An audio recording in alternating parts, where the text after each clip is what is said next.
And we're back with more Minecraft 1.12.2, mostly featuring Embers, but also Arcane Archives, Astral Sorcery, and at least 60 to 80% of what we had last playthrough.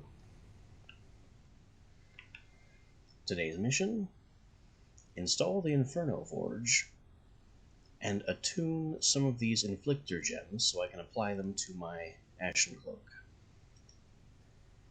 Also, need to make some isolated materia so we can keep our ashen armor in good repair. It involves clay, though, and you know what that means.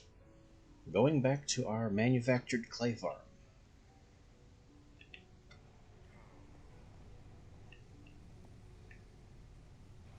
But first, I need somewhere to put this Inferno Forge.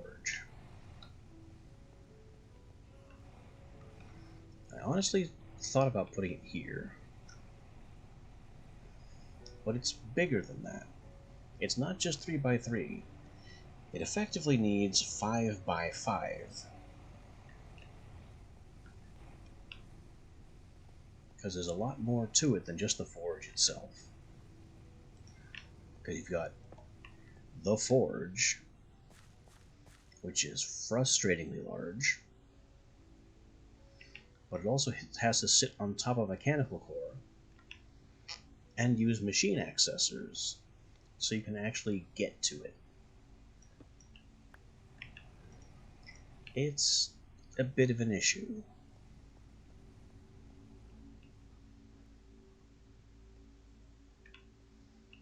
Honestly, one of the best places I could put it is behind the alchemical mixer back here. Or, you know what? Maybe I've been thinking about this all wrong.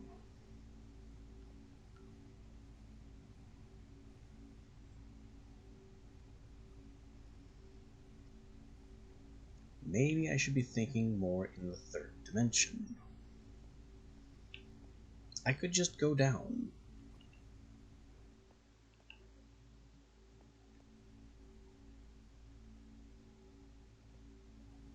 In fact, if I go down 1, 2, 3,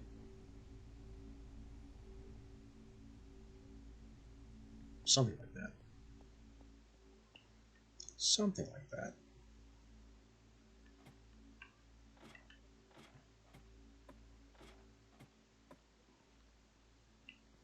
If we basically just go down here,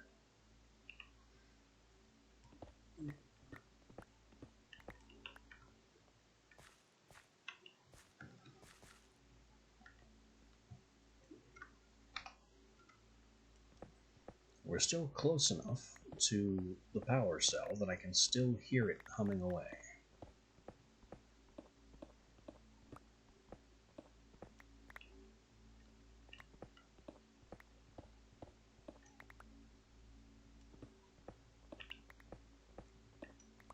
And I can still hear ember packets being sent to the hearth coil, which is still blazing strong.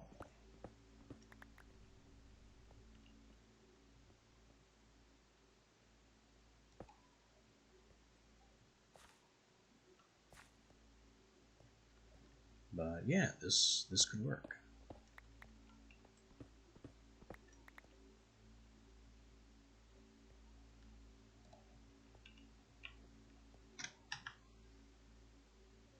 I can even place a target marker here,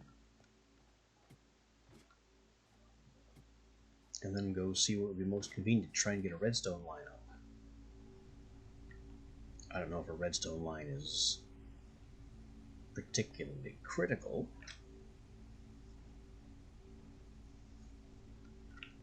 Can I even fit another redstone line on this thing?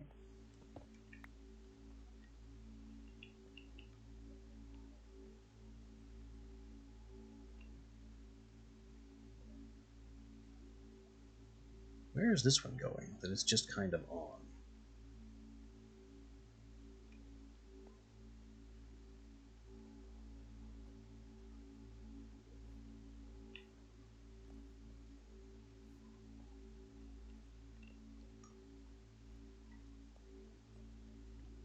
And now how do I get out of here?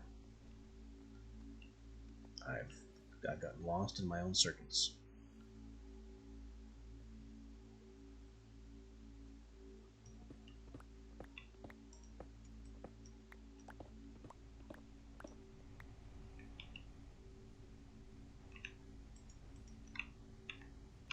This one must be... Yeah, that's the one that feeds our Ember Charger.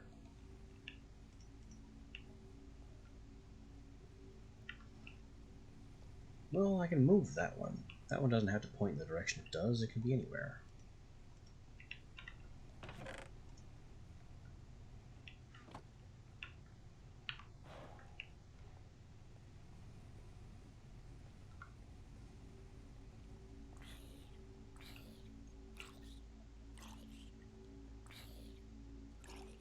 But where to move it to?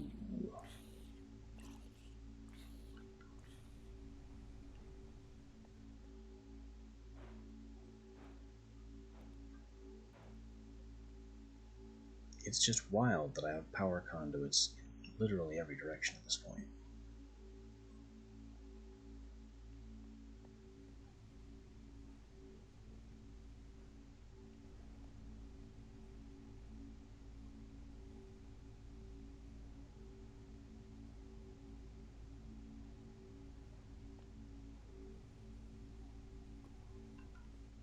You know what I can do?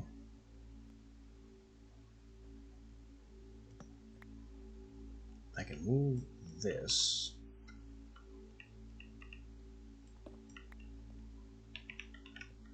over here.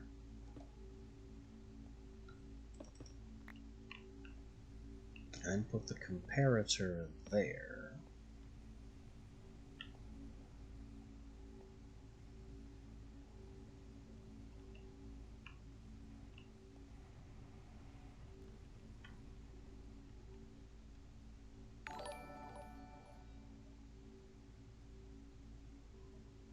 I have no idea who that is, or who you are, for that matter. But I generally take a very dim view of unsolicited solicitation.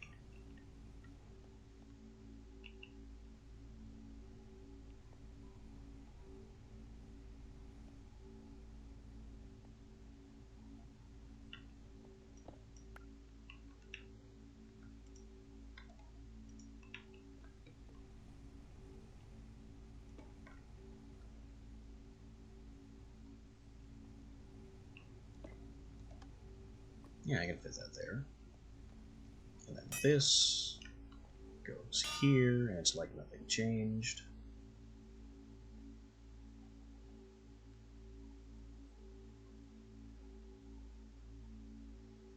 And now I have to get a redstone line way down there.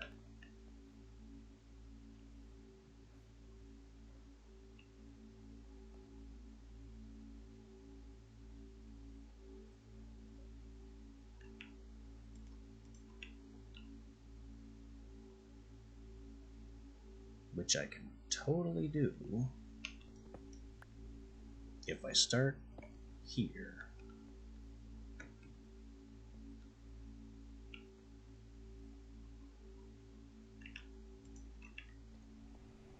So let's get some redstone.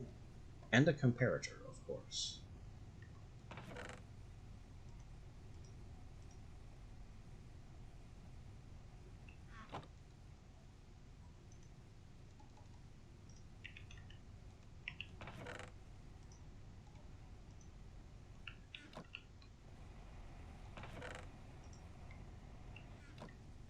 And also just casually cook some stone.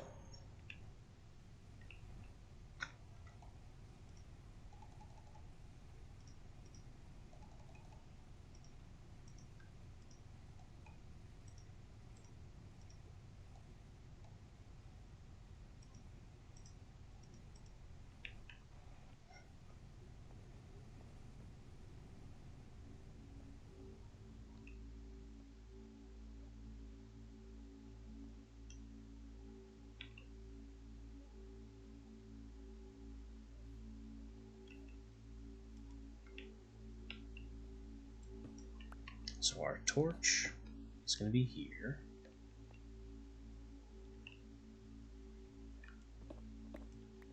And now I just need to drill down.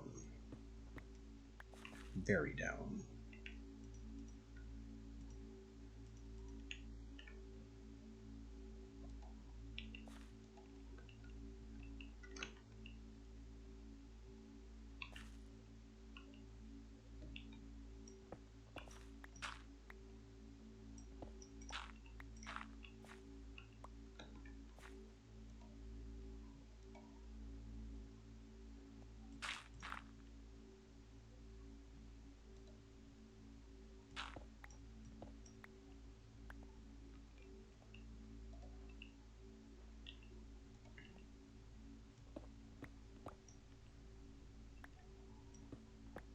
Hey, aluminum.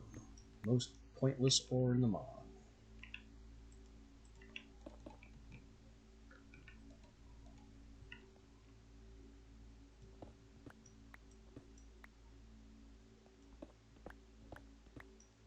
Aha, and we found it.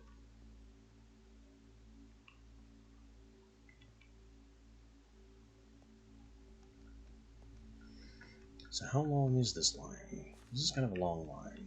1, 2, 3, 4, 5, 6, 7, 8, 9, 10, 11.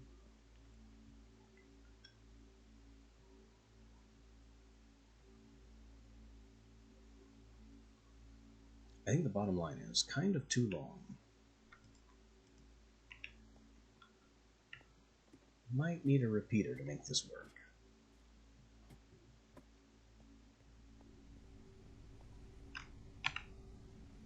But I don't need the marker anymore.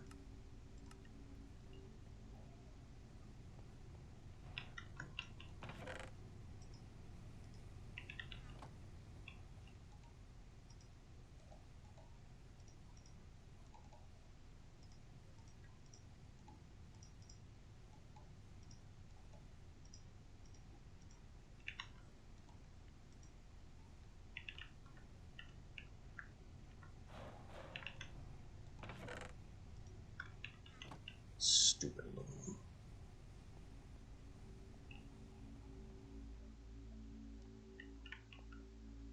One day I will find a use for aluminum. That day is not today.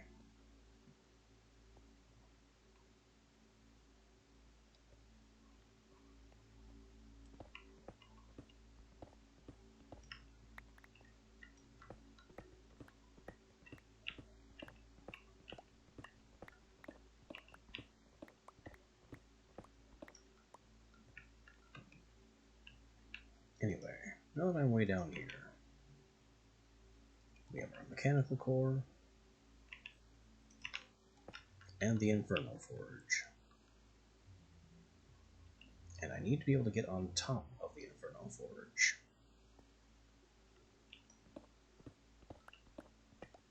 So we need to strip another layer off the roof here.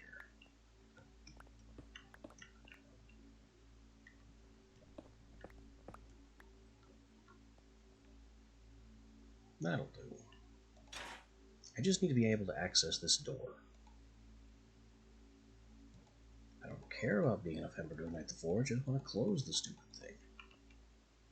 But fine, be that way.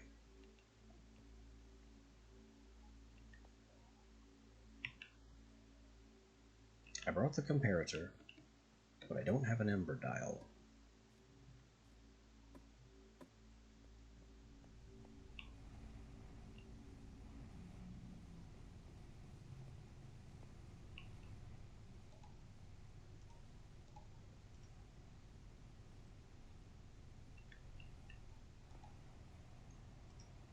Plate, paper, I have the redstone.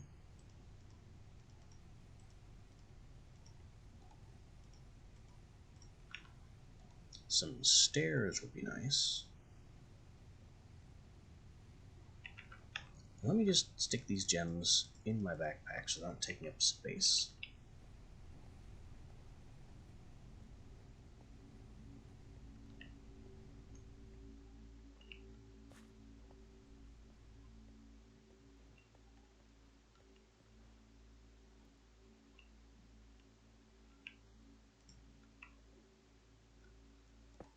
Okay, there's the dial.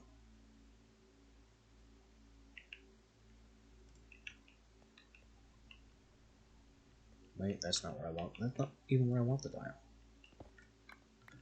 I want 2 dials.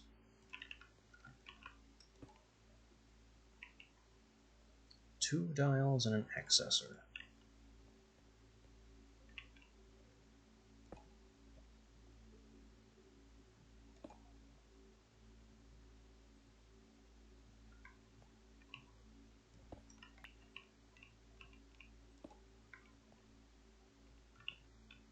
So here's the dial in this block space.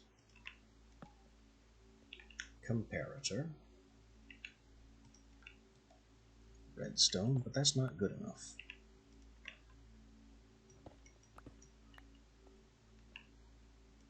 I only want a signal level of 2. And then the repeater activates and pushes the signal the rest of the way.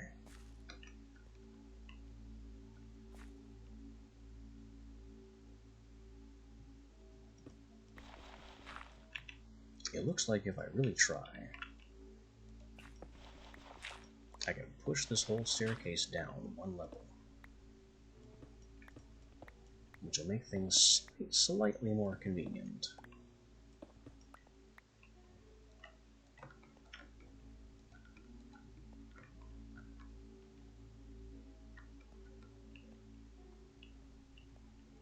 Now I can be sure the repeater works.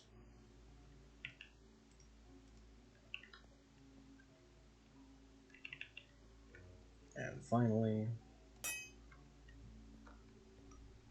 wire it.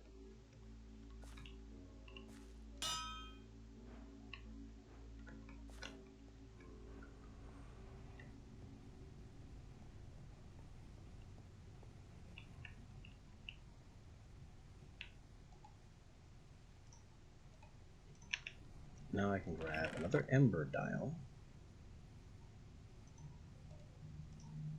and a machine accessor.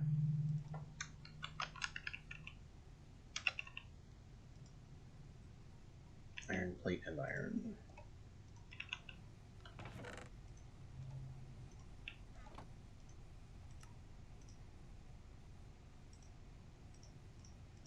And the entire point of this is so I can actually read the ember level in the forge.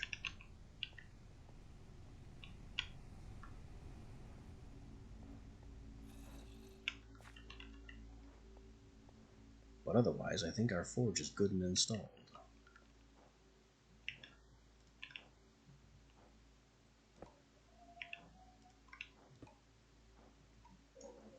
It just needs to be powered.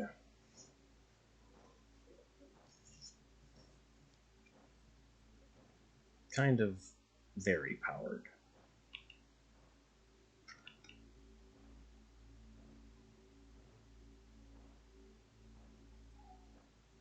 I suppose I could upgrade this to an ejector and a funnel, since I regulated it.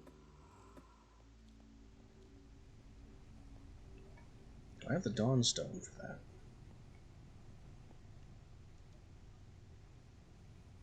Kinda.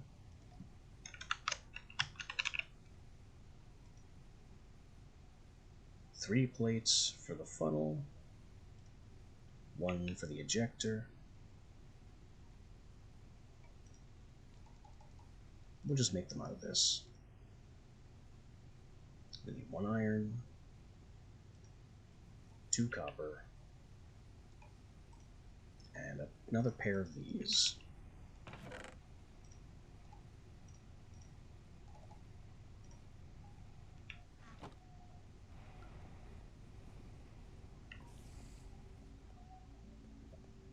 Stamper.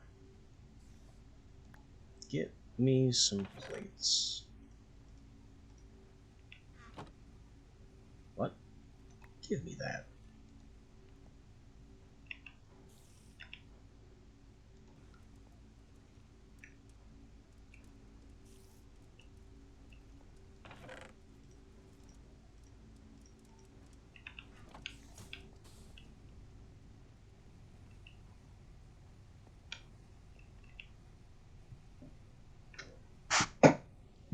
on just a sec here.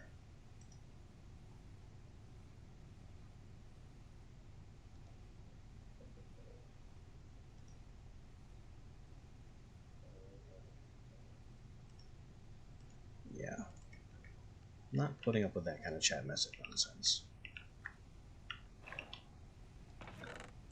Gold here, iron here.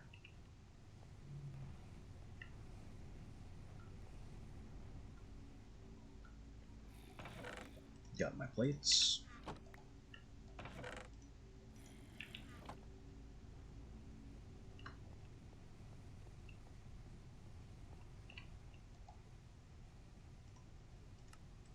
Funnel.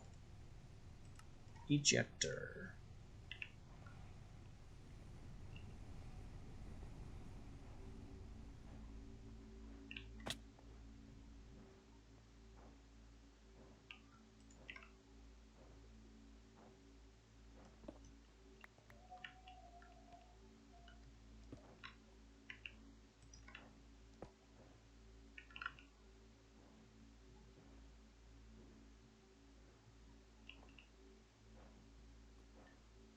It still holds because 40 power isn't enough to make the ejector even notice, or the funnel even notice. And now you need to be an ejector.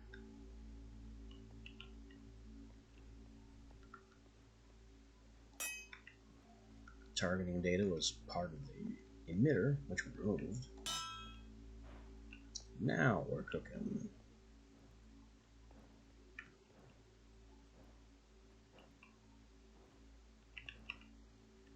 Unfortunately, this redstone line needs to be longer.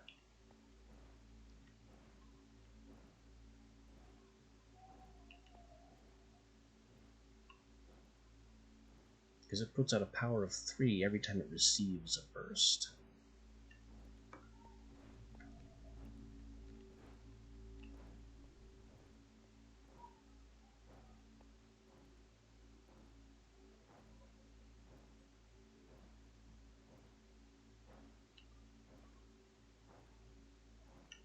Well, let me just move the dial.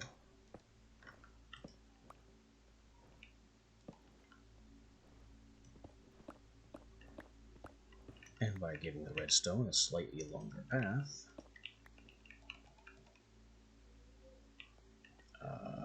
we have allowed it to fill.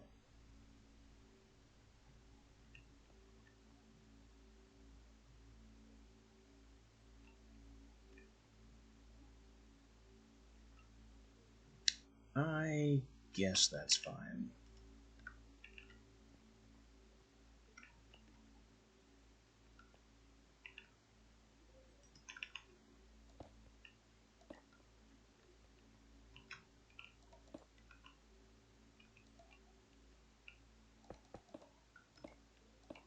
Now I can block in some of this.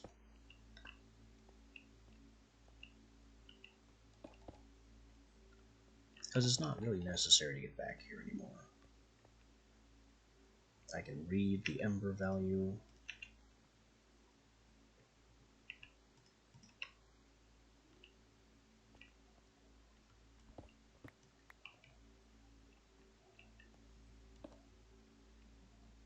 The key thing here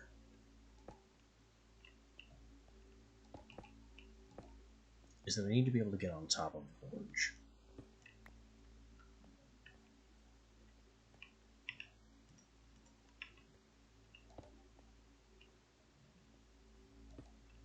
So we'll just do that.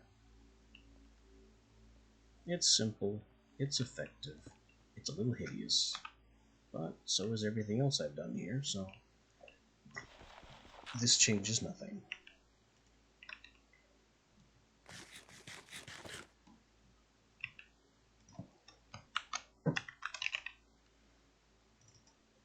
Inferno Forge installed and online. So, how does it work? Well, it needs to be powered. It needs to accept an item at full heat, and needs to be given a selection of Ember shards.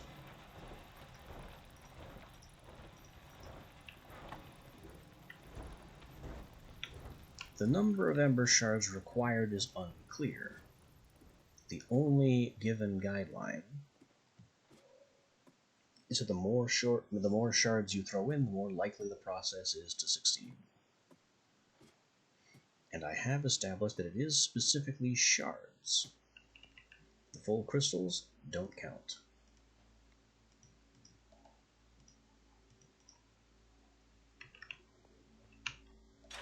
So I'll just open this up. Toss in my fully heated pickaxe and half a stack of shards, and close it.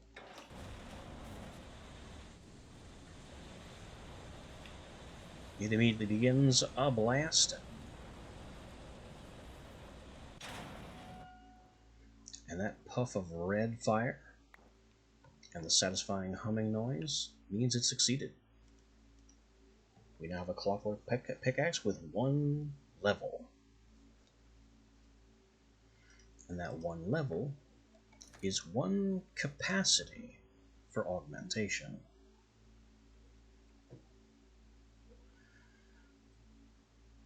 It's a weapon.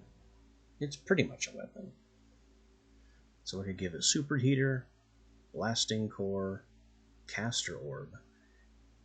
Resonating bell is my pick, though. Because the bell will allow me to prospect for additional ores.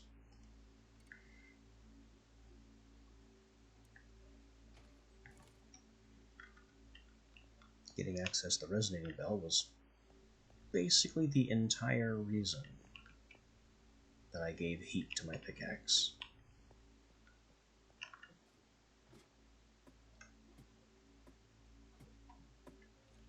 Does anything else have full heat? That is a definite no.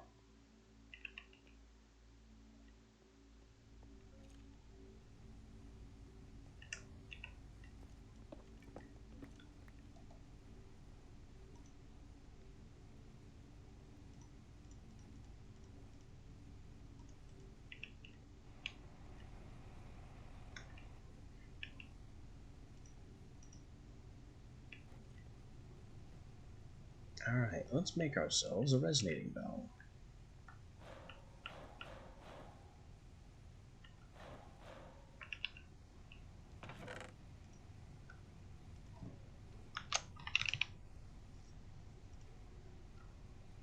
Simple enough. Iron plate, silver, and 4 iron.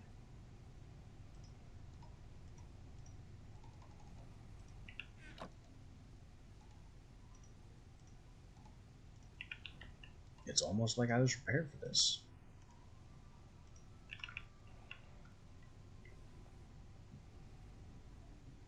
Now, pickaxe, bell, install.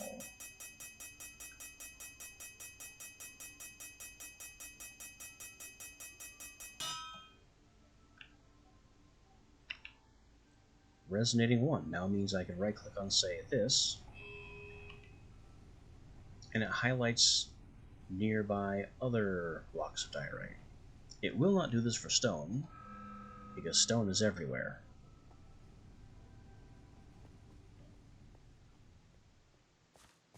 But it'll freely highlight sugarcane, chests. There's a range limit to it. Redstone lines. Apparently it counts NBT data, because it only decided to activate other redstone lines with a power level of 8. It's a potent ability, especially once we get back to mining.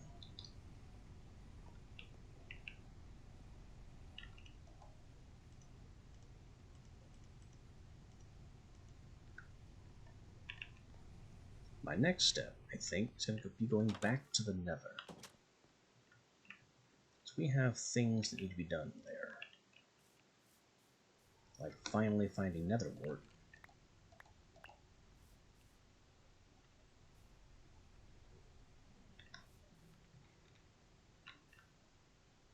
Hello, skeleton. Could you not?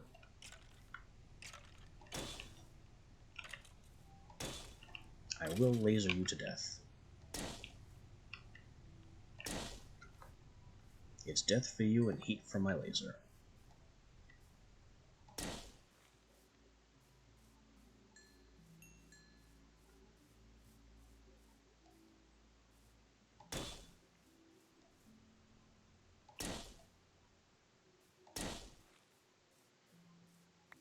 You know, maybe I shouldn't have killed those creepers. Maybe I should have used them to test my explosion charm's ability to cancel creeper blasts. That would have been an interesting experiment. But apparently it was time for death.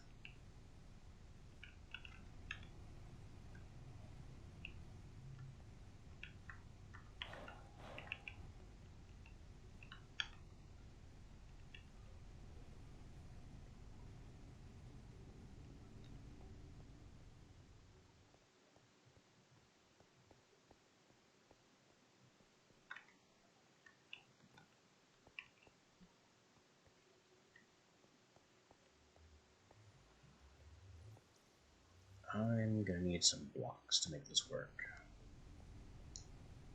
Lots of blocks.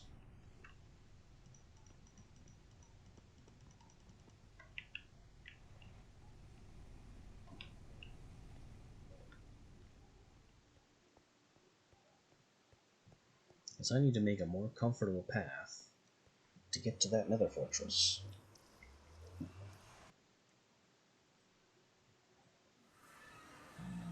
Hi!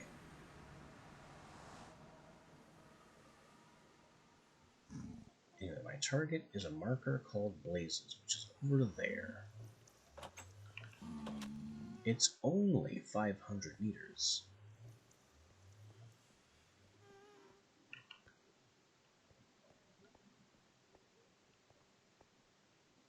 But when that 500 meters is over open lava... Whoa. Oh, I forgot I put this here.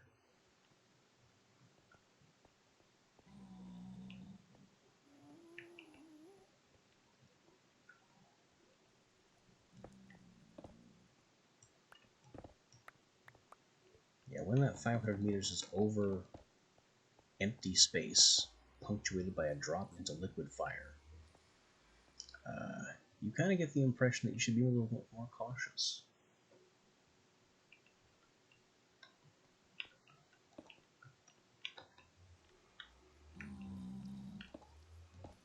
The classical way to travel the Nether is with the simple one-block bridge. I don't believe in that. I believe in handrails.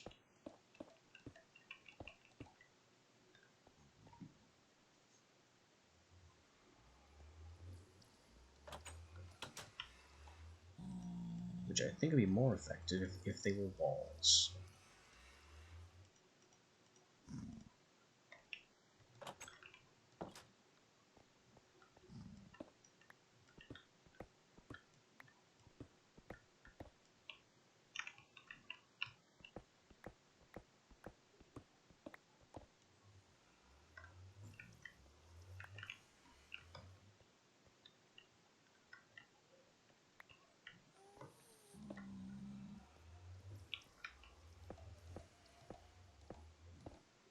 There we go. Just a floating handrail with a view of flaming death below. What could be more comforting?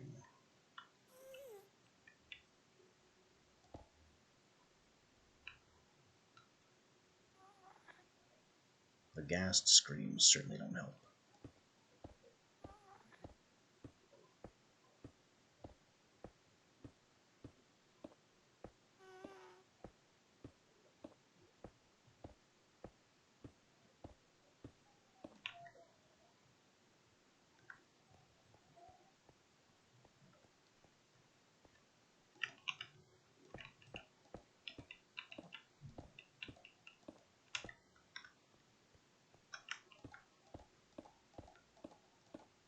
Okay, Gas screams are over, which is one stressor that I'm glad is gone.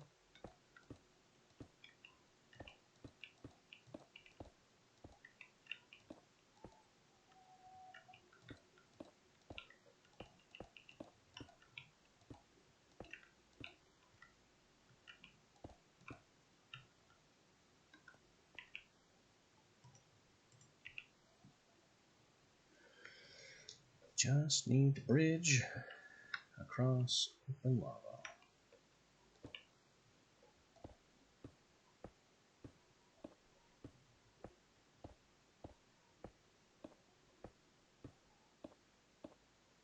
A simple, straightforward, horrifying, death-defying thing.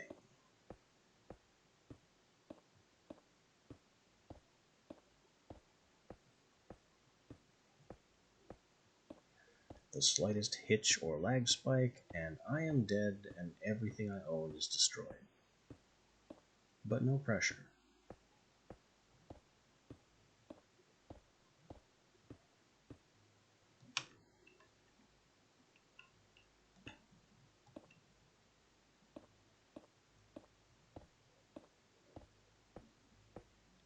Oh. Hello. Fancy seeing land here.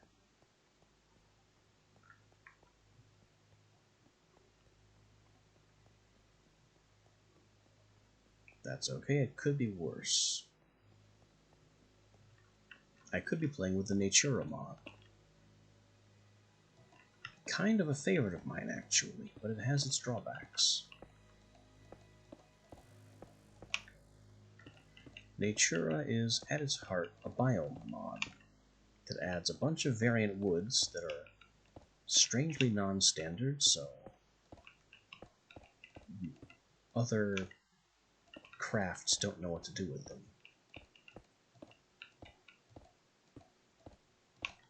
Like some of the tree woods you can't make stairs out of. They don't make crafting benches sometimes, and it's all a little weird and awkward. But the biomes themselves are pretty good. The threat with Natura is that it also adds several mobs, some of which are in the Nether, and the Nether mobs that it adds are really, really bad.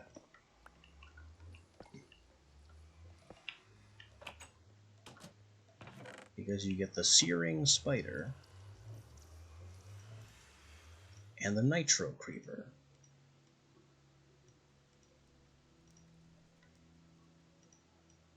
Nitro Creepers actually aren't as bad as the name implies. True, they are creepers in the Nether, and that's honestly quite bad enough. Their blast radius is slightly increased, and their fuse time is significantly decreased.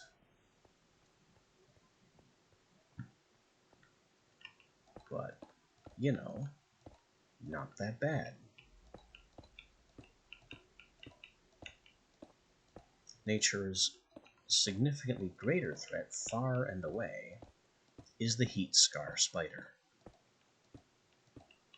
It is a giant spider, larger even than Minecraft's existing spiders.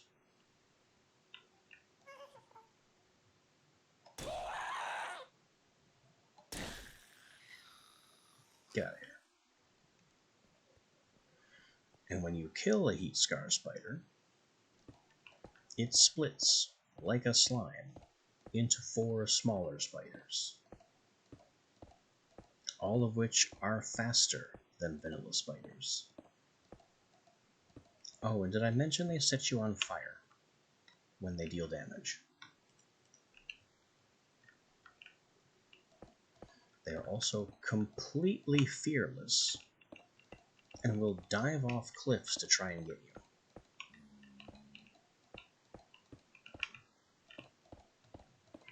The most harrowing thing I ever had happen in the Nether was being chased by a Heat Scar Spider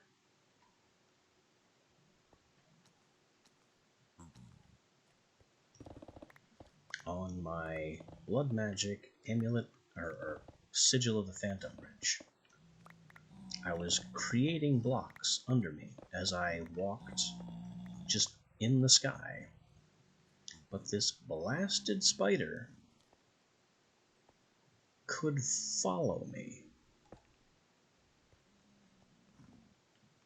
along my own instant bridge.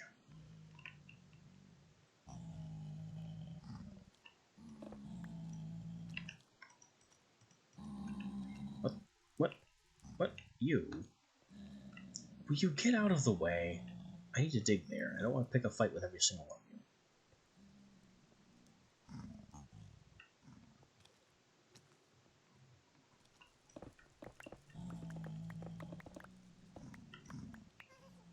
you.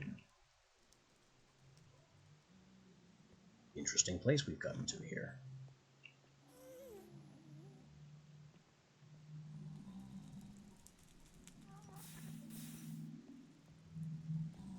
But I have a journey to continue. Oh. I've been here.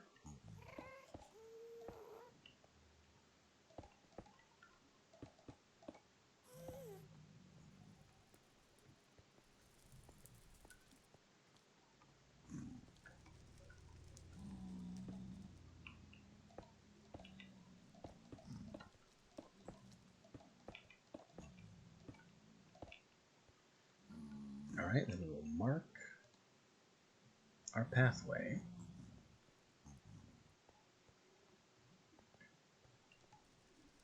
And then kind of trust that this goes where we need to go. Because I do remember doing this.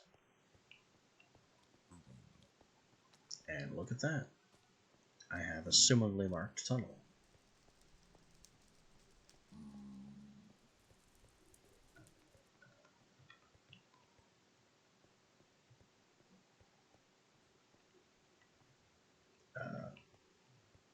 Which way did I go here?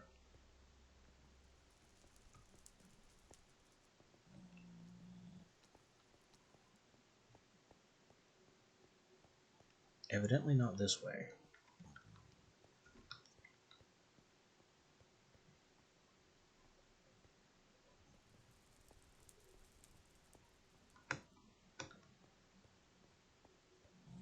This nether highway is nice, but needs to be clearer. Oh, I definitely didn't go this way.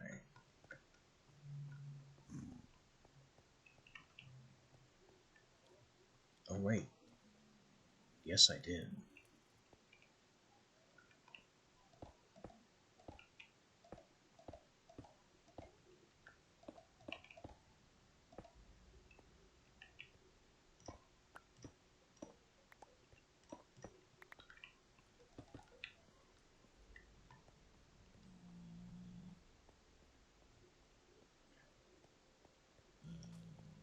Alright, we're getting places. Nether highway is definitely go at this point.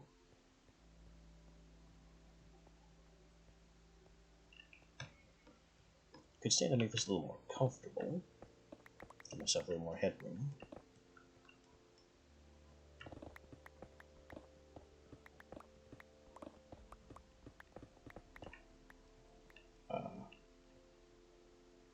Too far.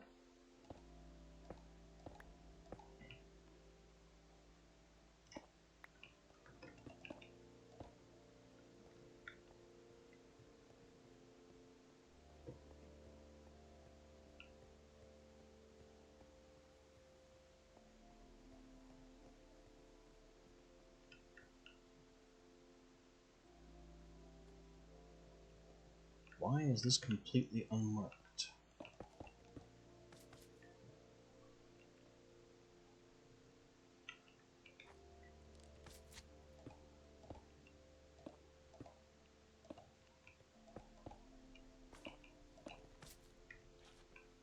Also, I think that slime knows we're here. Bonk.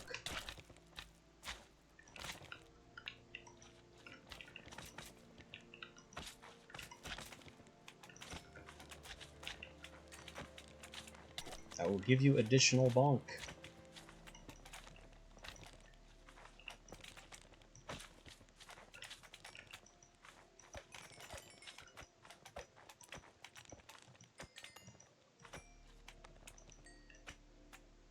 There.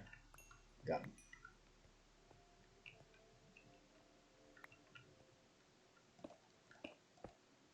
Decent amount of magma cream, too. I might be able to split that into regular slime.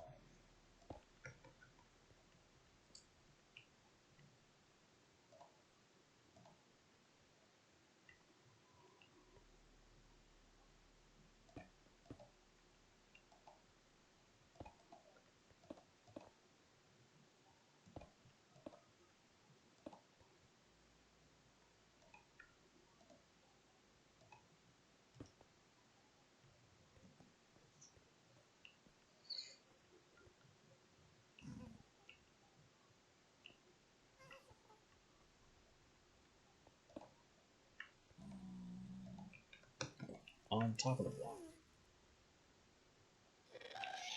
Uh-oh. Can't have that.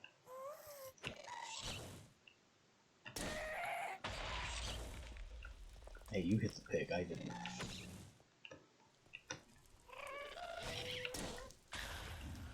I shot I shot the ghast fireball back into the ghast.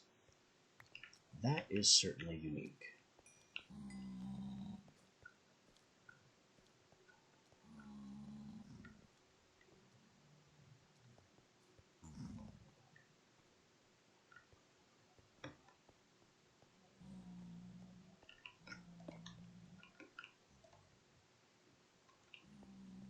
Alright, back to trying to make a sensible path that hopefully leads to this nether fortress and can be retraced.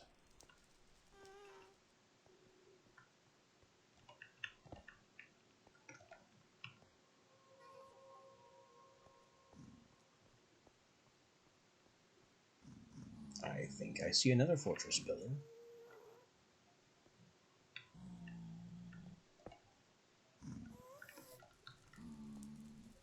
So I must be doing something right.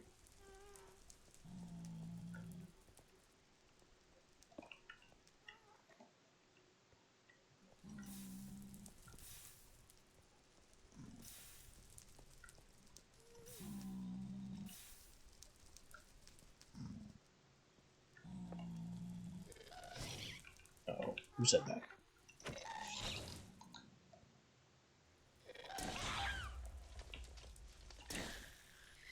Have laser.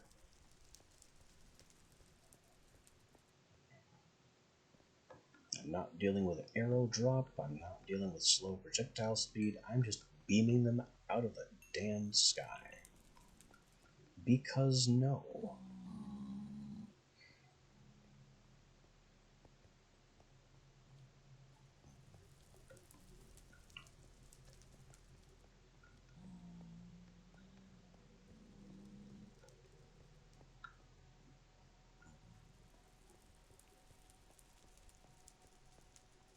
Ah, this looked like a likely way in.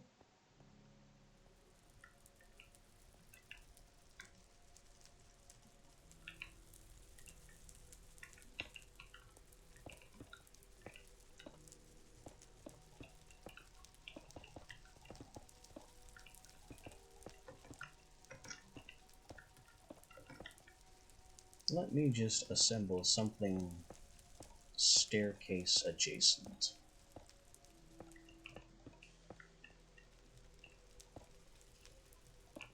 I brought enough blocks to make a good one, so I'm not going to skimp.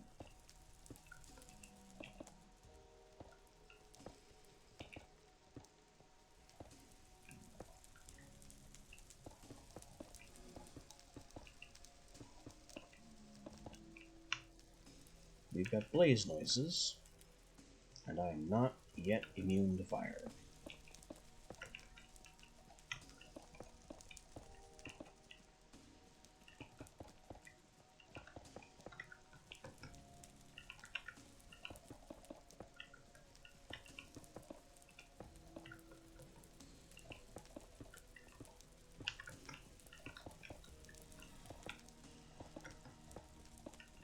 There's the blaze. Can I kill him with a heat ray? Boink. Boink. I can. It just takes a few shots. I was honestly worried that they would be sufficiently immune to fire that wouldn't work.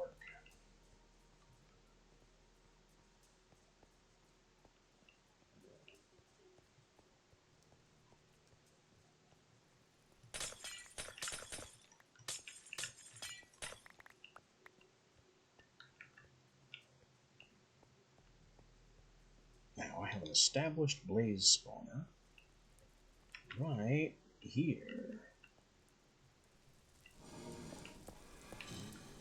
And it's like 40% secure?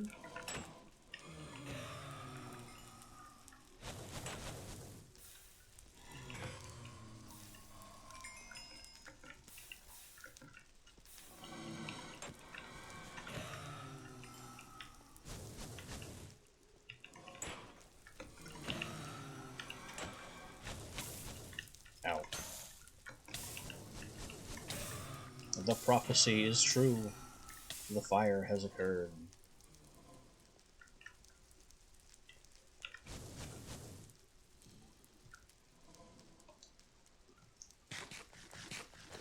I tried to eat cobblestone. Doesn't work, does it?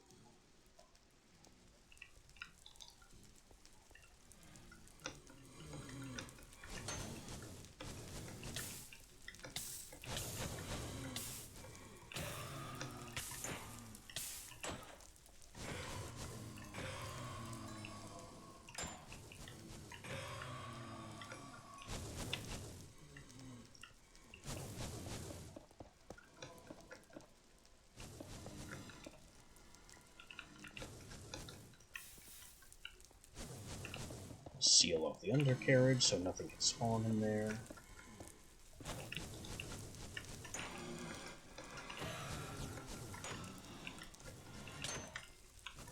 Oh, we got a double spawn.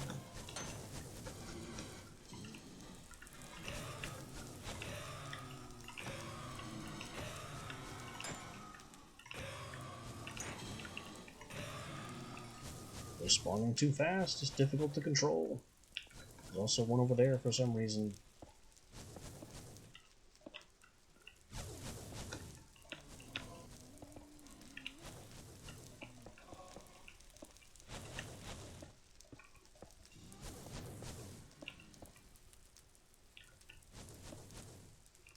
And now it just kind of stops. Never mind.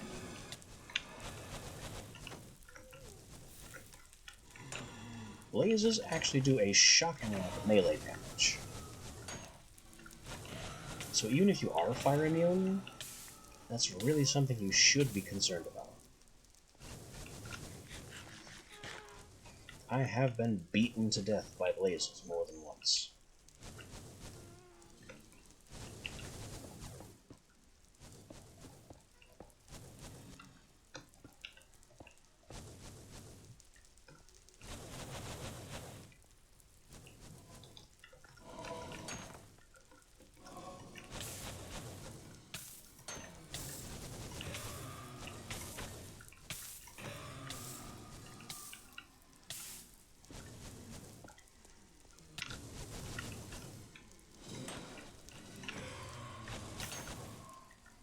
This is good. This is bad. Alright, survived. We now have the blaze spawner mostly contained.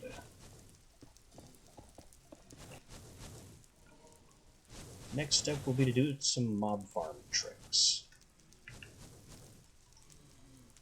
But these 33 blaze rods are an excellent door prize so far. I plan to turn this into a full-blown blaze farm.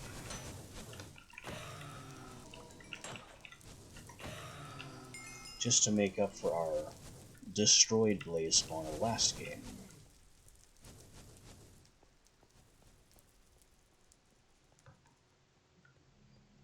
But for the time being, 33 blaze rods will do. But I also need to find... Uh-oh. Pardon me a second. I saw a sword. Hey, you. I also need to find the interior so I can go get some nether warp.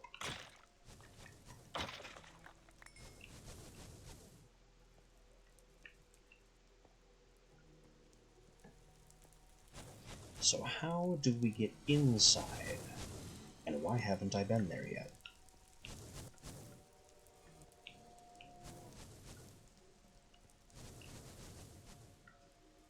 Is there an inside?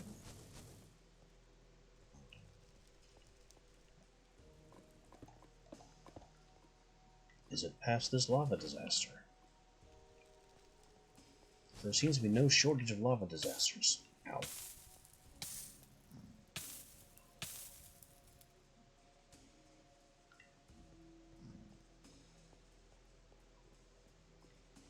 Let me just temporarily wall this off so I can address this lava crisis without getting burned from the back.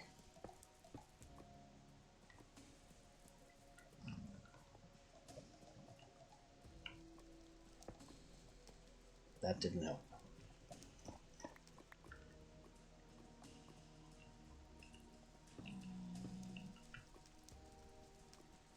Well, that's something at least.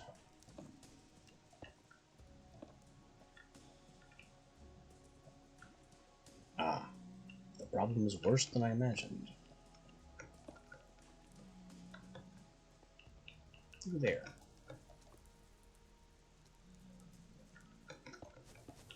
Stop.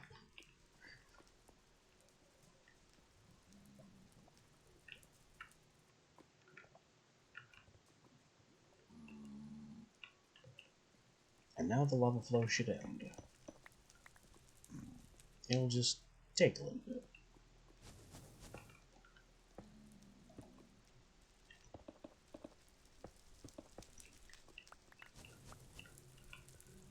Jeez, there are a lot of blazes around.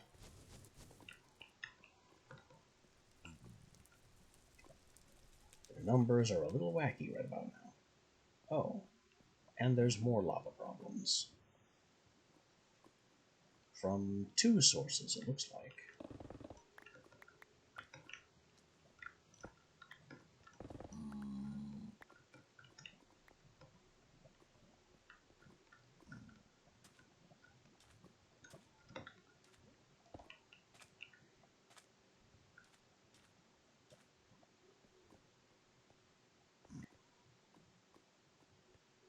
It really is like playing Doom again, and finding the right key to turn off whatever hazard is blocking us from going forward.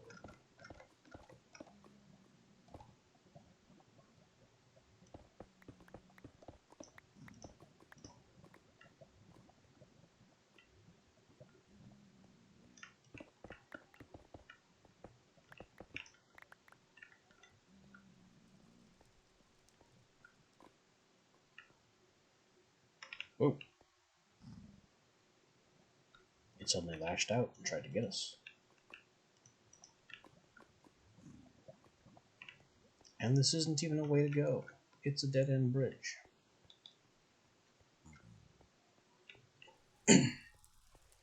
Does this nether fortress not even have an interior?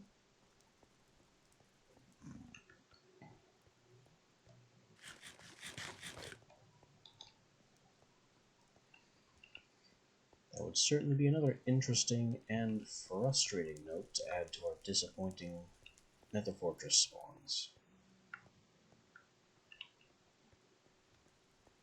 Maybe it's on another floor.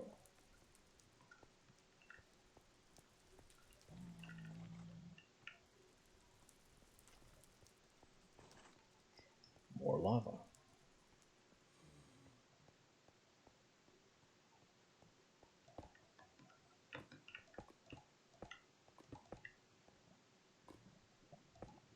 Cease.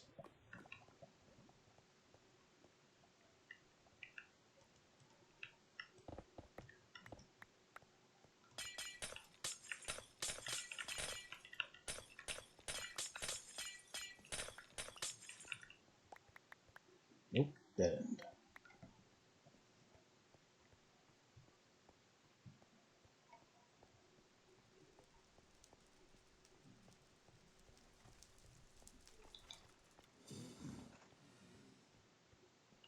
Sure is a lot of noise in the background. Alright, we're resorting to labyrinth marks. 2 marks for a dead end. Hello. Right this way.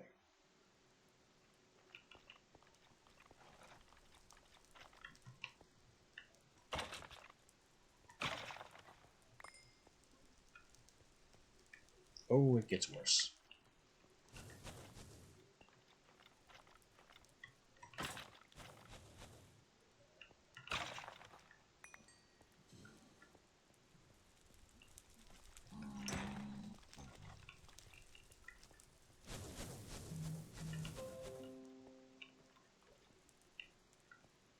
Come on, around the corner. I know you saw me.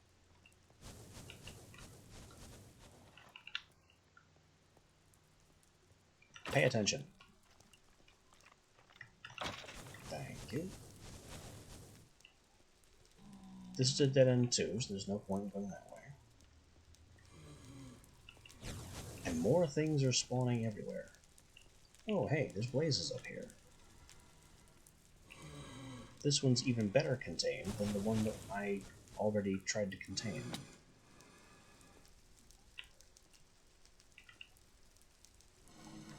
I'm still marking it as a dead end though. Whoa.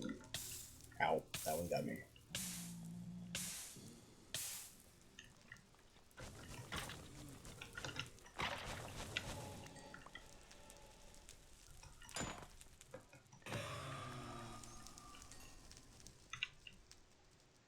Now I don't really know where I am, but wherever I am, this way goes back toward home. Or does it? Because I didn't place this recently.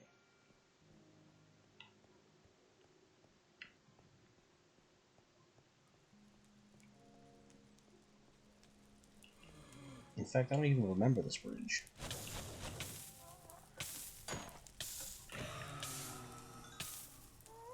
That would be because it's also a dead end.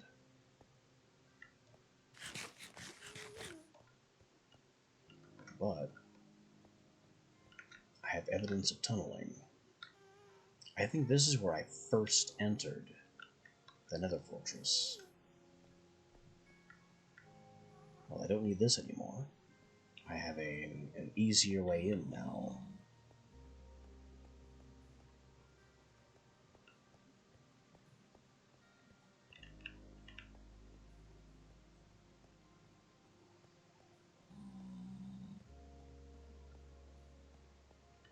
Dead end.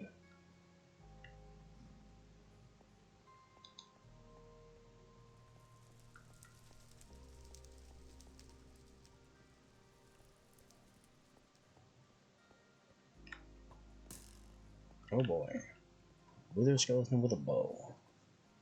This is another early entrance point. In fact, this here might be my extremely long tunnel that we carved last time we were in the Nether.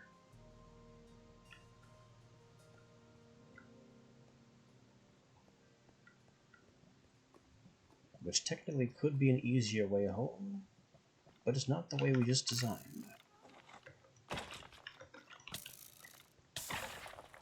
I'm gonna trust the new way.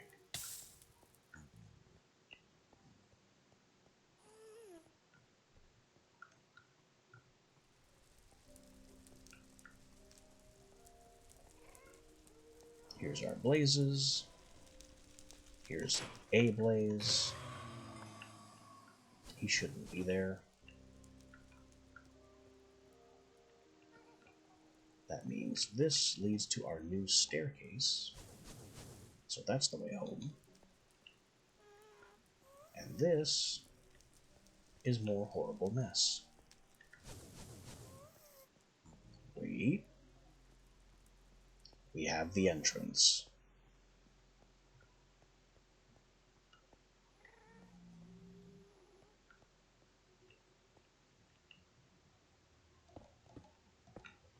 means I can turn this room into a dusk powder spawner.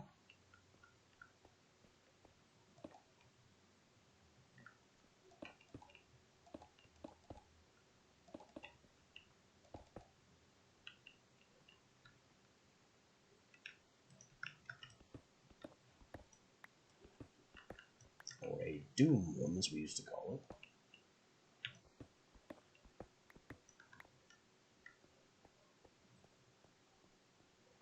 And how very convenient. Followed by how very inconvenient. This nether fortress has exactly one interior room, and then it just kind of stops. So there are no chests in here.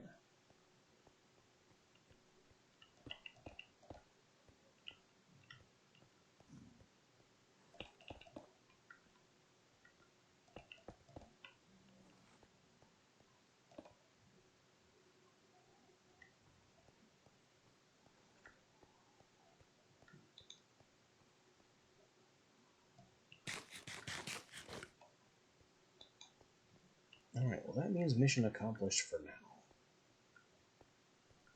But it would be better if I could get rid of this lava thing. I should have enough blocks for that.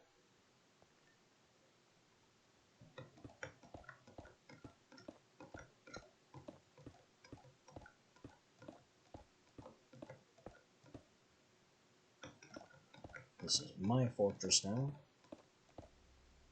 and I don't want to have to deal with flowing lava everywhere.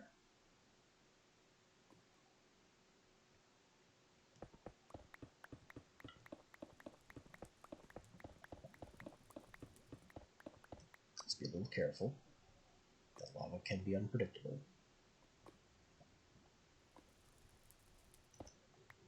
There. Now we leave.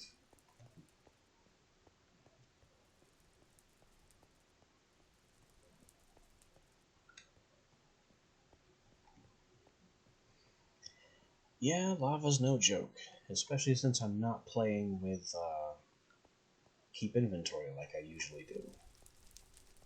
All deaths are final, and item loss is true and permanent.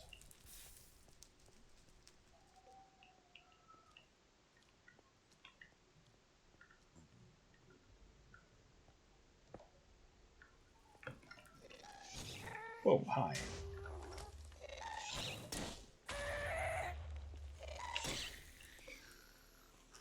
None of that.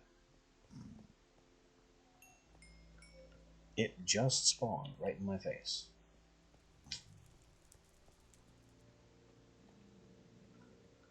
Well, at least there are no dragons.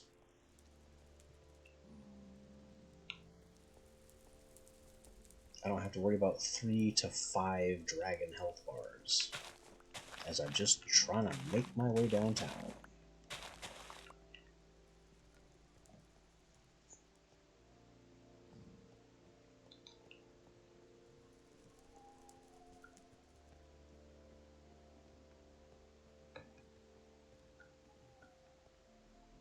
I'll just follow my little beacons here, and they'll take me home.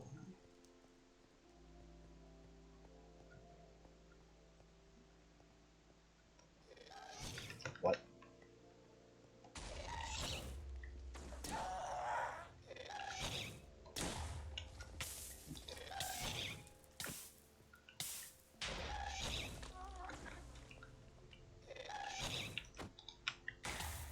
That's what I wanted to do. Didn't work, though.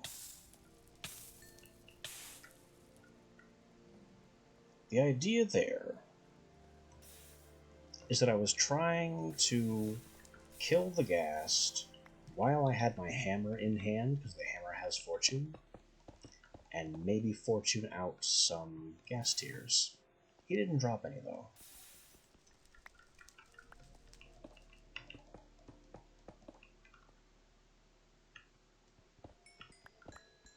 Oh yeah, I'm playing with the Embers mod, so we have some interesting dwarf tech gear. Big clockwork pickaxe, big ass hammer, integrity proud, and a literal laser gun.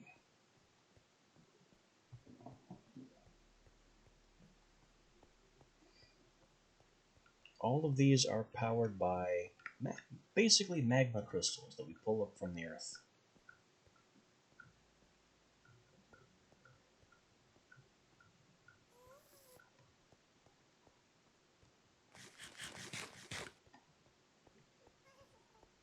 Once I get out of the nether with the spoils of war,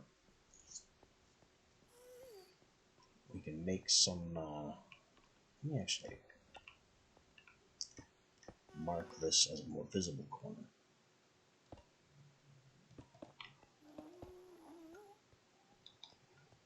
We can make some blaze powder and blaze rod based things and carry on with life.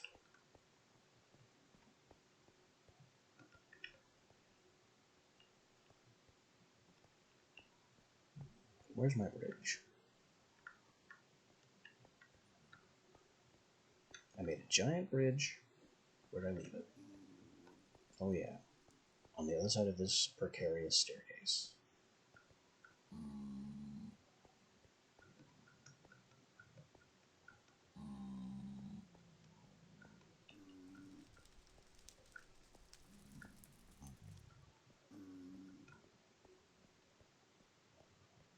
There's my giant bridge.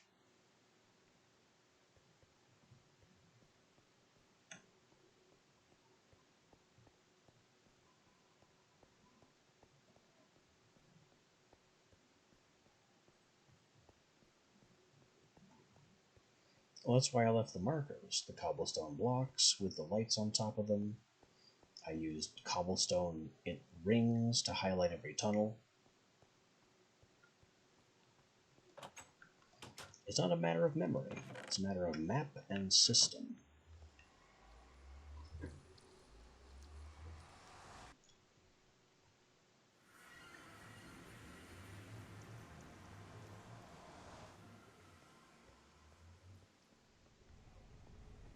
And we're home, back to the Roar of the Embers lab.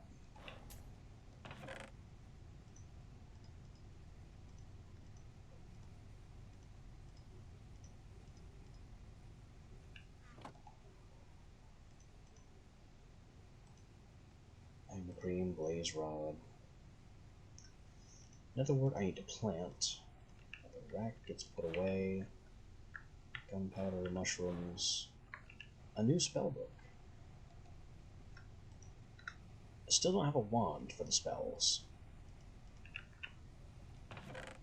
And a touch of coal. We have a little soul sand. That'll have to do, I guess.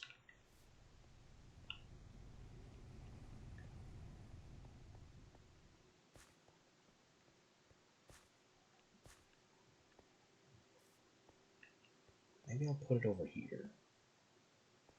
Just a little soul sand nook over here, and I'll put a brewing stand back here too. That'll be nice.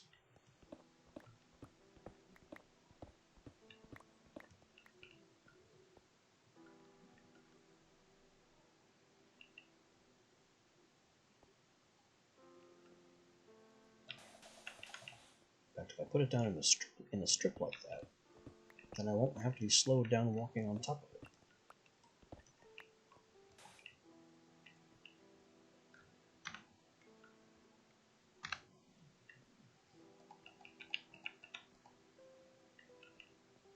That should be enough. You rarely need as much nether wart as you can get your hands on. It's strangely plentiful once you start growing it.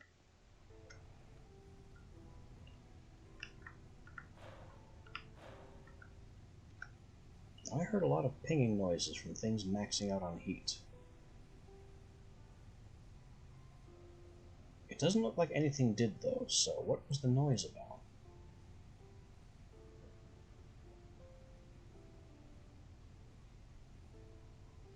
None of these heat bars are full. So, what did I hear?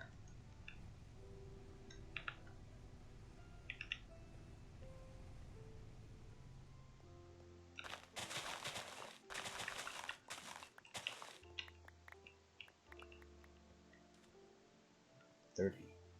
I should have 32. Where's the missing 2? Did 2 of them not grow? Bah. 2 is 2. Not a big deal.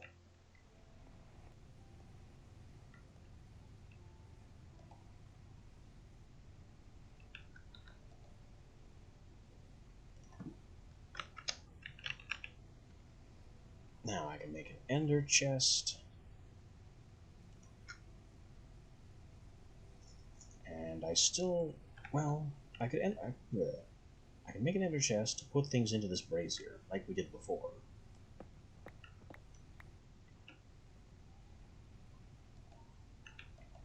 But there's a couple of missing parts there. That is why, while I was offline, I did install chicken chunks. Okay, that's not happening.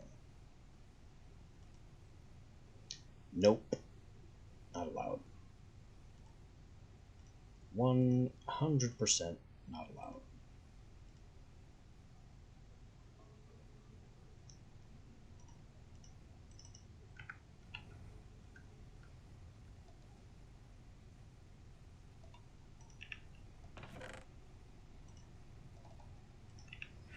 You don't advertise bot views to me. It doesn't work.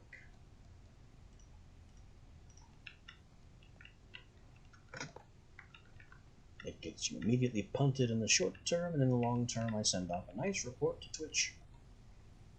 And ideally you don't come back.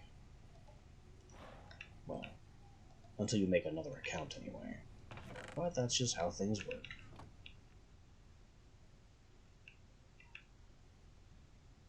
Okay, this tank needs to be upgraded again. Wand. Still missing a wand. Don't know what to do about that, because I don't want to go to all the trouble of making a wand.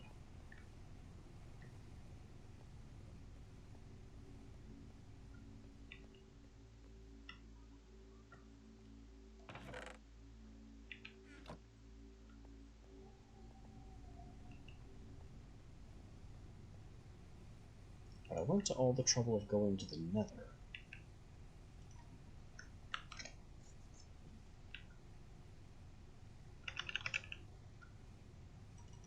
So I can make ender chests. And I think I need 2? Kind of thinking 2.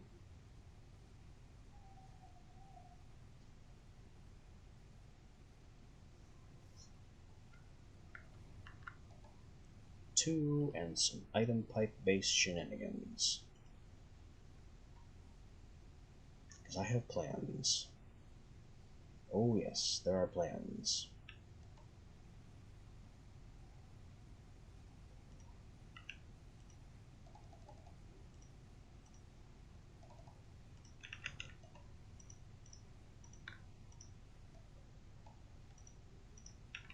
So I have a chest, and 4 of that.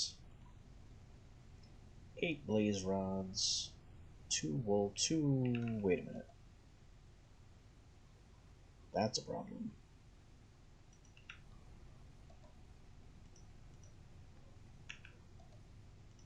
Well, not having the 2 ender pearls puts the whole thing on standby.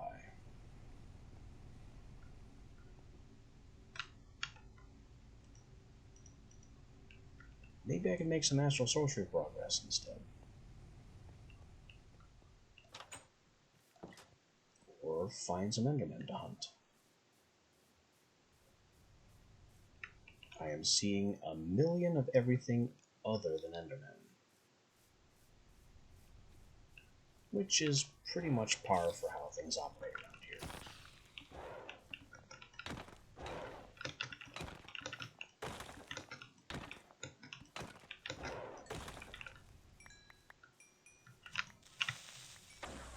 Puff. You are nothing.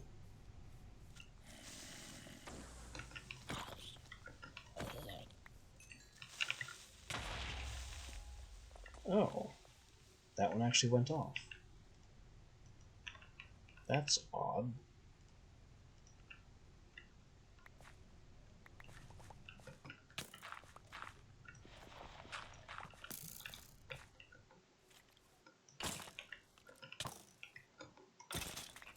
When wearing an amulet that negates creeper explosions, you'd kind of expect creeper explosions to be negated.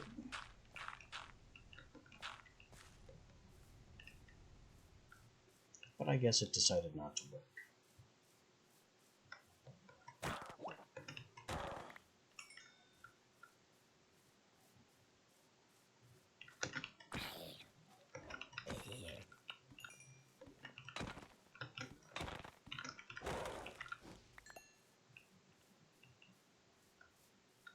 Now, where are all the Endermen?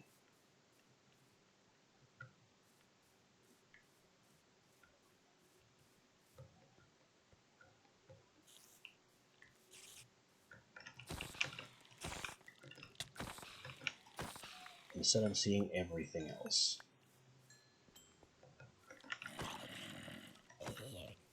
I still don't know why monster spawns seem to be turned up. I mean, I can't get to the end until I get some Endermen. So that's just completely off the table.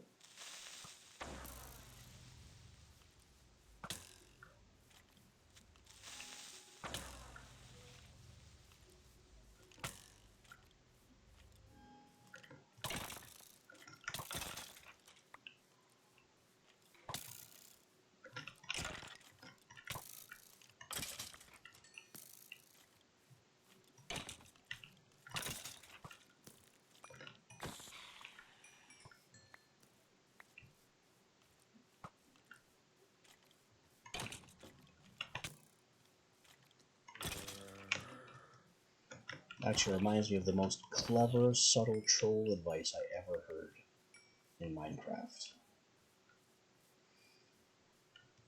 Hello. When asked, what piece of advice would you give someone to ruin their Minecraft experience? The best answer I heard was, tell them never to mine diamonds until they have the fortune enchantment.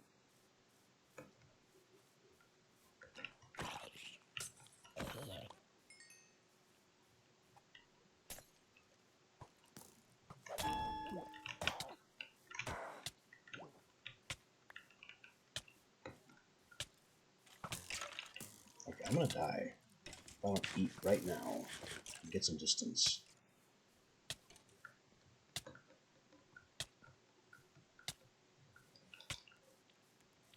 And the reason that bit of advice is so insidious is because enchantment tables take diamonds to make.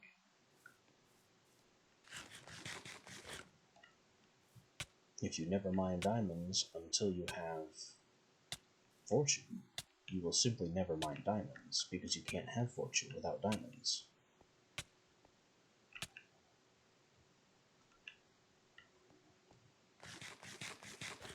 Alright, is the poison done?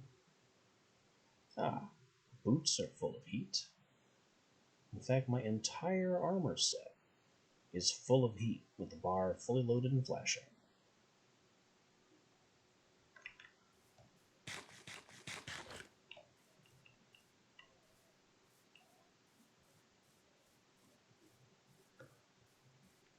I kind of wanted to get down to this swamp and fight some slimes, though. Because there were definitely slimes hopping around. Unfortunately, we got driven off by poison. Also, it's daytime, which is annoying for other reasons.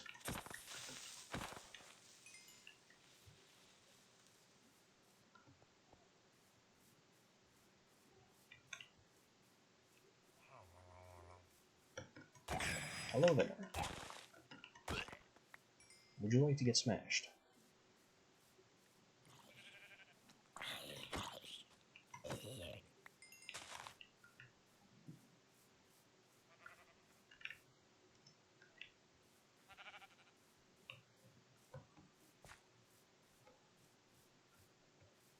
Yep. No slimes, no endermen, nothing. Okay, I take that back. Something. But it's something utterly worthless.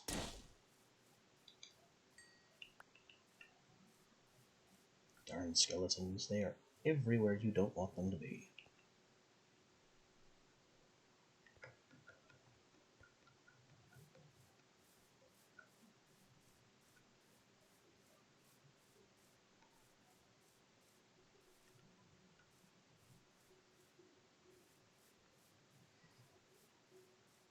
So with the Ender Pearl thing coming up short, maybe it really is time to try and make some astral sorcery progress.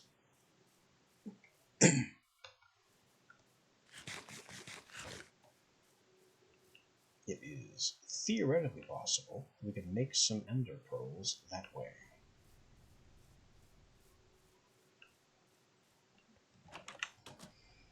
And since I used astral sorcery to get to clay, so I can continue embers, it's not entirely out of character.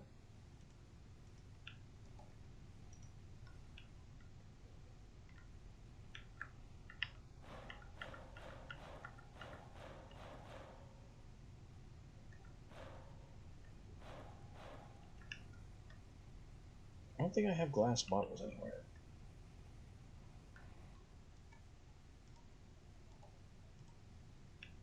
Maybe I should prepare my little potion nook.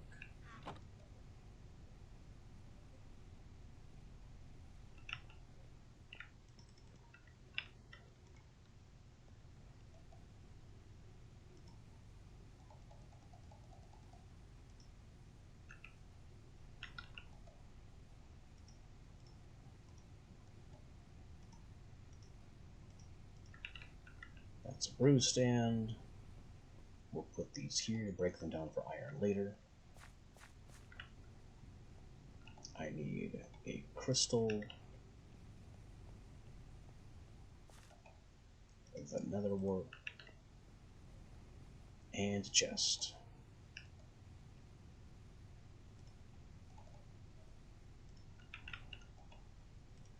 A chest different and distinct from the ones I already have in there.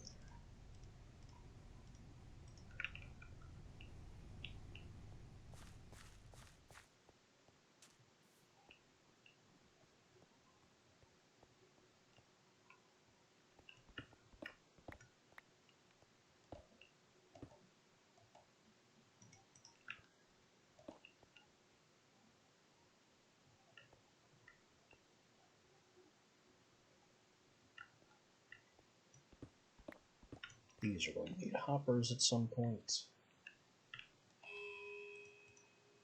Ow. I did not mean to use my resonant pickaxe. It just kinda happened. Made noise.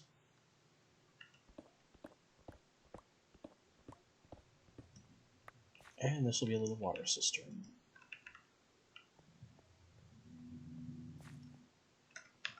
It would help if I brought some water.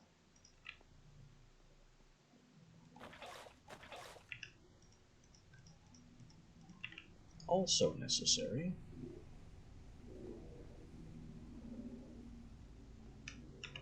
is grabbing ye old flat stem,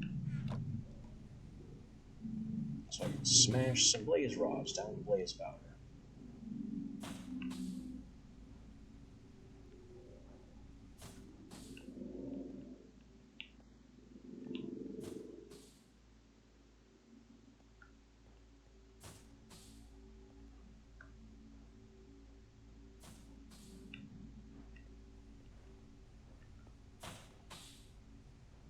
Come on, keep bashing. There you go.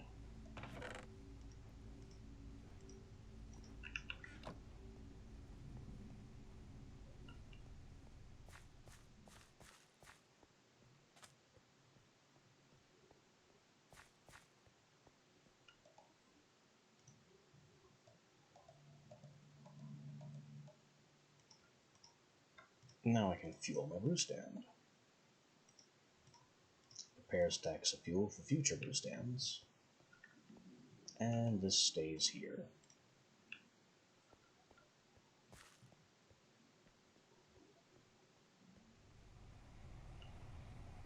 Maybe I'll go back to the library where it's quieter. I don't have to listen to that roar. Alright, where are we now?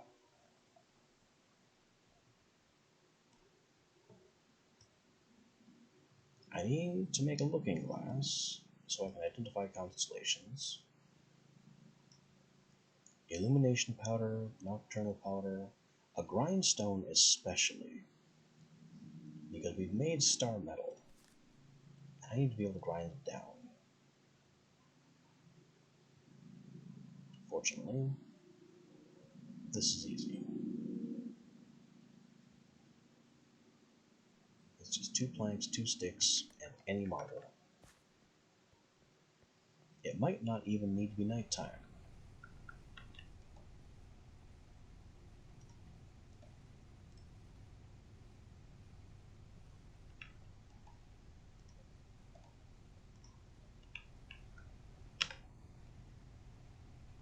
Let me just confirm. Yes, marble brick will work for this. Just wanted to make sure. In the meantime, also a looking glass. Because the looking glass becomes a telescope.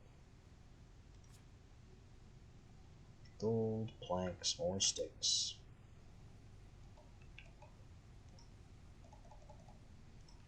And of course the ever popular glass lens.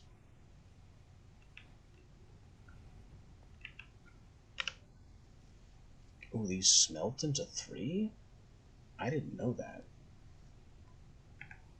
How many can I fortune them into? 8, apparently. So never mind smelting.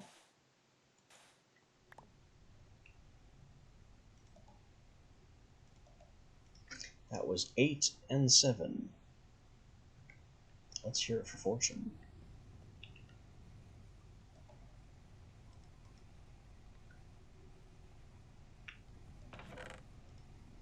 Gold, I've got everything else here. Oh yeah. Water to the potioning nook.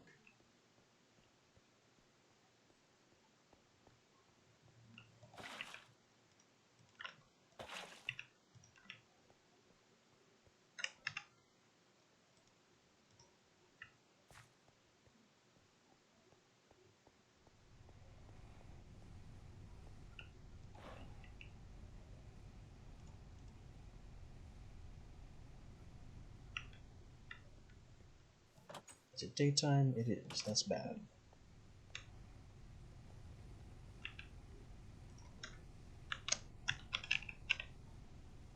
Let's actually get around to making this materia stuff. Because my armor's taking damage, and I don't like that. Quartz, iron, lapis, clay. Iron aspectus, 24 to 36.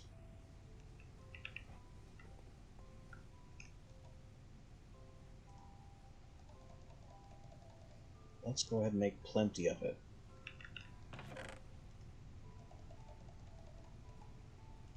Lapis, appear to be a little short on. I can find more, surely.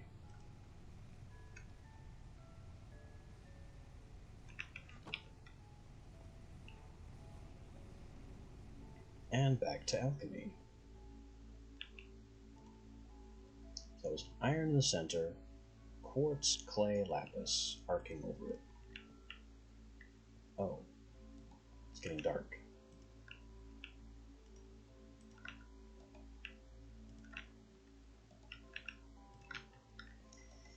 Getting dark means I need to put this on hold.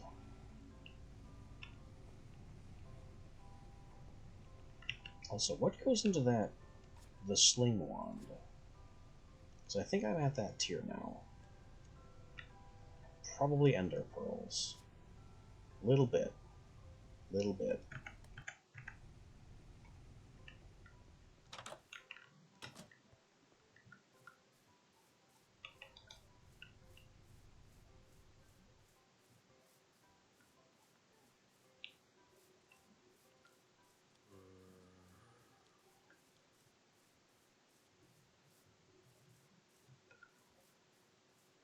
Enderman.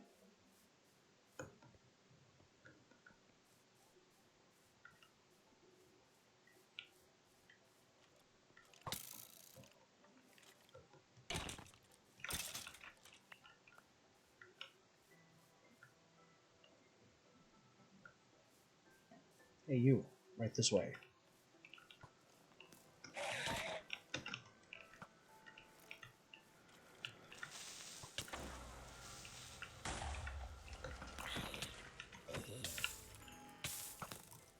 Okay, they're combo attacking me now. And where did that Enderman go?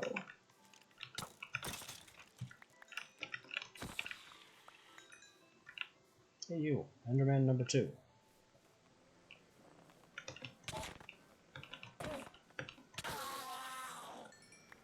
Got a pearl.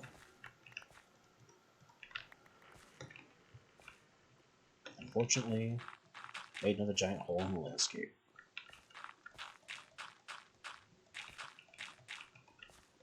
Because the explosion charm isn't quite as charming as it would lead you to believe.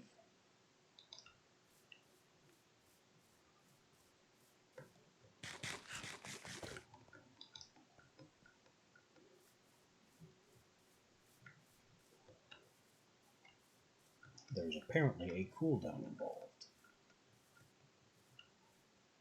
Hi. Goodbye.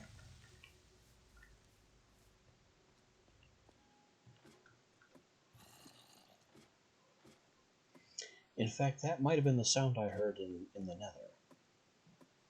The explosion charm may have negated an explosion from a gassed fireball, and then the little chime of it coming off of cooldown, I assumed was an item filling with 8.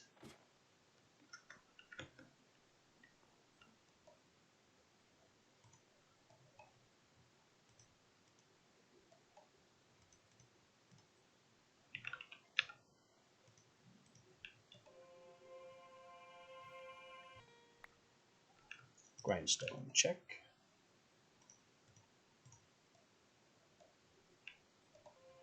Glass lens, check.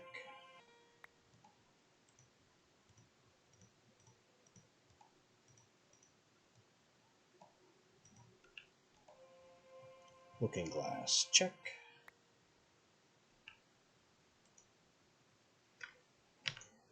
Next move, making this a telescope, because the looking glass on its own is useless and awkward and difficult.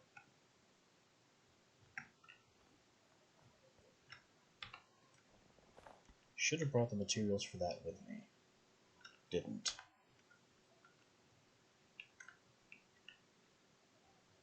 Mostly what I'm missing is more gold, so it's not like it's a big deal.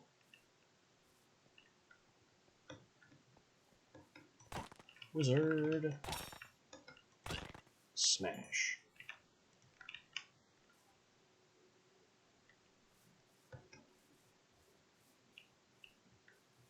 I don't see any more Endermen lurking around, which is disappointing. Look at the spider population, that's crazy. Okay, that puff. Wait, one of you.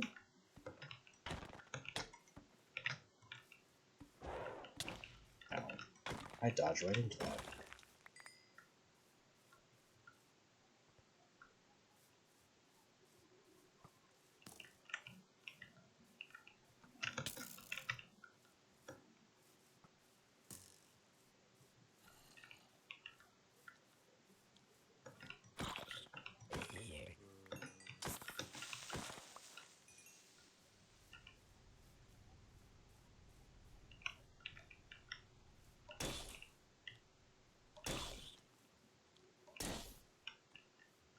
Okay, we'll just go home then. Problem solved.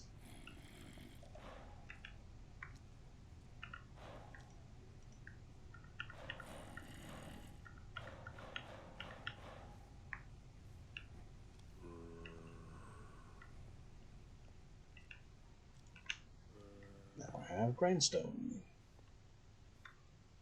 to do grindstone things with. And looking glass that needs to be upgraded with planks, 2 gold, and more sticks. Which I could just do right now, if I can get back there before dawn.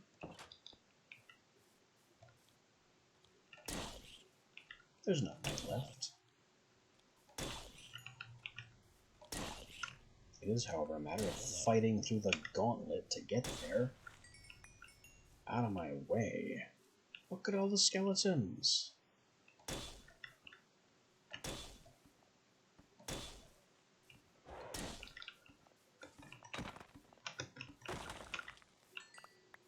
It's like trying to pass through a siege blockade.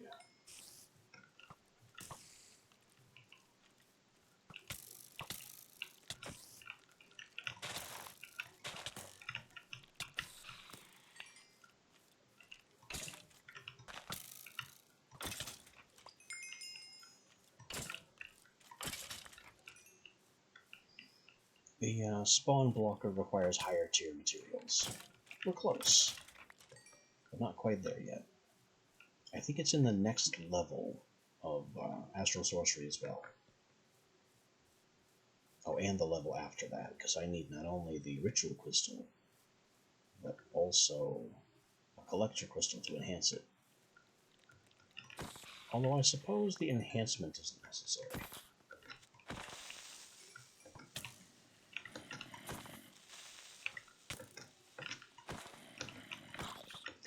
Out of my way!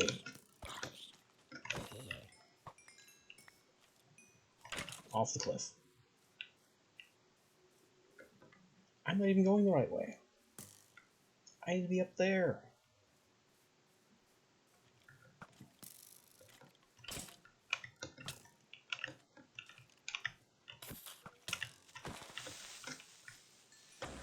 And now it's daybreak, and the entire trip is wasted.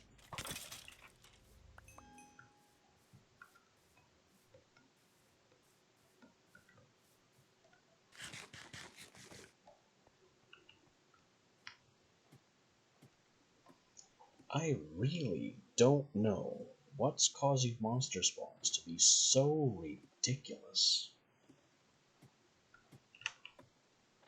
There's 3 times as many monsters as I've ever seen on any night, short of a mod that adds a blood moon.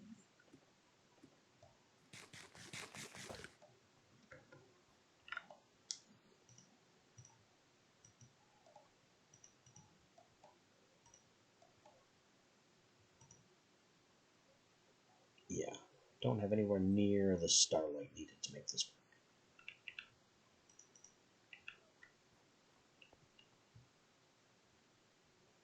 That's all because I was stopped every step of the way.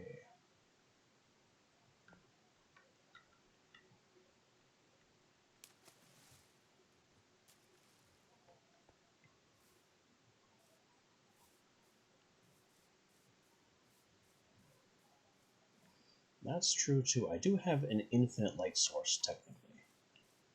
So I could just ban monsters from my immediate vicinity.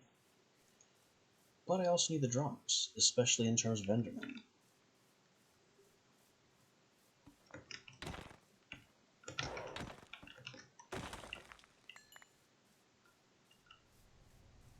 Though I do agree it would make things easier. It's just harder to toggle.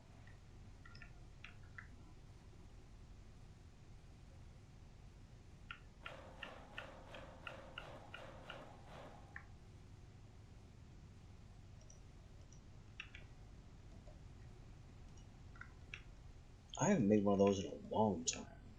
What the? Glowstone here. I actually have no carrots. My farm chest. You know what else I haven't seen anywhere? The Electroblob ruined libraries. Haven't seen a one.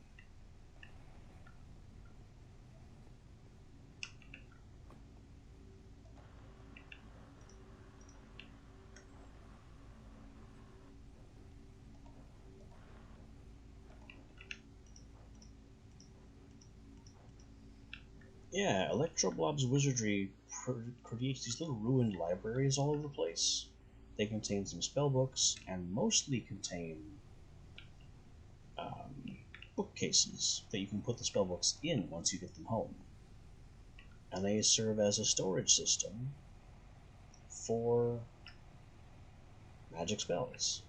And this arcane workbench automatically connects to nearby libraries or nearby bookcases, so you just have your whole arcane library ready to go.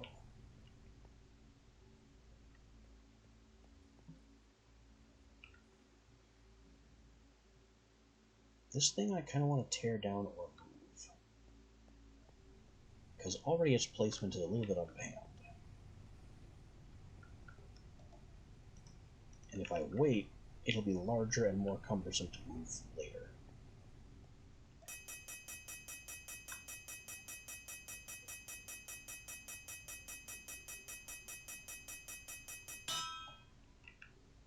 One iron.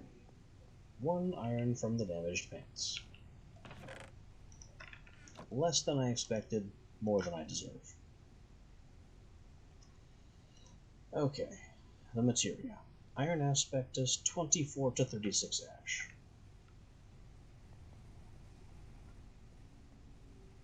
Let's make some universal repair material. It's made with Iron Aspect. I can even take both. And we start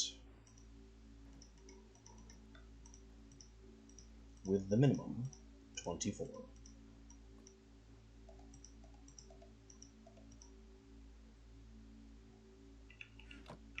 This 24 gets split, because I made that mistake once, between these two. That's 24 ash under an iron aspect. I expect this to fail. The first one almost always fails.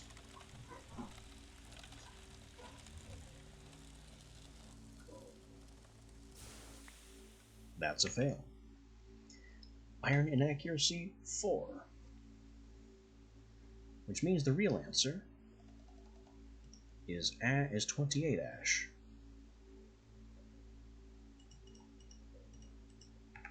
Simple enough. We're making 7 batches of 28 ash apiece.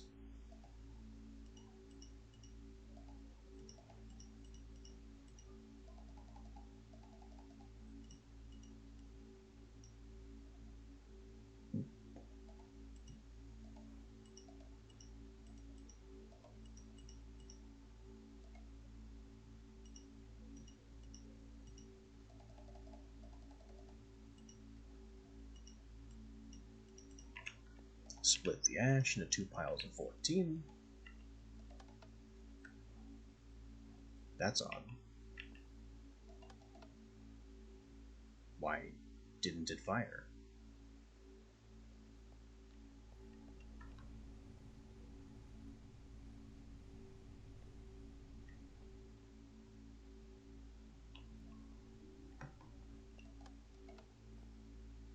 Something's wrong with my circuitry.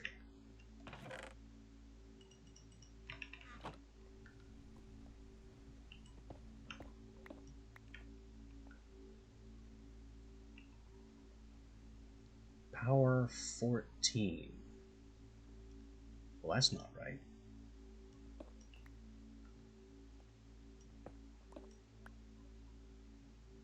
Three, two, one. Power 360. It fired with a power of 360 before. Wait. Maybe it didn't. Maybe it fired because it had enough power in it previously. Before I made this shortcut.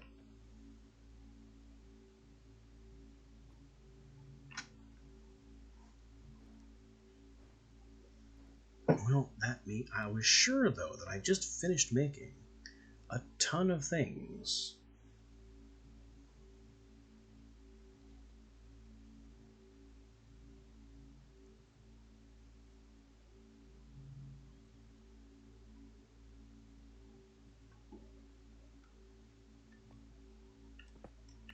Well, guess not.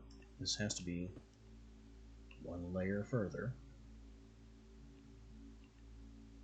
Let me just borrow this torch. I don't have any cables or anything up here, do I?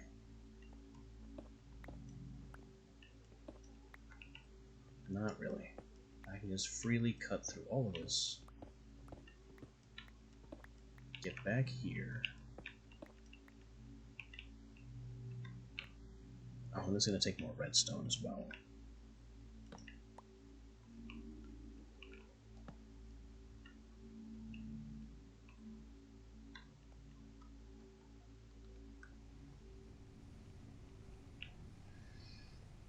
I efficientized my beam cannon a little bit too far.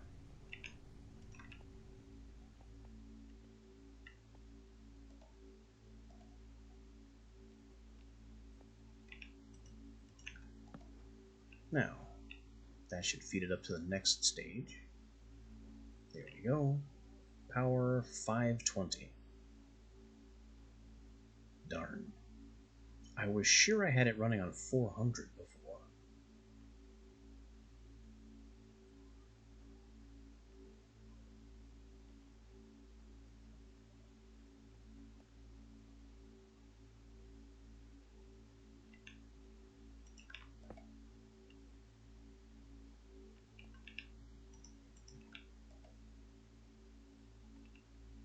In fact, I absolutely did. And the circuit just looked like this, for the same exact effect. Sometimes the old ways are the best ways.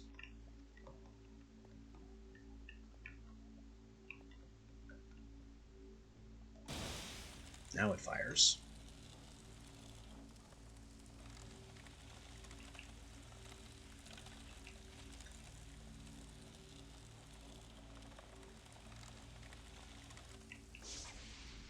Correct. Isolated materia. 28 ash. Power refilled to 520. How did I have it at 4 before? Because at a power level of 3, it didn't work.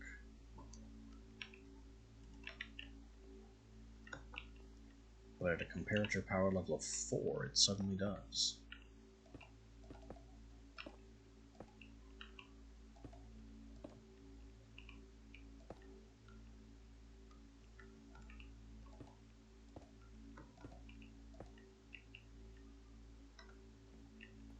Oh well, I tried to make it better, and I broke it.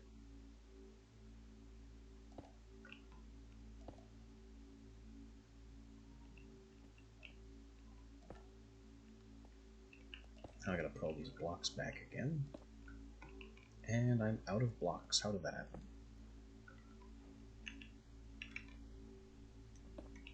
This block is always in the way anyway.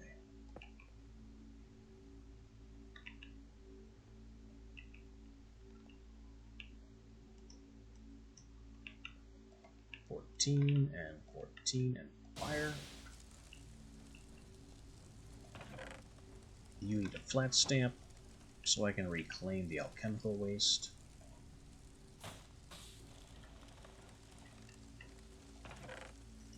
And let me get one more portion of 28.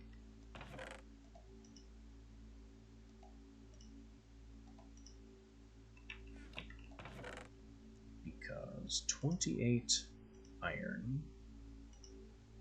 is how you make isolated materia.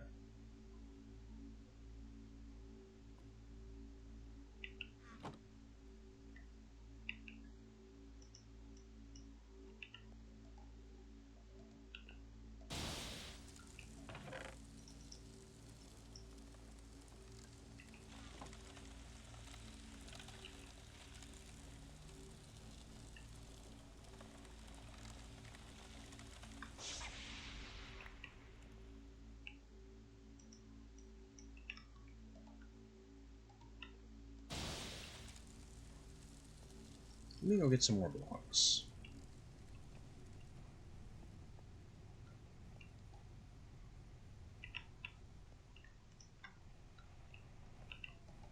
And I'm at 2 ender pearls, so I could go ahead and make the sling wand or the ender chest that I want to make.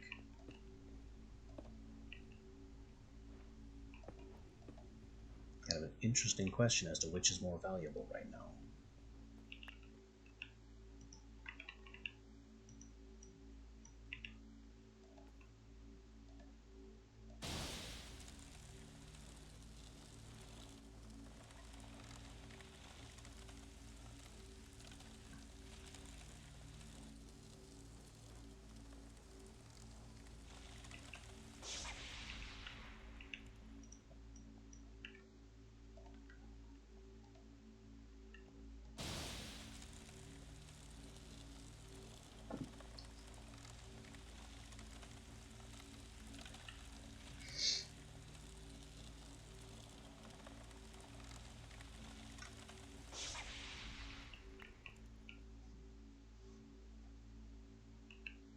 I actually need more like 3 ender chests, come to think of it.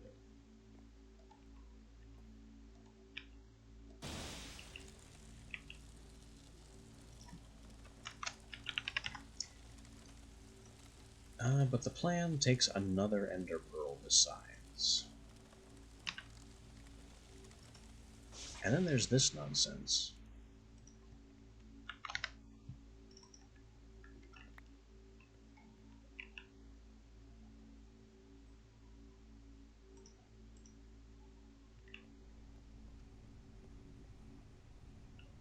Anyway, we've got isolated materia for repairs. I have reclaimed a repeater that we didn't actually need.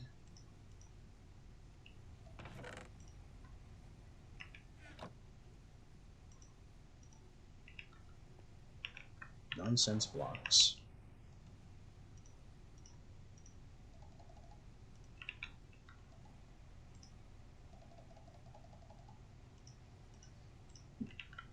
I think it's time to make these ender chests.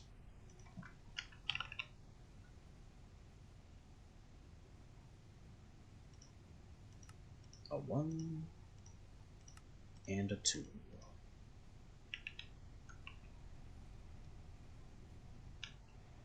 And I want them linked.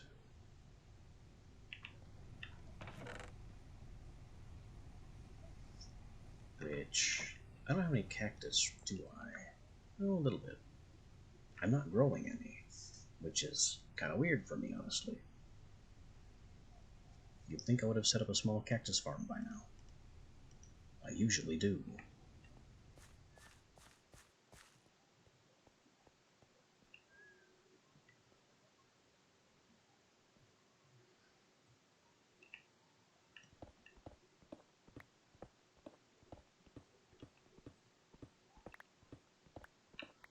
Well, there's always room for cactus.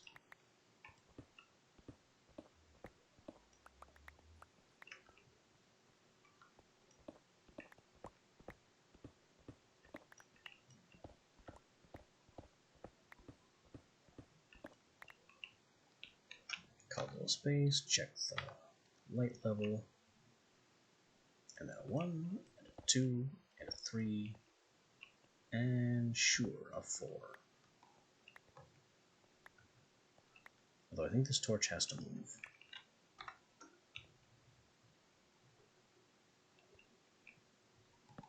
That was it.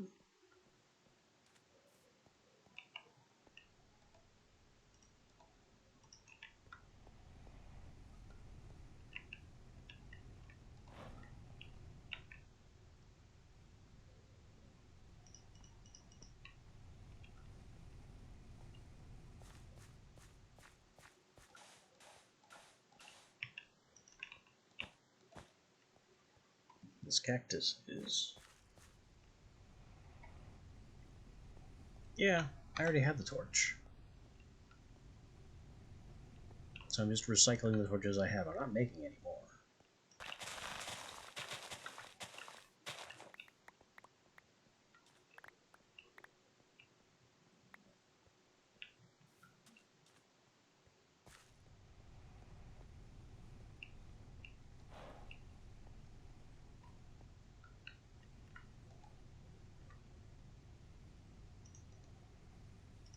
Now, I still want to do item pipe shenanigans.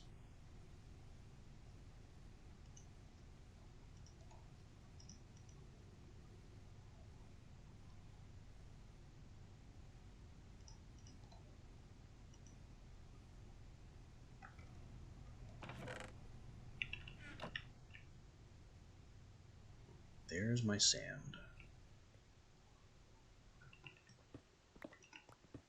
The item pipe shenanigans are going to look a little bit like this.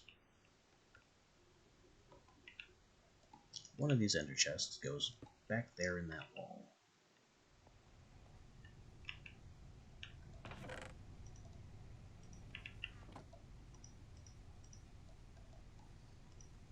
I make some more pipes.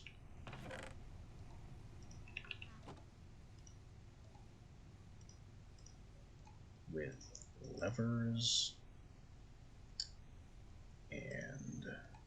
extractor. That's not right. That's right.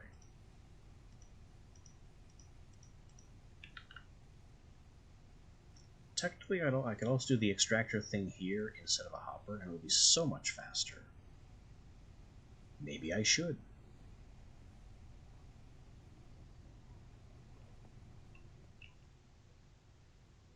Maybe I should.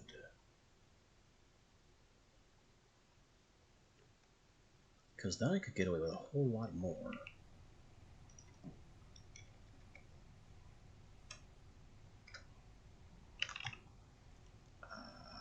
Item transfer. That's a lot of lead. That's a lot of lead. But it makes 4 of them. The item transfer is usable as a sort of filter on an item pipe system, if used right. And that is my plan right now. Whoops. The hopper went into my... Wait. The hopper went into the brazier. And it's gone now. Which means I already had a hopper somewhere in the system.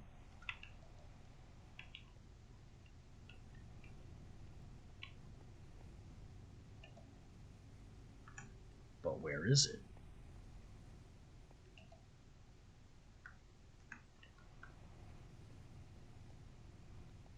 If it couldn't legally have gone in there, then it wouldn't have. Oh, I know where it is.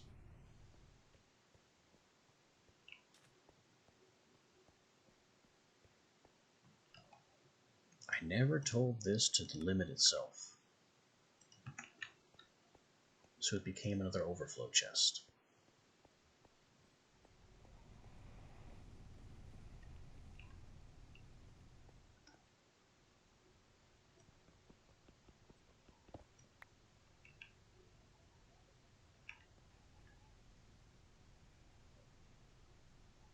So now, the plan is to make an item extract or an item transfer, so I can filter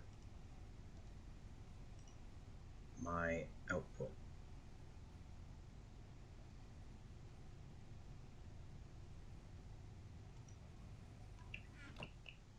The idea is that I want to extract from the ender chest really fast and automatically put things into these troves that go in these troves. That automatically happens if I put it in the brazier. I'm an idiot.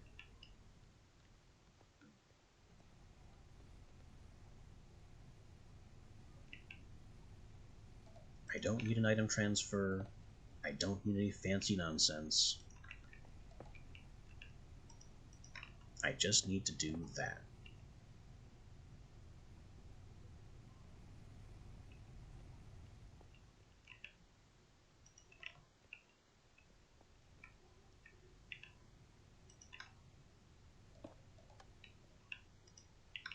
And this entire back area I cut off, and my item transfer plans, and everything I was going to do all fancy to make a sorting system, none of that is necessary. The brazier already does it all on its own.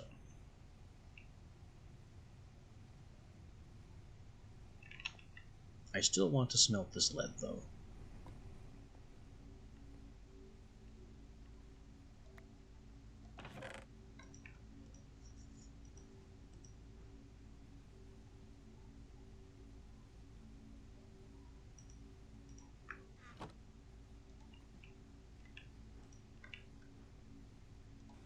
I'll let it make like 2 or 3 plates. How am I on lead plates? Not great.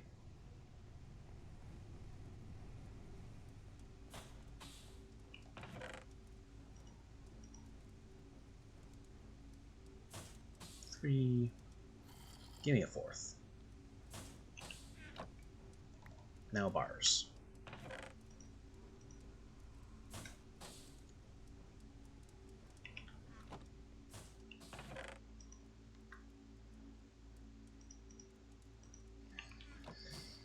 So this whole nonsense I'm doing, it's building up to something.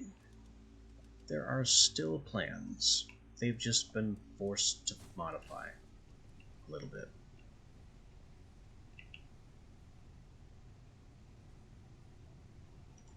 I need to make a devouring charm with a flint and steel.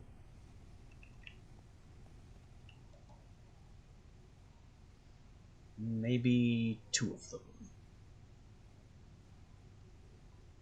Well, they are made in 4s, so it's fine.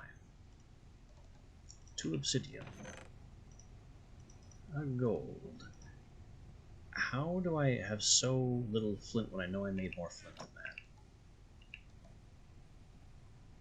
I was fortunate. Oh, I was fortuning flint, and then I burned it.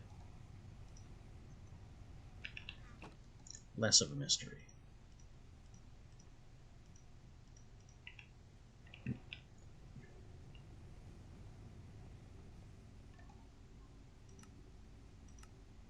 Devouring charms, of which I need 2 right now.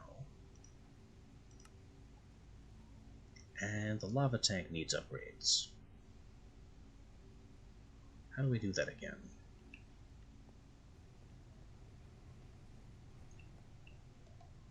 It involves this.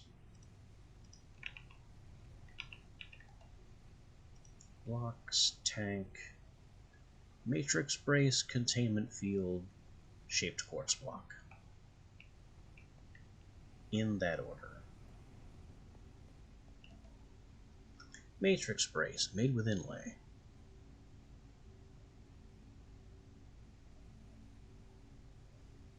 Inlay, made with dust, and lots of other things, including gold.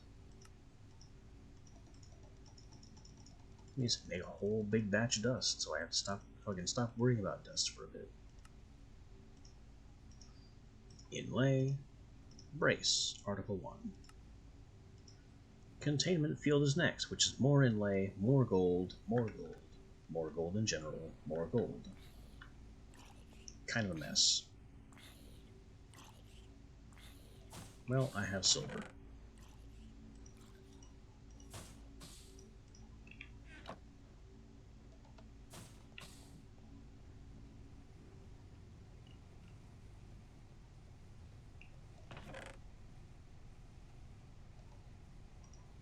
Just grab a bunch of gold, make some nuggets, shut this thing up on being short on materials. Alright, so about that inlay, and then from inlay to containment field, and then we need 9 of these to make the block.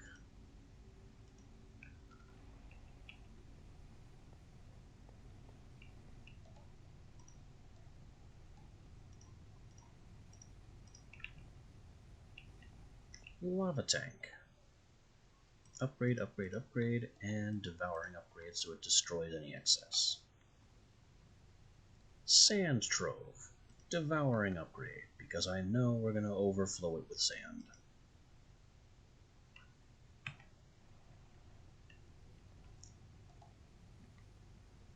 And the last bit of goofy shenaniganry that I'm planning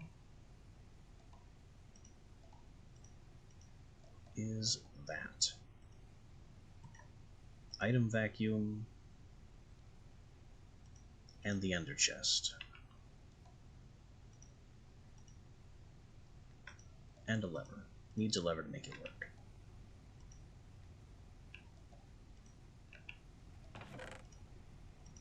What is all this for? It's for going back to the temple to collect our infinite sand and hopefully also aquamarine shale. And then just not turn it off.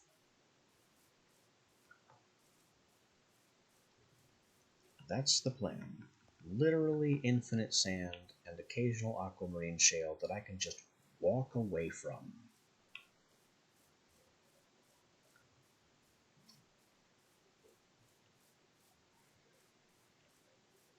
The drawback here is that it's going to cause a stupid amount of noise at home because it'll always be pushing sand into the brazier.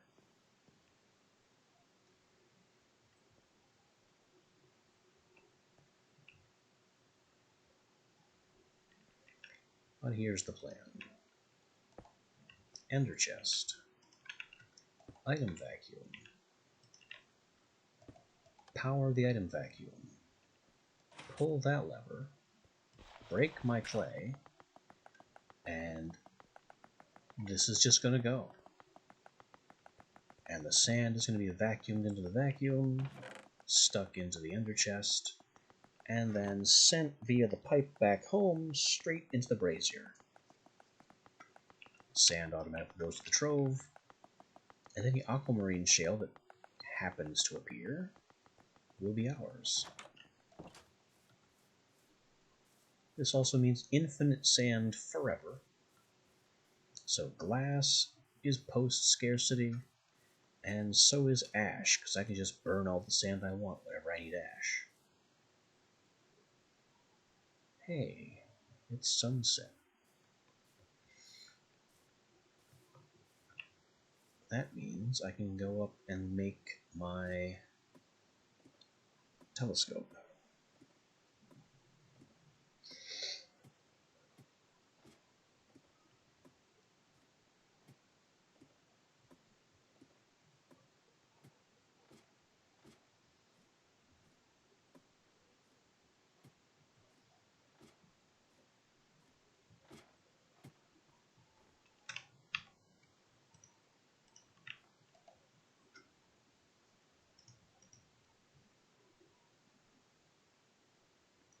Here comes the power.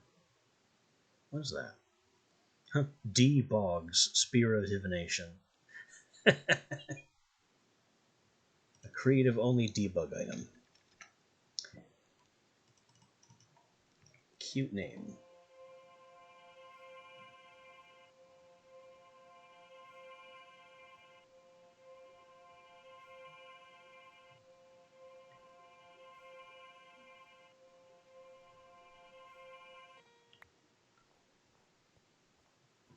Now let's get this home because there's something I want to try.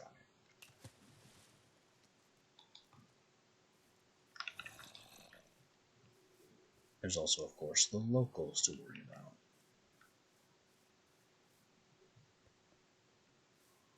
And not a single one of them, not a single one, is an Enderman.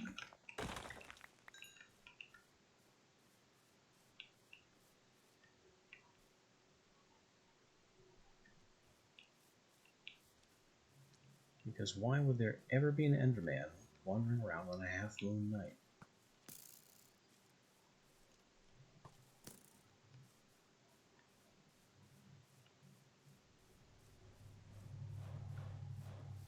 And there's the noise I was worried about.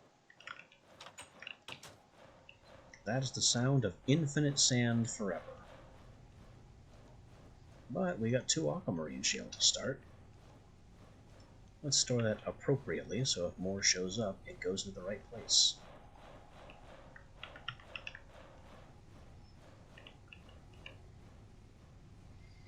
Now I'm curious as to whether I can put this here. No. It was worth a shot.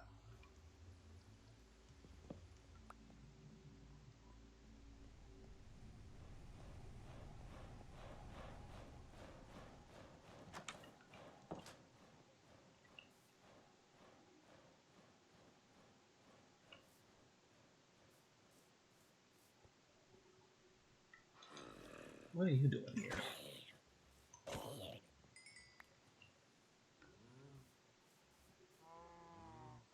That's a wizard. Hey, wizard. Why are you so fast?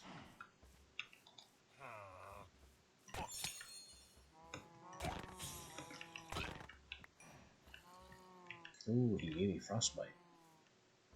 How dreadful. However will I cope with frostbite?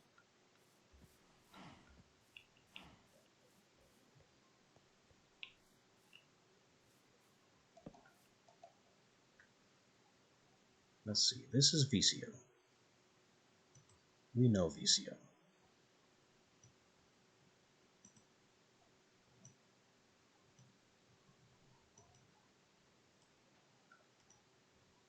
Nothing, nothing. What are you? Avitas? Yes. Maybe. I'm gonna have to look it up.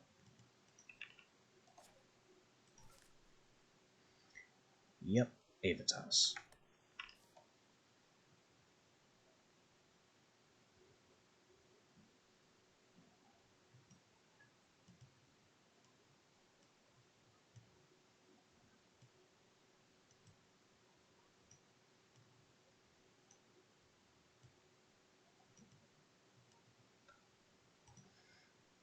Nothing, nothing, nothing.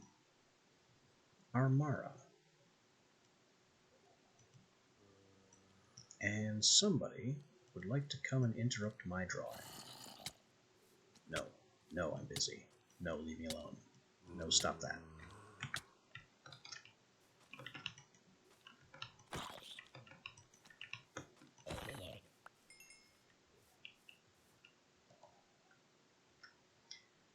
Well, back to the drawing board.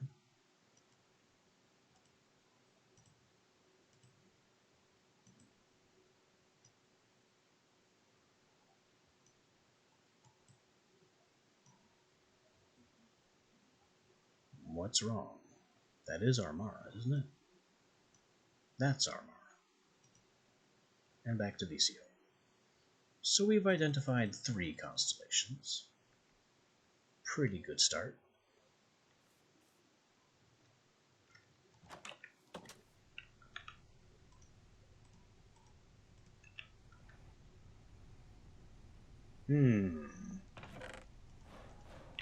The infinite sand machine seems to have stopped.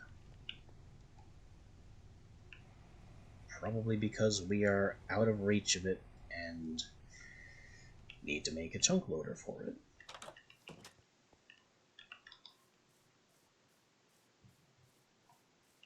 Well, the only way to chunk loader is to ender pearl. So it's back to more of the same old story.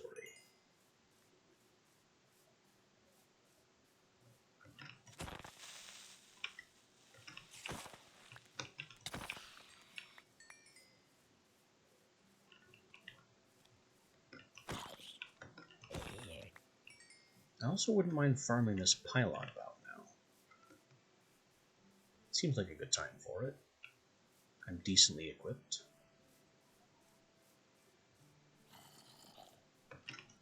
If it weren't for the million spiders.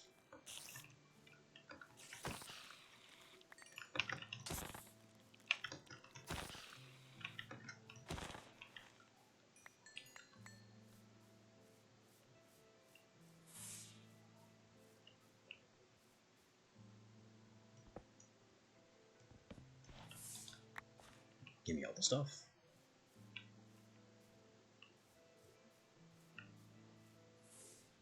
Now just try and come and get me. I will hammer you into next Tuesday.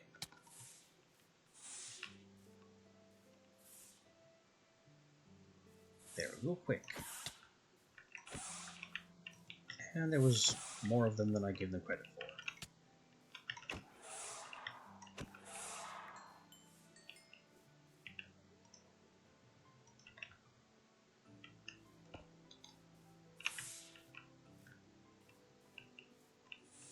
They basically work like vexes,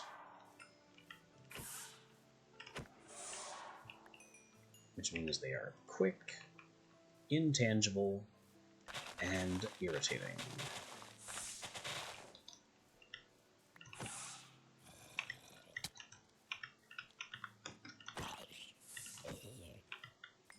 Also, I have no idea how they're surviving single hammer shot.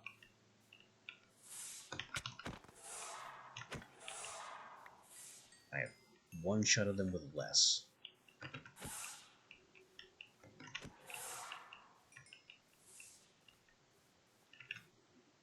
Also, looting 2, and very rarely getting their one drop.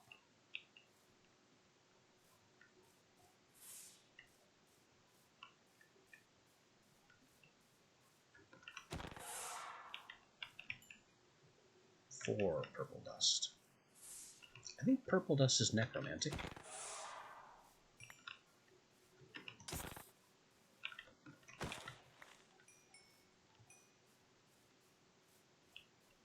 I really like green dust.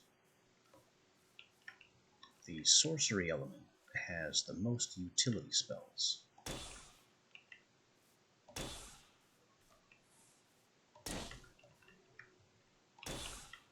There. Dust off your arrows. This. They don't seem to care.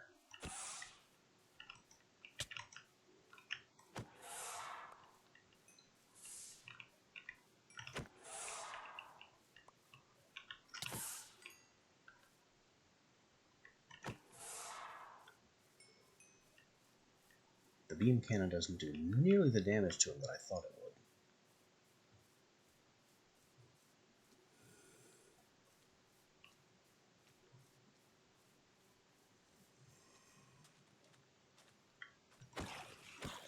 Bye-bye. Also, I completely forgot about this place.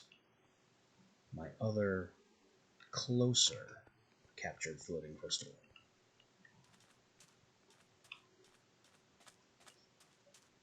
Is it closer? Is it really? Kind of.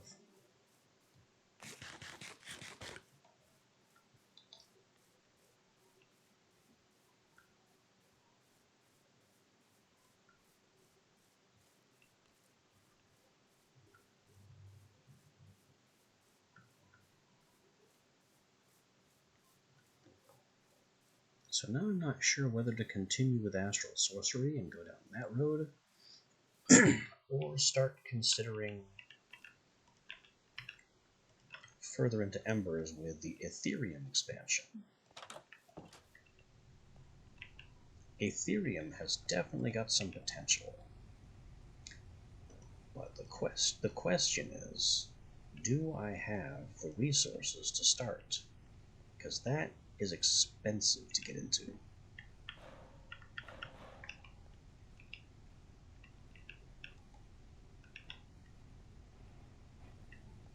Let's look at the codex entry for that. And maybe fix up the... I've got some things to fix as well. We got things to do.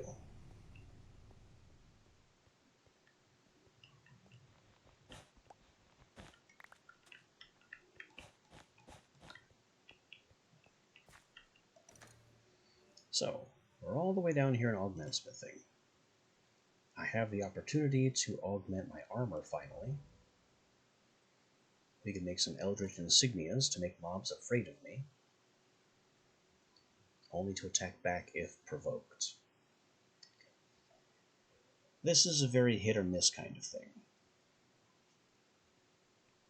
I really don't know what it means, or like it's supposed to make certain mobs disinterested in attacking you.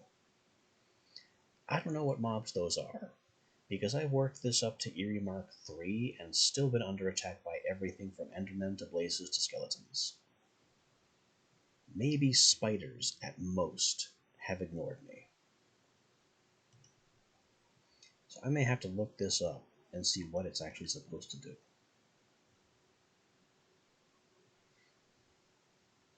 Intelligent Apparatus, on the other hand, is just good. Boosting experience obtained means enchanting is so much easier. Blasting Core.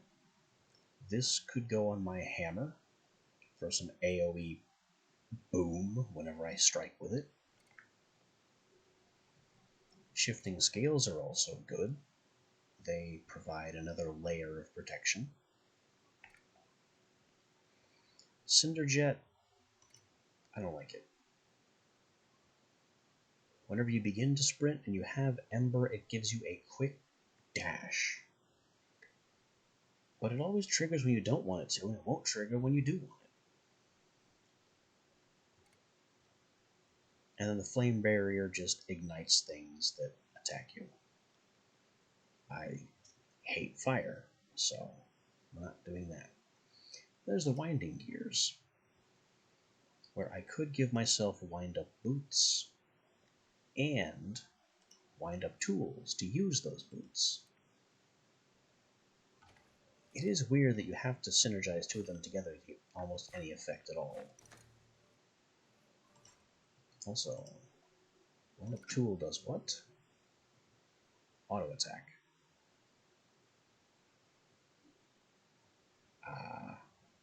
Maybe. Auto attacking hammer might be faster. You just go full Donkey Kong on them.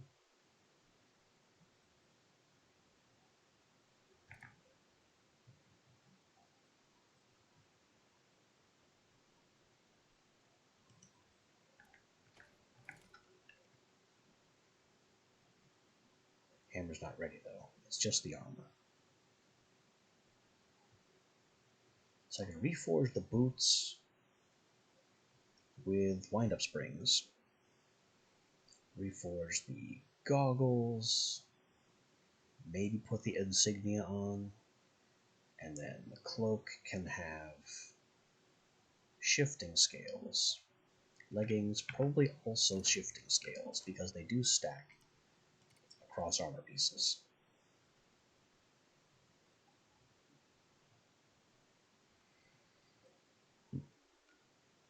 Or at least they should.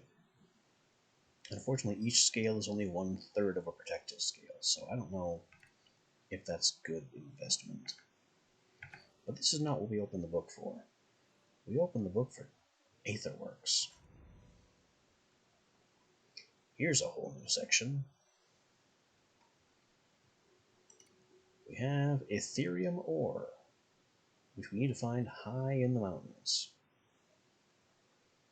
That could be difficult because the way I've got my terrain generation with Hexlands, there aren't any very high mountains. But assuming we can get our hands on some, there's the mixer centrifuge, where you mix impure Ethereum with molten Electrum to get usable, pure Ethereum. And then once you have it, you can make more shards with a stamper.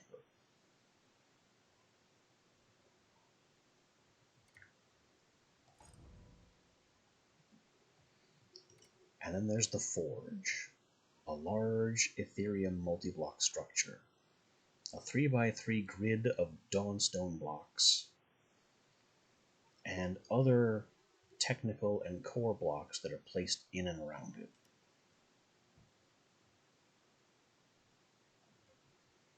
There's also a whole heat management thing.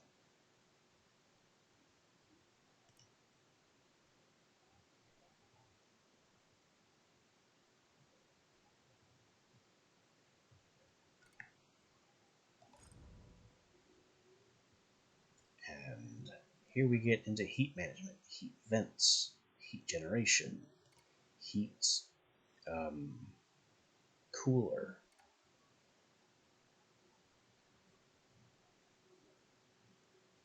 There's also collecting Ethereum, which is a multi-block, like an altar that has view of the sky.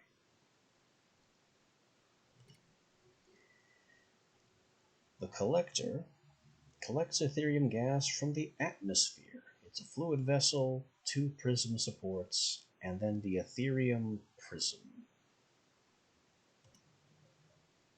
After that, you wait for nighttime. But it's impure and needs to be processed. But this on its own does nothing. It needs the amplifier pillars and the focusing matrices, and to ban that guy immediately. Nope, not happening. The amplifier pillar, made with archaic bricks, archaic edge, and the moonlight amplifier, and a focusing matrix, also built with archaic bricks and edge, and the lens focusing matrix. These are also expensive in their own right. The moonlight amplifier is made with Ethereum lenses, which is Ethereum shards around bronze or copper. And Ethereum shards are stomped Ethereum. So you cannot collect Ethereum unless you first have Ethereum.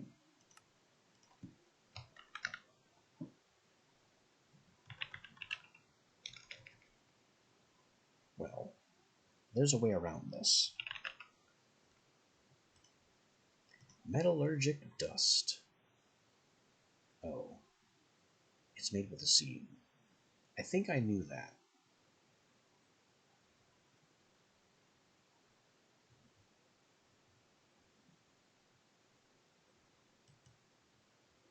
You know what, though? I can make aluminum crystal seeds, which are otherwise useless, and then turn those into metallurgic dust.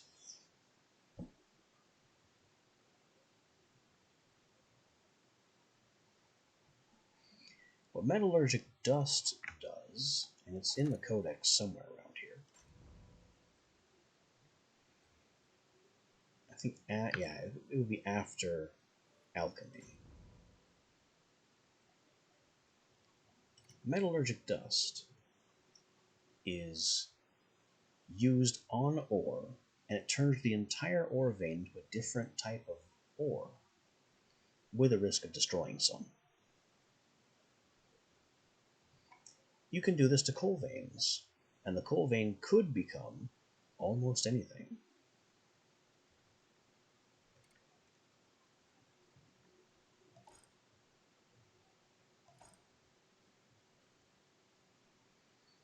There's the small issue, of course, that you need to make the seeds first.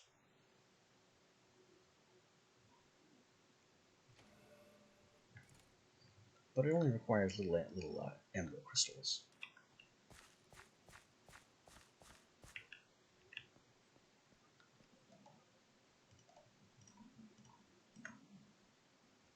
We have ember shards. I don't need this much ember grit, though.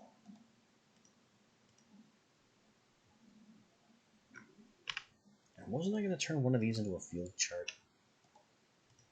Like, wasn't that always the plan?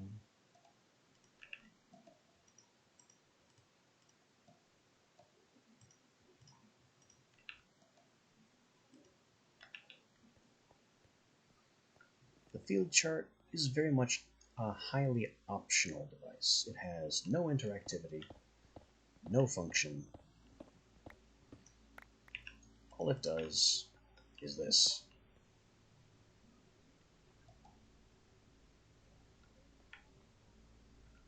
That's not good.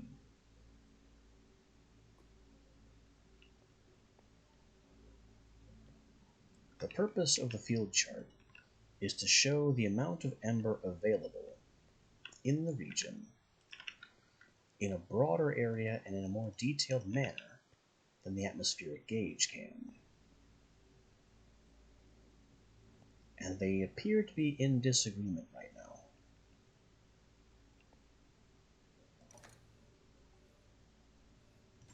Hello, field chart? Is there something I'm missing?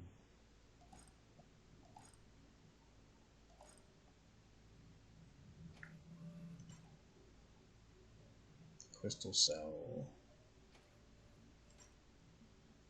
Field chart. Ember resonates, devise the field chart, and map of ember concentrations. That's all it says. This field chart is showing us nothing.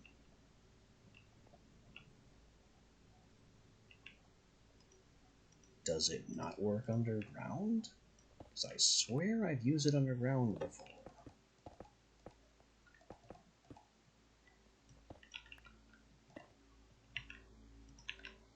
More and more puzzles.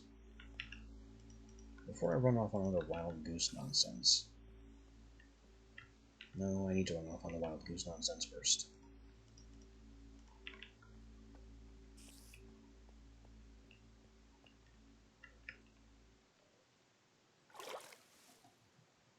Have the ember bit fuel. You are burning charcoal. We are running this. Field chart. What do you say about the local concentration?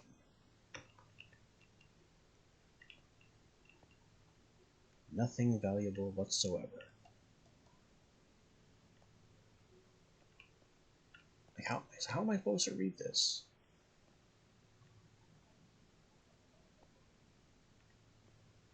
What is this even saying?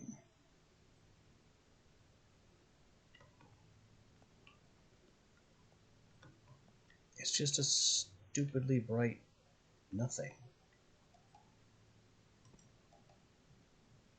I don't get it.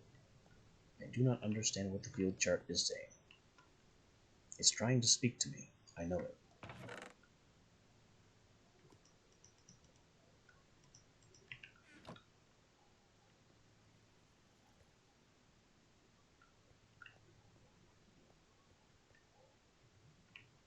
Our reservoir setup is working perfectly fine. I'm just going to leave this here. Maybe one day it will show us something useful. Until then,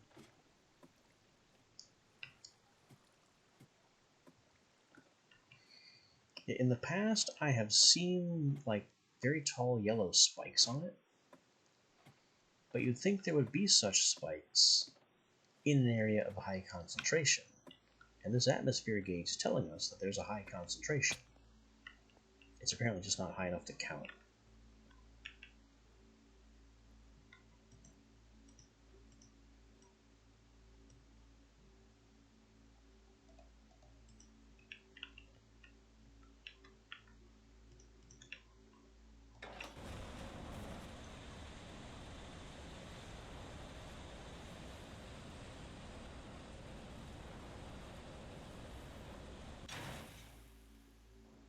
That sad little hiss noise was failure. So we put you back in with more ember shards, full power, and do it again.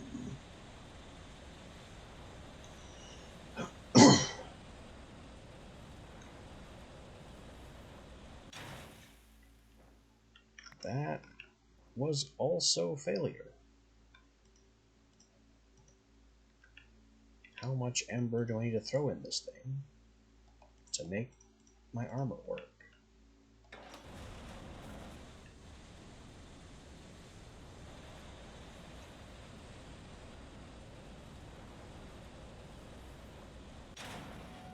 Success. 3/4 of a stack, apparently, is the answer.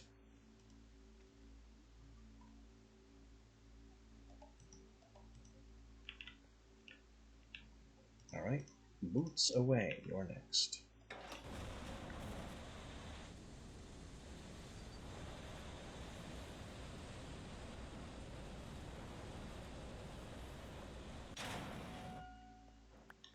Another success. And I have a half stack to, I guess, try one more item.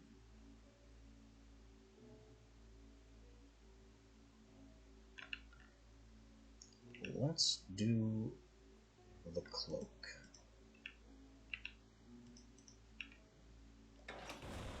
Might fail, might succeed. I have no information about what the thresholds are. Fail.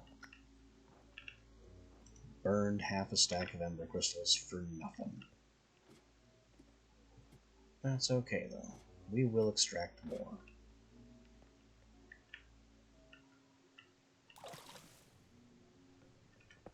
I'm taking this. Maybe we can take it on safari with us and learn something further about Emperor concentrations.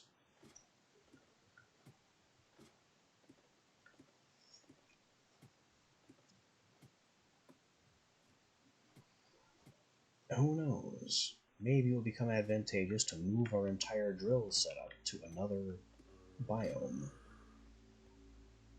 with another ender chest and a chunk loader. Kind of an ambitious thought, granted, but I don't know. Maybe.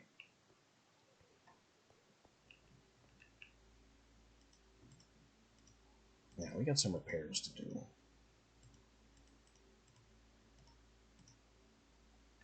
And also upgrades to perform.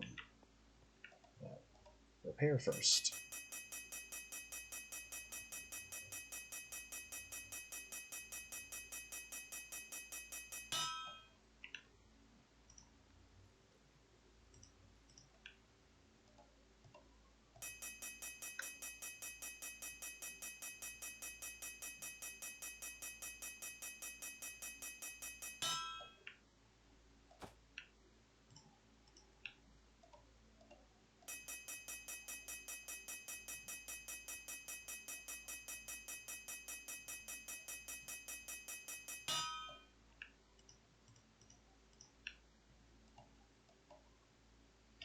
You know, I could use this materia to repair a damaged piece of found equipment, like damaged iron pants or a damaged diamond pickaxe, and then use the anvil again to break down the freshly repaired item and collect the materials it was made from. But I repaired it with definitely not those materials. An interesting thought.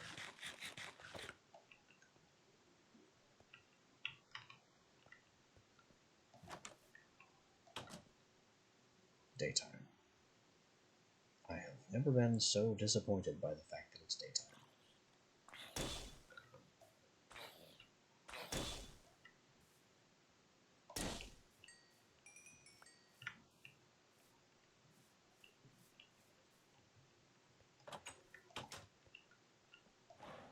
Okay, I need to leverage Comforts. Comforts is a mod that introduces sleeping bags, which allow you to turn night into day while you're outside without resetting your spawn point.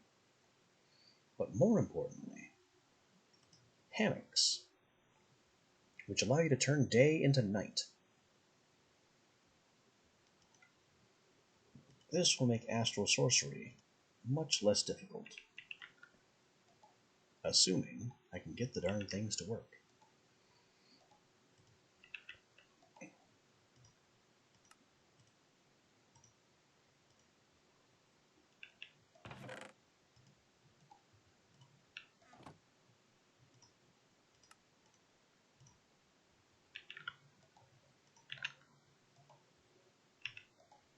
I've never actually used one of these before.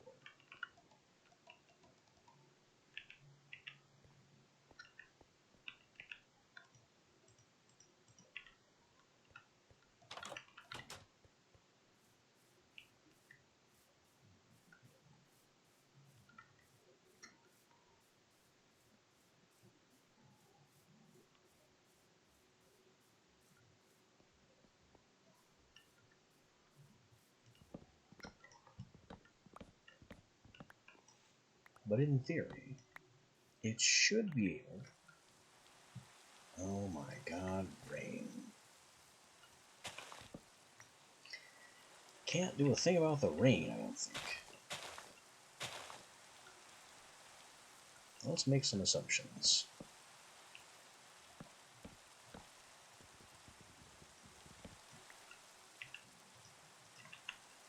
Rope and nail, rope and nail. Hammock? Hammock. No, that's not how this works.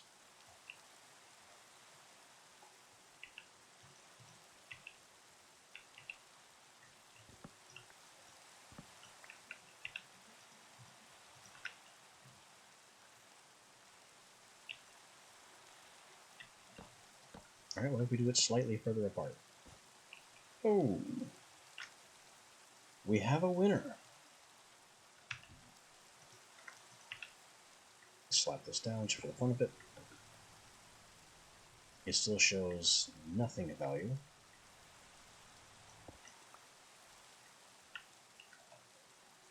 But there we go. A nice midday siesta to make nighttime happen. And yeah, it made it sunset. Exactly sunset. Which is better than a lot of other times it could have made it.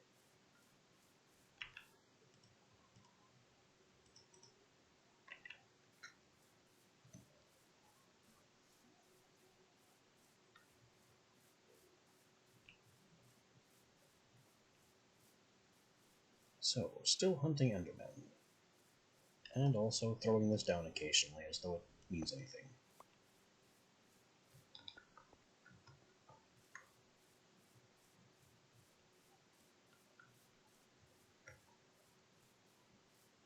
I can also get closer to my infinite sand generator over here to make it keep running. Unless it broke for some reason.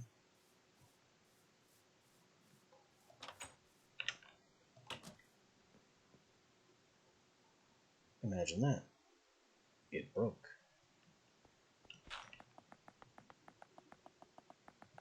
I got too far away, the sand decided to stop being physical, and it got turned into clay and stopped running.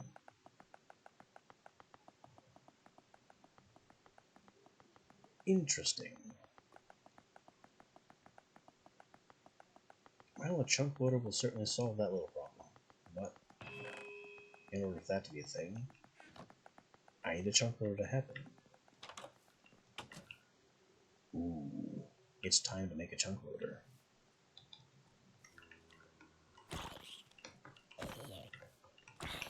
I'm still functioning off of my misguided belief that the moon phase determines what kind of monsters can spawn.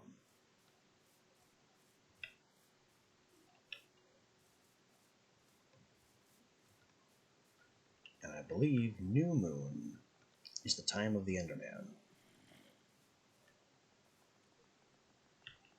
Just as full moon is the time of the witch.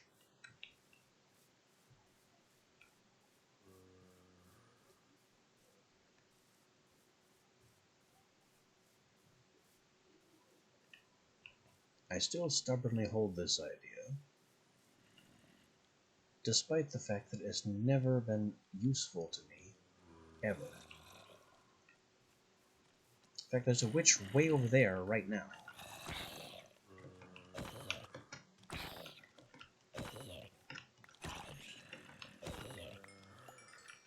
Whereas if I was actually right, and spawns were weighted based on moon phase, a new moon witch should be impossible. But that's one, way over there.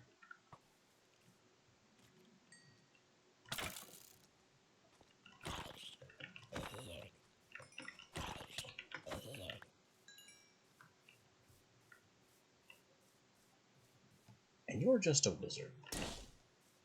Completely unrelated to our woes.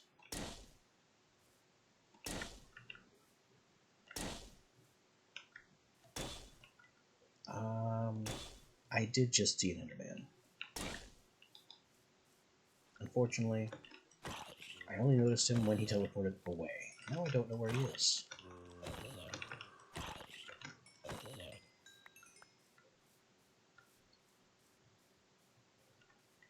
I can only confirm where he isn't.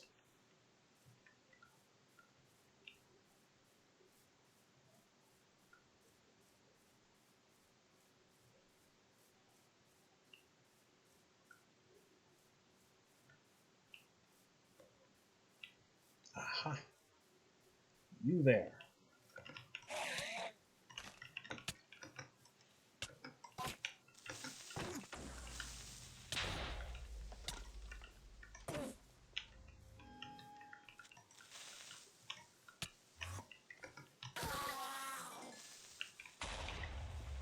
Good work, explosion canceling amulet. It was certainly worth the investment. Apparently I have to be right next to them for it to work. Otherwise, hideous craters.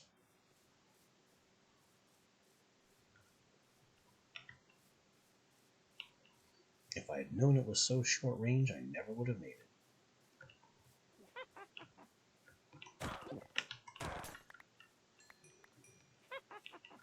Missed. And then you poisoned the creeper and yourself.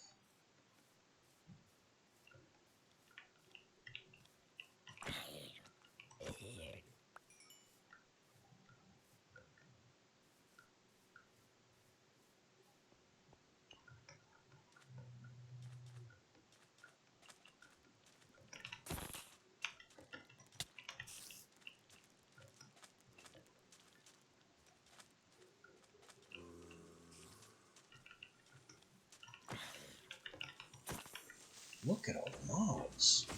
Okay, that one disabled from a very great distance. So what's going on with the amulet? How does it even work?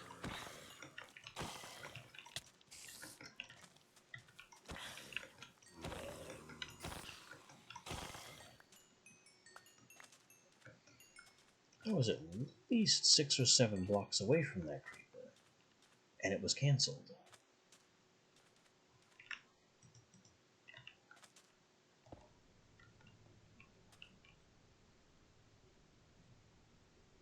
Still no useful information from this thing.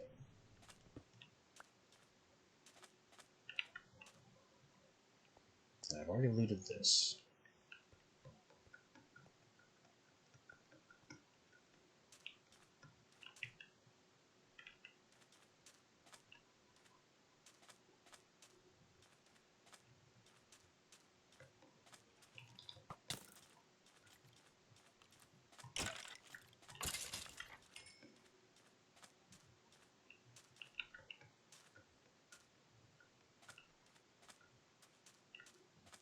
Where are all the Endermen?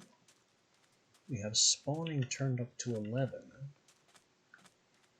and monsters of all stripes. But the one creature we don't see is the one that we want to see.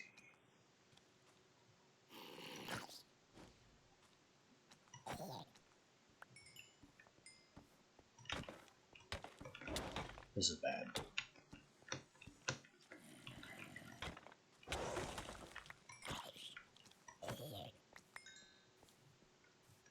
That was a very narrow bridge to be fighting a golem on.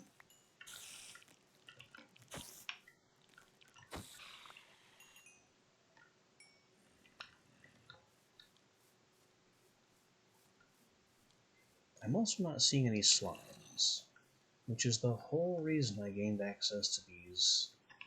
Actually, no. The whole reason I gained access to the swamp biome was for clay. But you'd think there'd be slimes in the swamp biomes at night. They are an increased full moon phenomenon, I know that.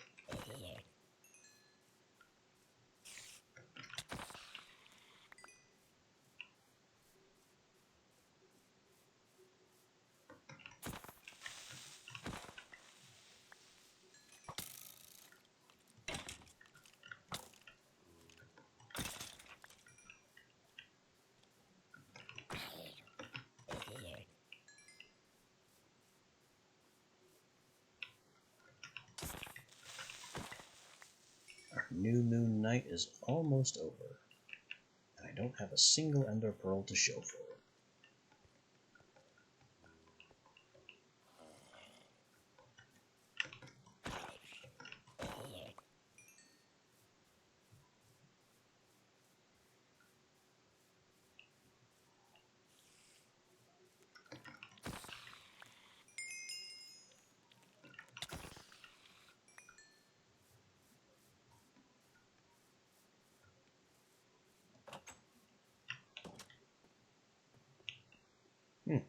It stopped again. Why does it keep doing that?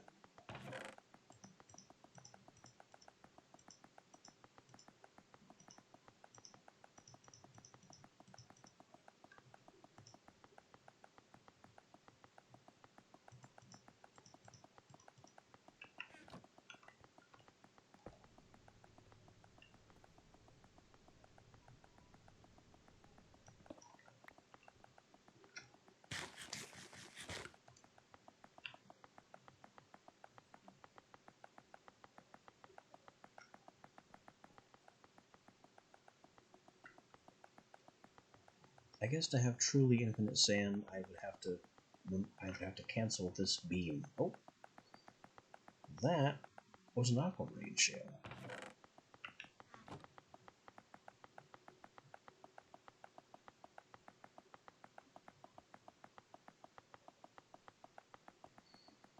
It is so weird and always will be in a position where infinite sand is the answer to two of my problems.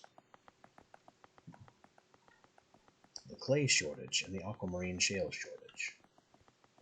Because Hexlands does not believe in shallow coastlines.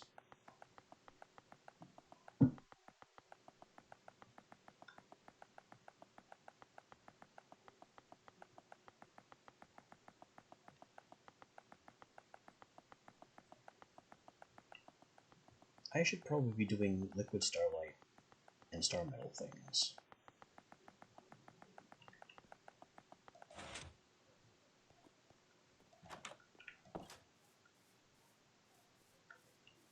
Instead of hanging around watching the sand.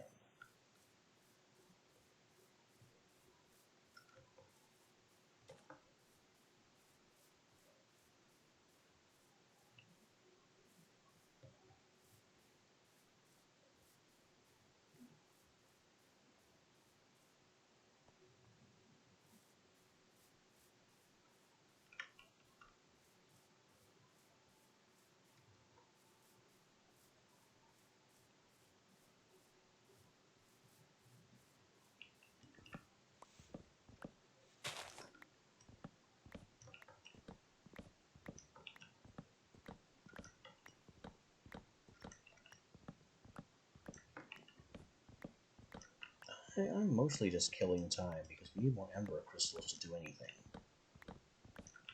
So it's just a matter of waiting for our ember borer to pull them up.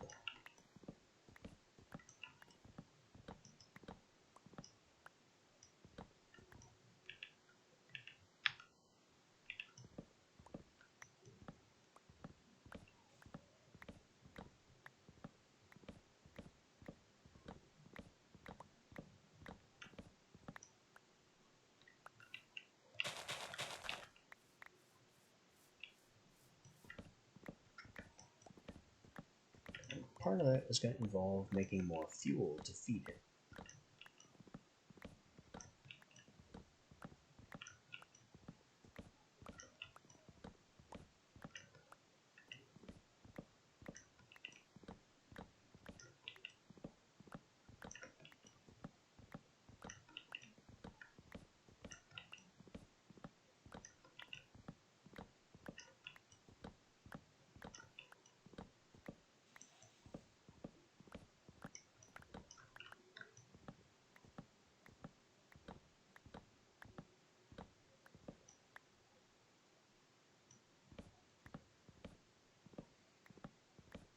Yeah, I've tried a few mobs in that vein.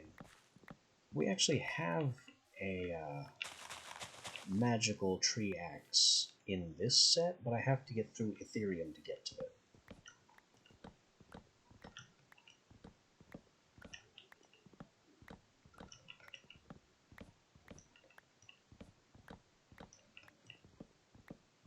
Mind Fantasy had that lovely lumber axe, and so does Tinker's Construct. I don't have either of those in right now, because I wanted to focus on showcasing Embers this time around. Since I wanted to showcase Embers last time around, Mind Fantasy really stole the spotlight.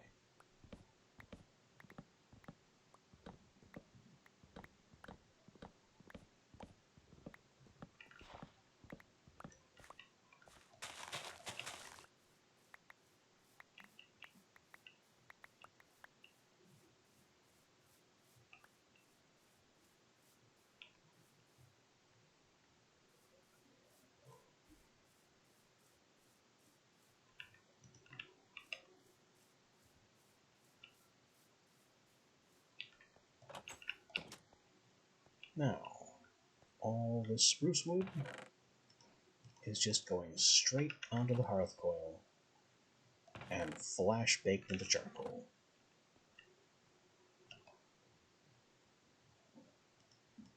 the spare spruce saplings.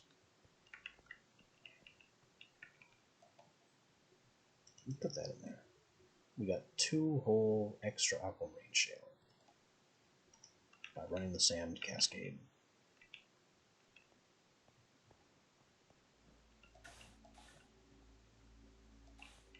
Though it is funny that aquamarine shale is physics enabled.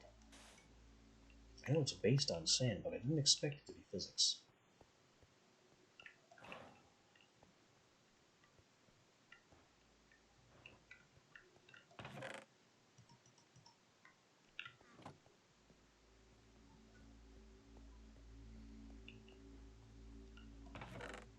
Saplings, be gone.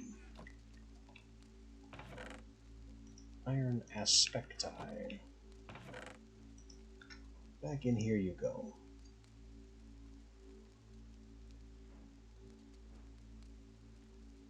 Now this is still a puzzle to me. Because I remember making the Ember Crystal. I remember making the Wildfire Cores, and that's what this is.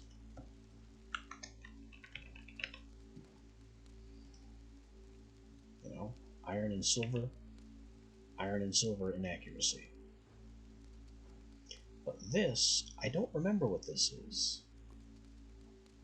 Maybe with iron and copper. Was it made with a wildfire core? No.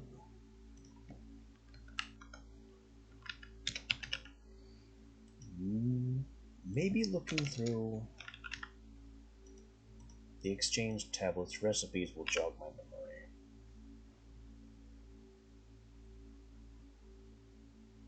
Oh boy, you have to infuse the Ethereum tool rods and Ethereum parts. That's troublesome. Was it the explosion charm? Iron and copper, it says, 8 to 32. Iron and copper inaccuracy. That doesn't make sense, though, because I remember specifically not saving the explosion charm's data, because I will only ever need one.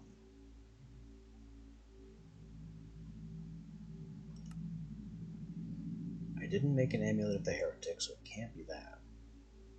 It's also not iron and copper. I didn't make this. I haven't made any seeds. What the? The aluminum one requires 3 and a ton of iron. They all require bunches of iron. I could just farm infinite gold this way. That could be useful. Lead seed. I should probably be, like, manufacturing metal at some level.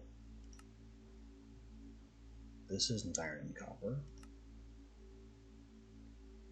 That's dawnstone. No, no, no. Dawnstone and copper for the crystal cluster. I already have that one set.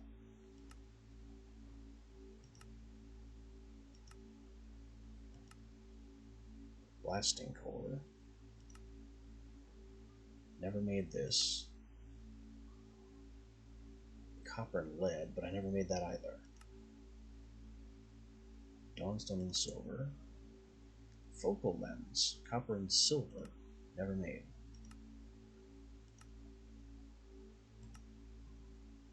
No.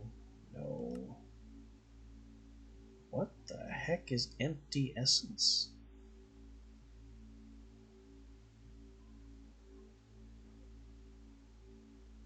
I think that's a brewing thing. Lead and copper, but never made that. Essence decanter. Don't know what that is. 48. 49.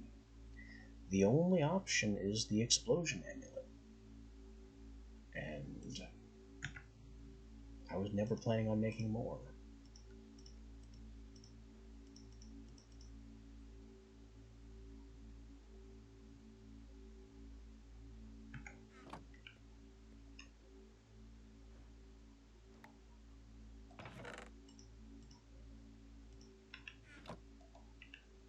I guess we'll just remove that. And in our infinite ignorance, wonder and trip over something later that we should know the combination for, but no longer do. How's my boar doing?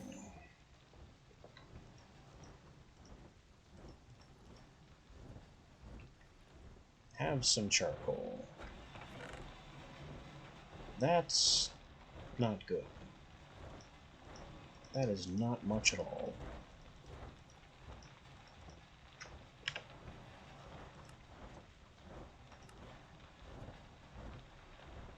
Oh, I may need ember grit to make this dust. Let's take some more of this back.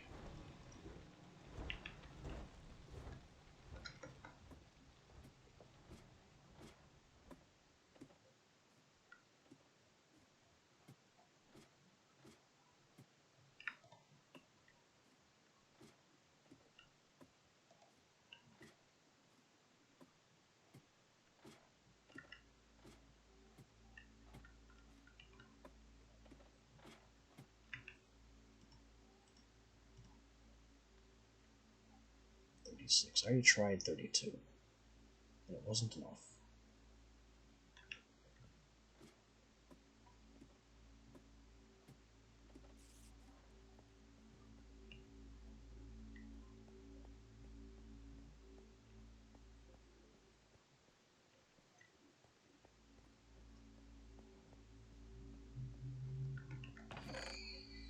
I'm also running out of slots to record my experiments in. Granted, this is not the greatest way to do that, and actually writing stuff down will be better, but I'd rather do it in-game as much as possible. Nothing worse than misplacing a page of notes.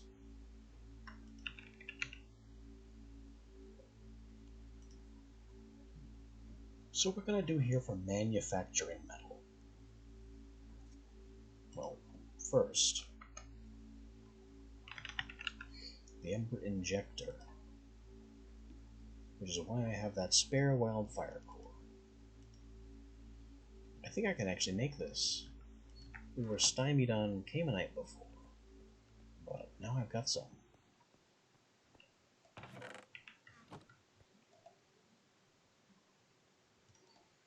Not to mention a little spare clay.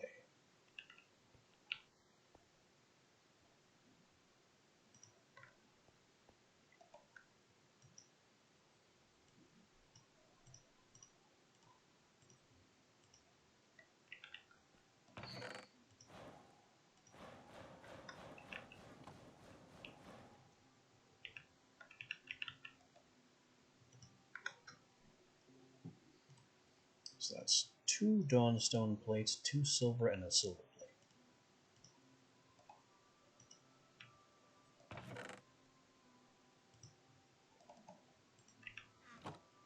And, of course, the 2 Caymanite bricks.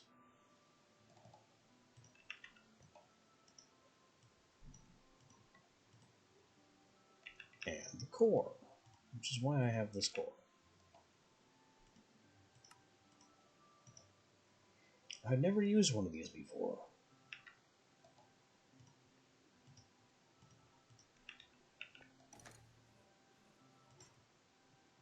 It's not in this section.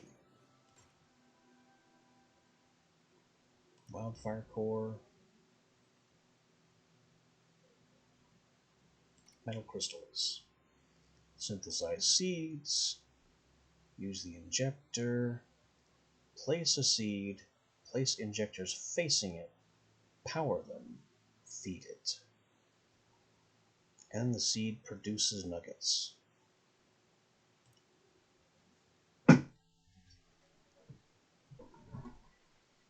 And it increases purity as it's allowed to continue to cycle like that.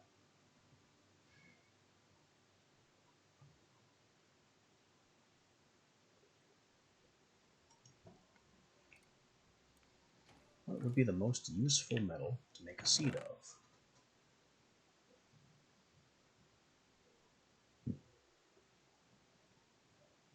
I'm thinking lead or copper.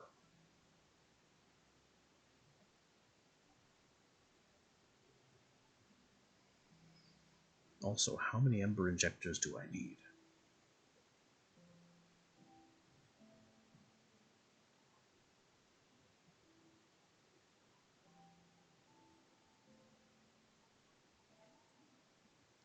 Dawnstone, also an option. But Dawnstone is just copper and gold. So if I can solve the copper and the gold problem, then I have solved my Dawnstone problem. In addition to solving my copper and gold problems at the same time.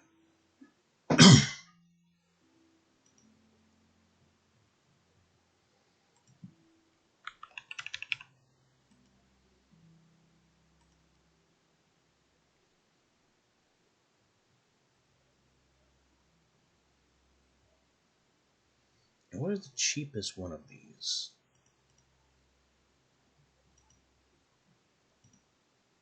I mean, really the iron seed is going to be the cheapest, because we have tons of iron. Ooh, or nickel. Nickel is basically useless.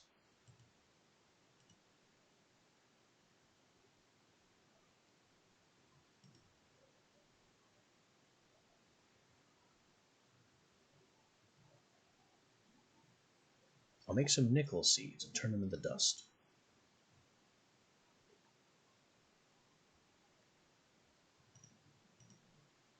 Hang on. The Dawnstone seed doesn't actually exist. There's no recipe. I can't click it and get a recipe for it. It's not real. Huh.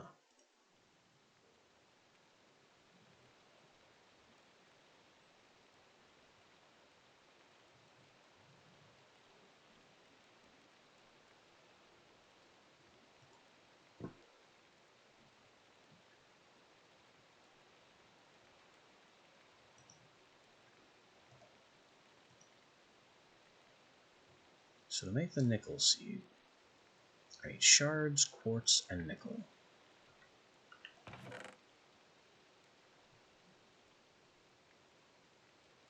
And I have nickel.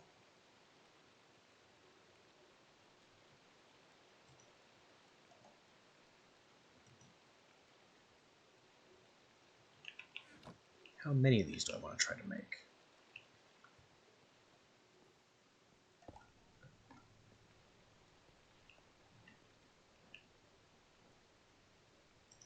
Well, it's 2 per try.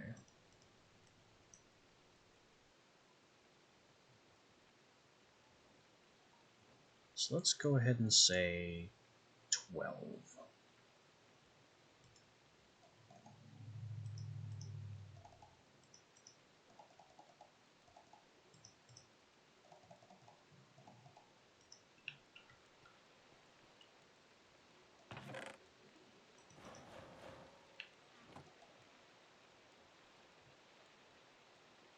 Potato?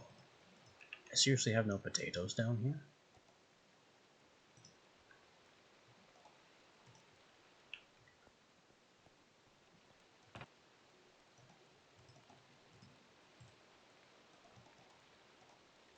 And 12. The Ember Injector can wait.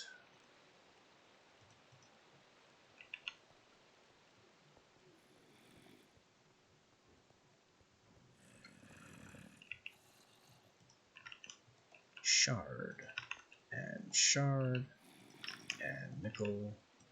And nickel. And quartz on top. I need an iron and a lead aspect. So double iron and lead.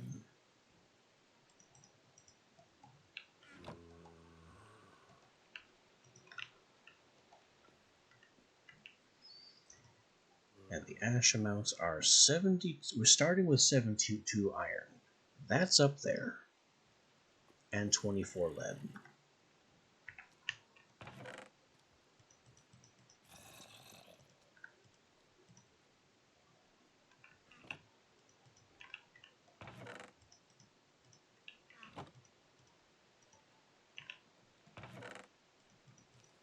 I think we need to get some more ash cooking, just so we're ready. So 64.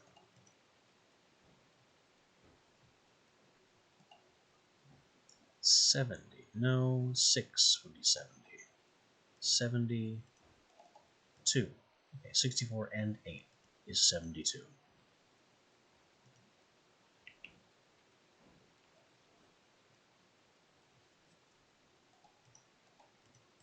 Split and rejoin. 2 piles of 36 each is the iron value. And the lead value is 24.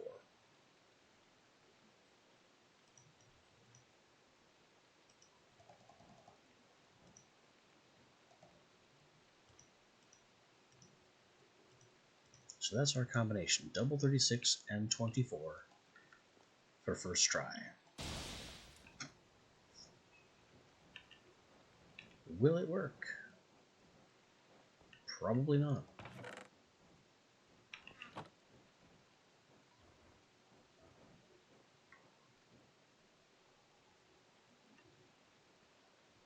How's my power doing? We've fallen a bit. Just a tad from having, 300,000 ember at the ready.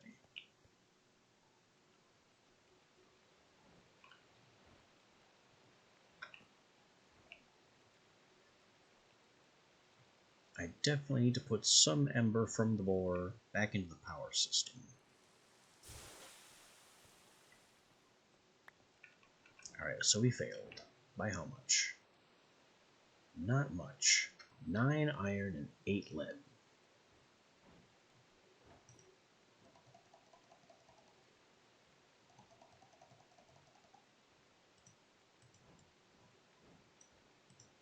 So that's what the combination is. 41, 40, 32. To successfully make our nickel seeds.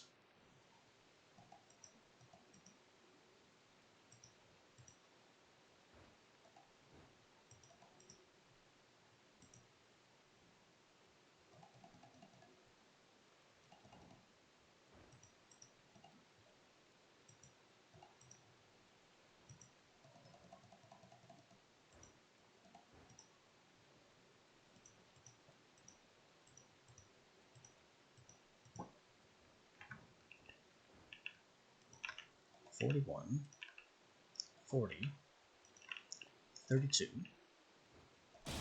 Hit it.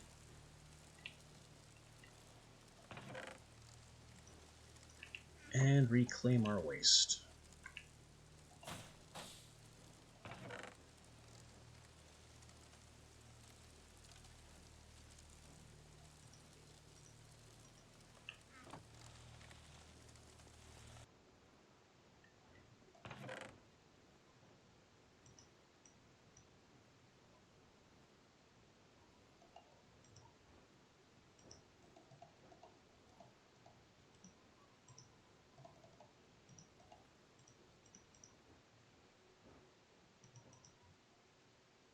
I really don't think I'll have enough ash for this.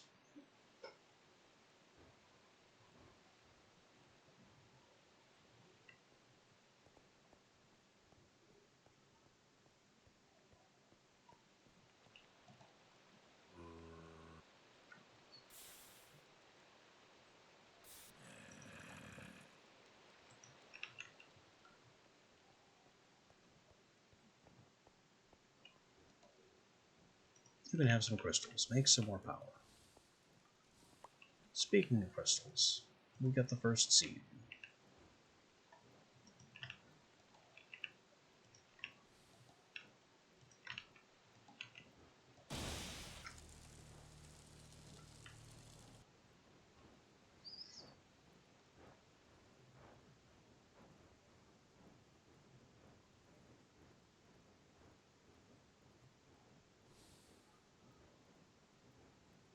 That's not right. I don't want this to flicker.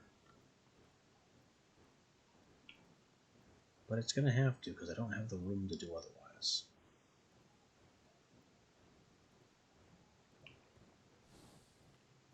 And I'm not turning this line into a tunnel.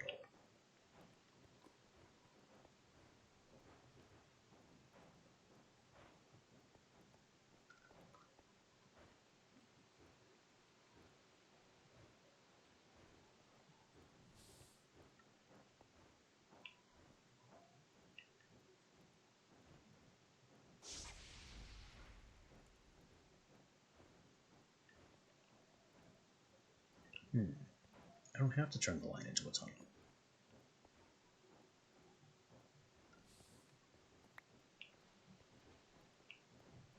All I have to do is take this torch, put it here, put this redstone here.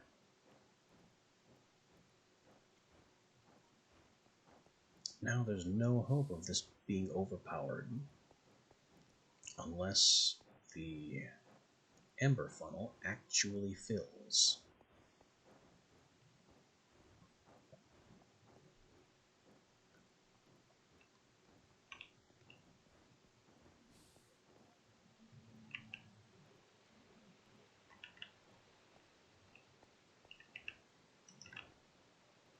Anyway, 41, 40, 32. Fire.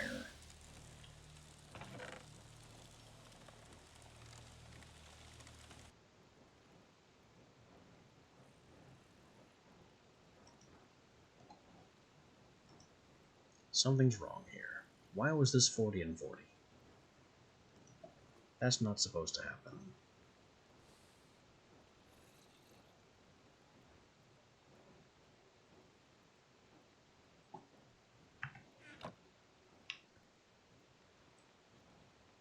Did I have an incorrect Vash value in here?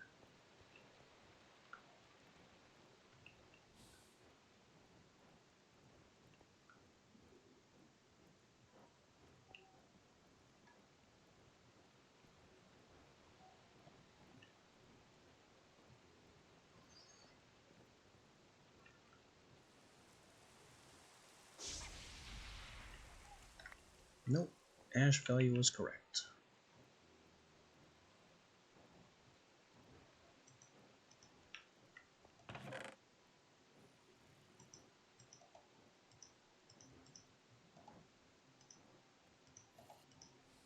Let's get some more.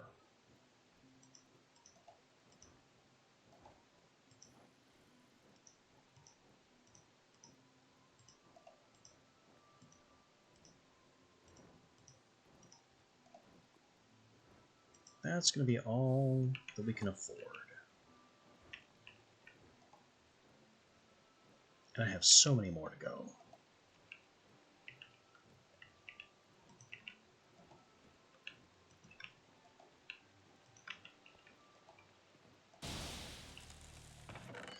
And so many other alchemies that need to be done.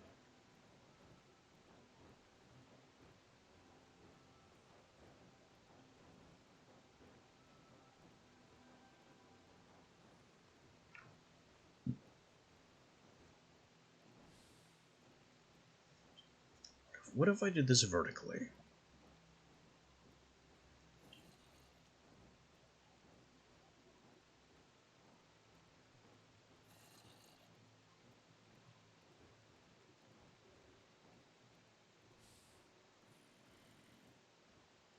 Because I'm not using these three spaces over here.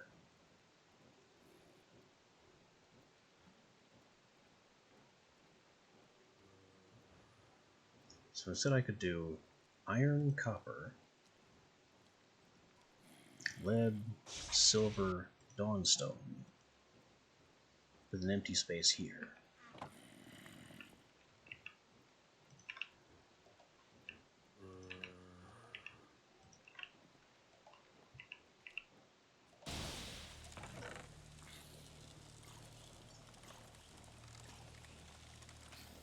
We have the ashen fabric, which is 16 iron, 16 lead.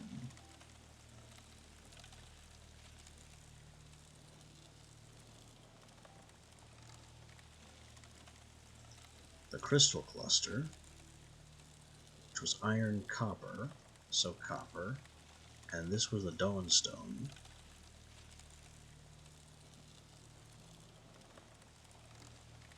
Wildfire core, iron and silver, and then the isolated materia was iron only. And now that I have these established, I can rearrange them in a way that makes more sense.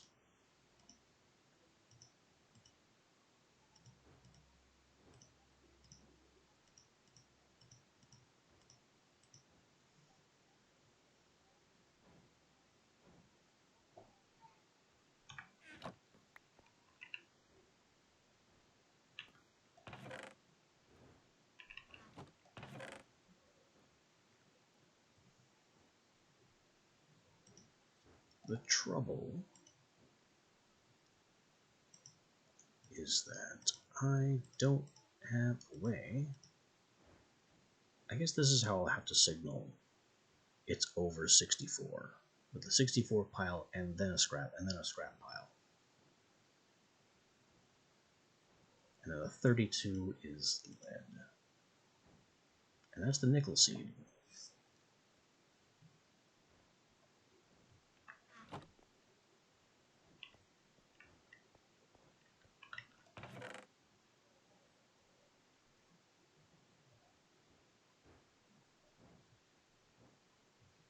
'64 and 17 is the first, and then 32 is the second. We split and recombine.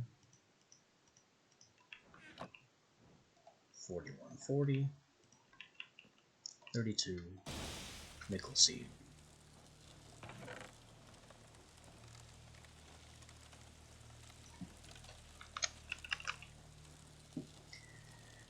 Metallurgic dust is a bit more complicated. Oh, and it takes redstone as well.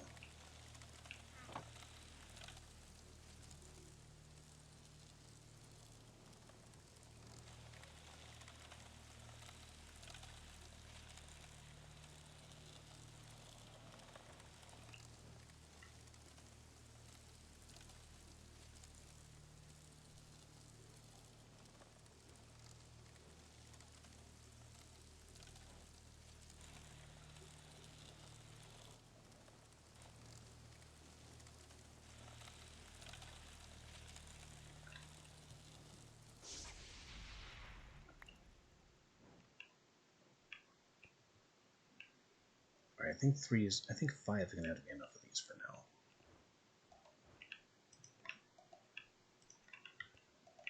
I know what they're made of. I know what goes into them. There's no mystery that'll stop me from making more.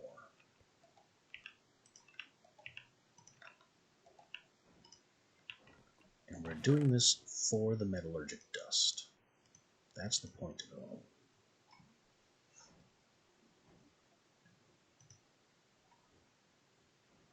So we have seed, grit, redstone.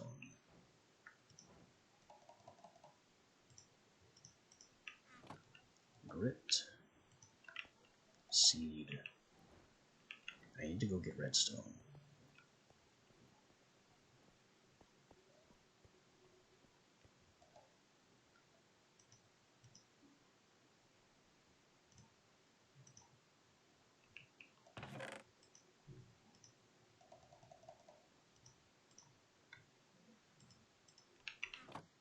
I'm also tempering this darn cloak, whether the game wants me to or not.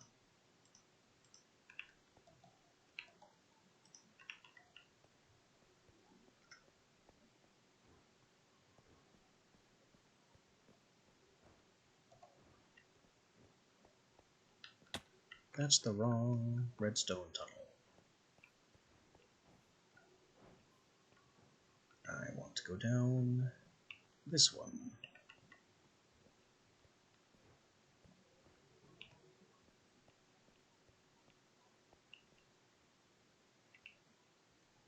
Cloak, crystals, hit it.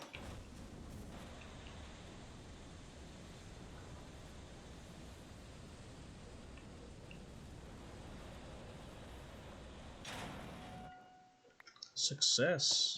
Finally.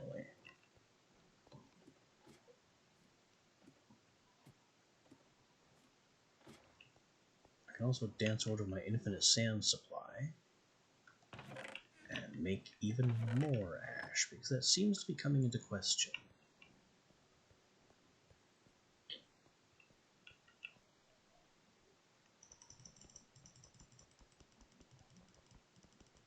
Yep, we have a positively stupid amount of sand, and that will never change.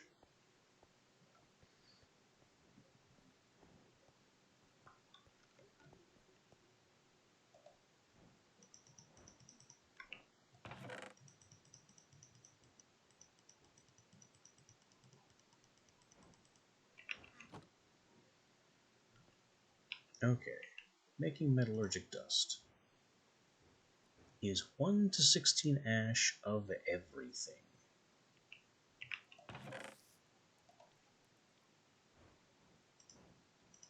Iron, copper, lead, silver, dawnstone.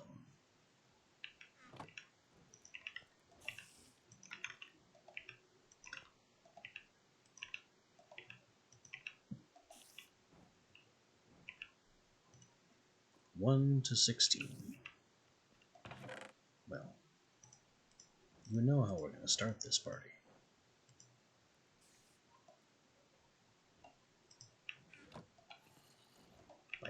By having the sheer audacity to attempt it with 1 of everything.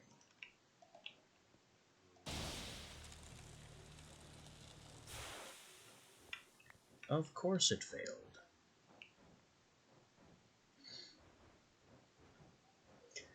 Dawnstone, iron, copper, silver, lead. Why is it in that order?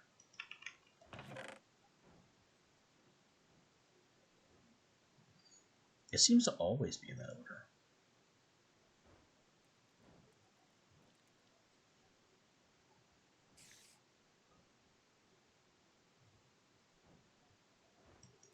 Maybe that's the order that these should be in.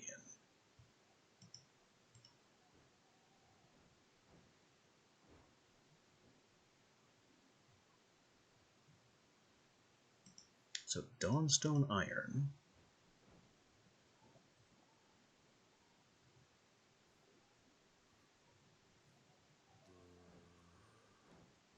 I'm going to confuse myself if I keep up with this, shuffling these around constantly.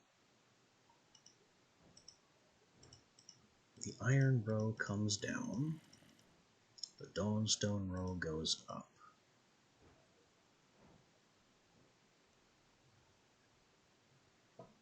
And this used to be the second row, making it copper. Copper is now the third row.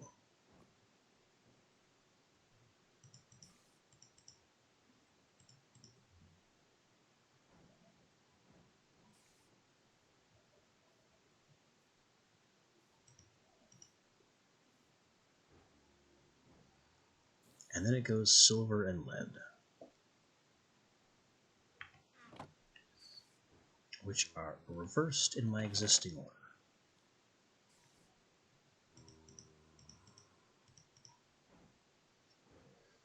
Okay, with this new information, Dawnstone is 2, iron is 16, copper is 2, silver is 12, and lead is 13.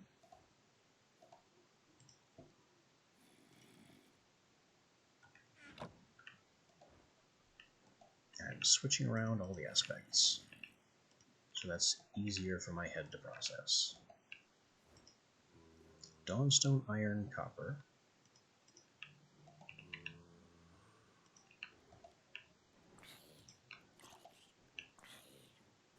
Silver, lead.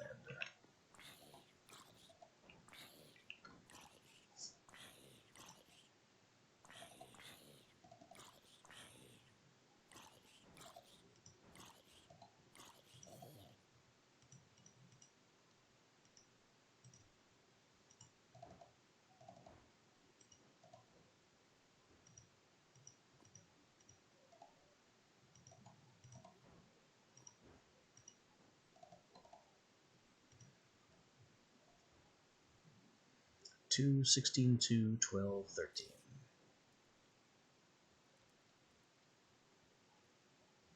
Which is all of these plus 1 because of the inactivity value, plus the one that we stuck in there to begin with. So for our remaining 4 recipes, 2, 16, 2, 12, 13, fire.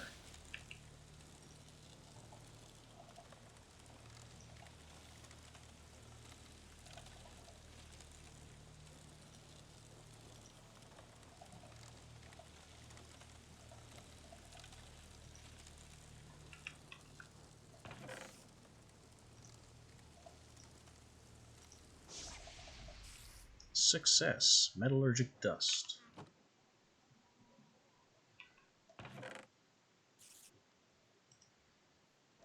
We'll place 1 and 2, 16, 2, 12, 13.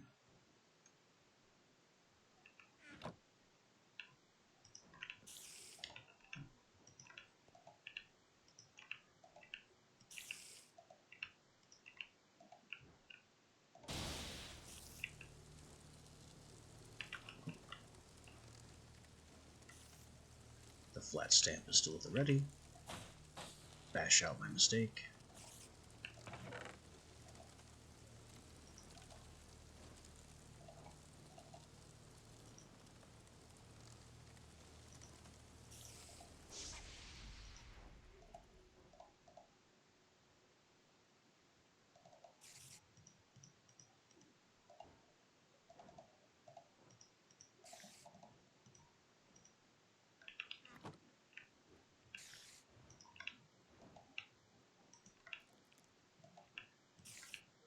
This is probably one of those crafts that the scales are for.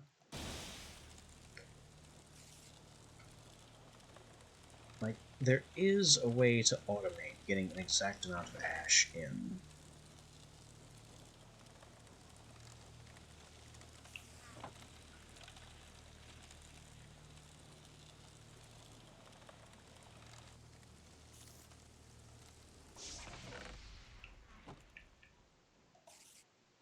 One to go.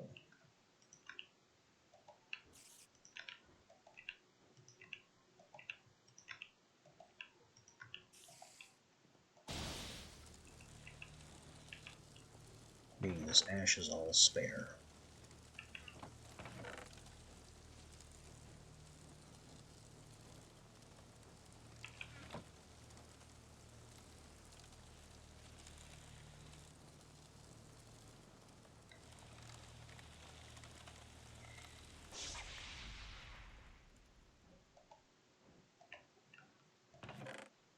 Dawnstone iron, copper, silver,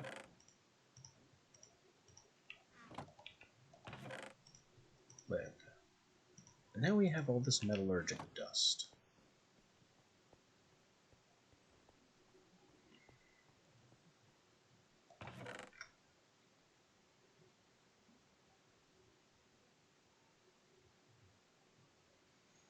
What I'm going to do with it is take a bunch of this ridiculous nickel.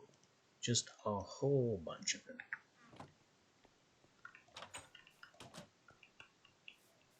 And start performing miracles. But I don't want to be disturbed.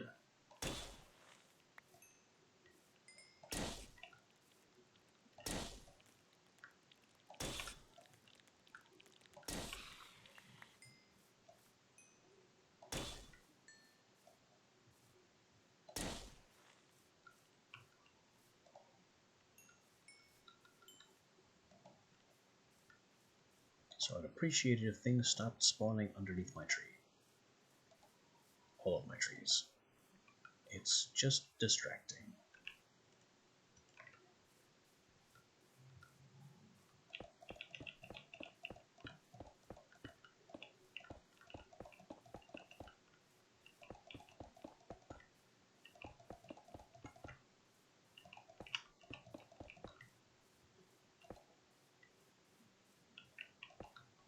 Alright, nickel.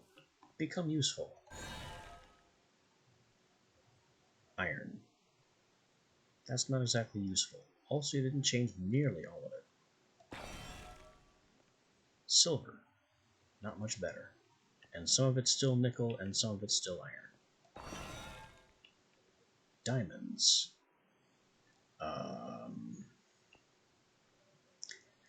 Tempting as this is, it's not what we're looking for. Redstone. No. Copper. I'll take some copper. But this is breaking down. I need clusters of ore, big clusters. And we're not getting that at all. Now we have tin, silver. It's just not what I need. Coal. How terrible. Emeralds. I'll take some emeralds. And for our last dust, iron again. So that didn't work out.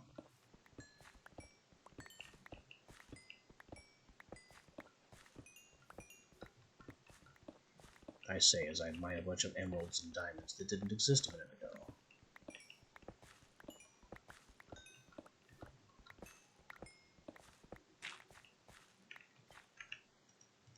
But really, I was hoping for Ethereum ore, which I really don't know how I expect to find otherwise. Maybe if I go up on that mountain and start tearing it apart.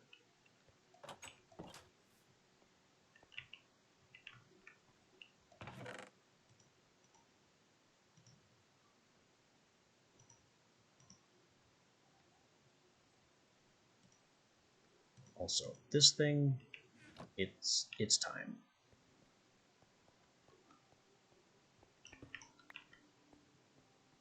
It's time to upgrade my ore chest. I've been putting it off. That's why. The result is hideous.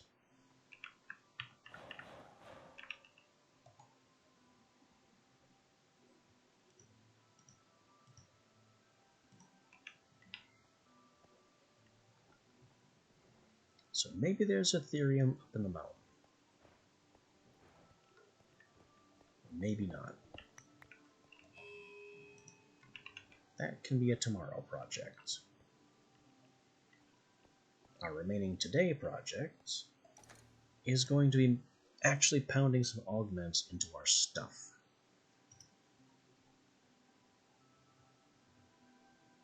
Like the intelligent apparatus.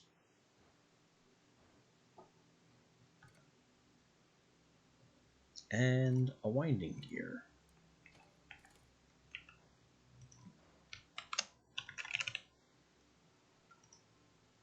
The intelligent apparatus is 2 archaic circuits and some copper. Archaic circuits are archaic bricks and copper. And I have a concern that I'm out of chest space here. So that's going to have to be fixed. Now I can't exactly upgrade this because it'll completely destroy all the information that I'm so carefully keeping here.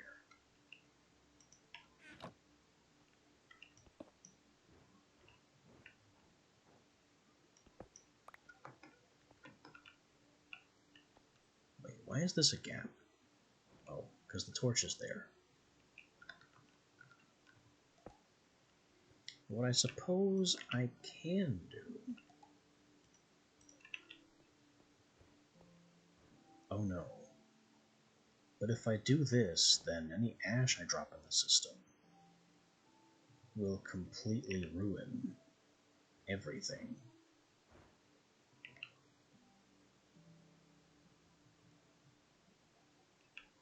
Why can I not isolate chests from the brazier?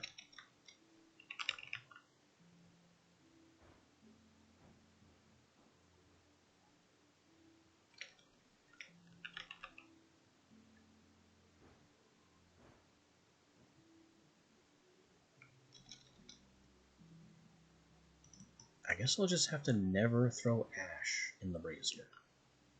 There's no reason for me to ever do so.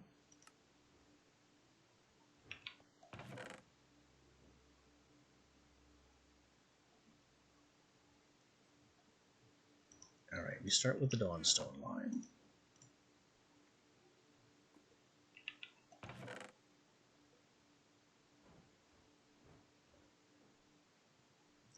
$33 ash in the third column. And 2 ash in the second to last column. The iron line. 16 blank 40. Actually, I can just drag this down and use my own inventory row to match this stuff up. And there's an added bonus that I'll get to in a second.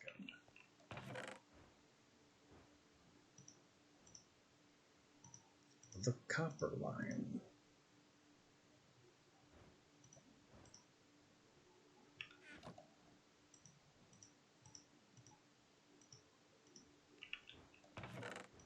The silver line.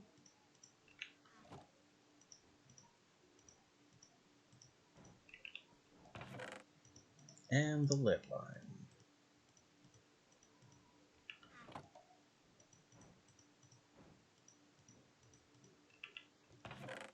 Finally, the products line.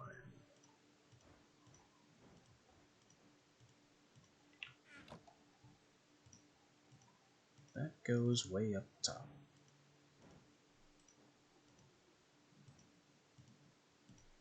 And there's something I can do here that's very interesting.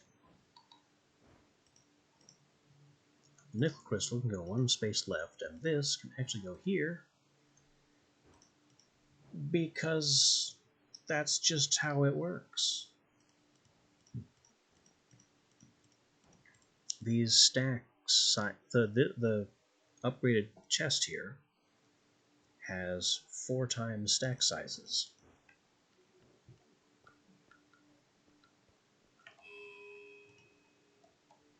So now I'm going to grab another couple of crystals. And now we have storage for even more potential recipes. Such as the intelligent apparatus that I'm about to make a few of. And you know what else? The intelligent apparatus also goes in the lens focusing matrix once we get to Ethereum. So I'm going to need several of them. Right now we're going to start with 3. 1 to fail, 1 for me, and 1 to save the recipe.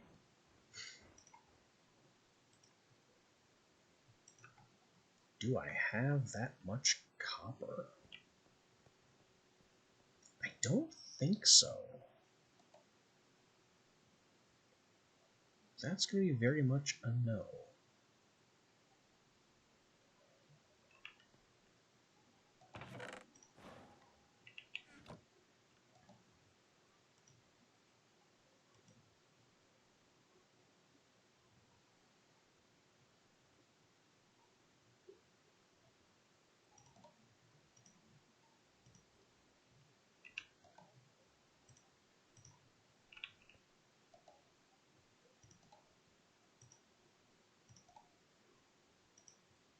Oh, it's 3. 3 to cook.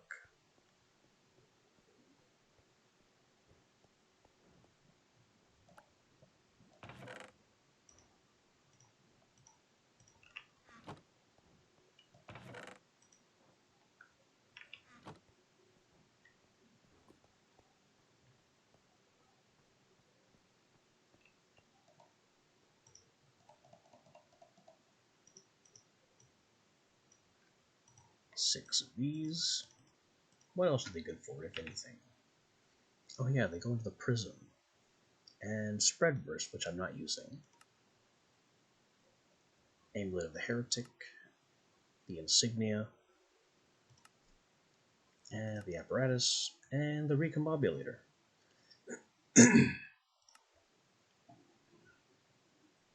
Now it's 3 plates and 6 ingots. The math on that ain't mathin'.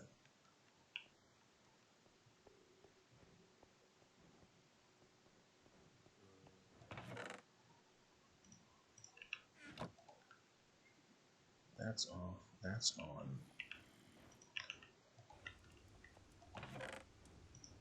So I need 1 plate, and then some ingots. We can go ahead and make 2 plates. Spare plates are always good.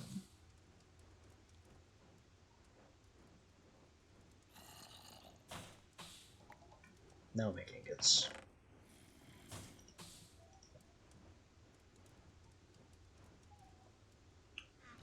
Where's my ingot? There it is. It chose not to ingot. It made me worry.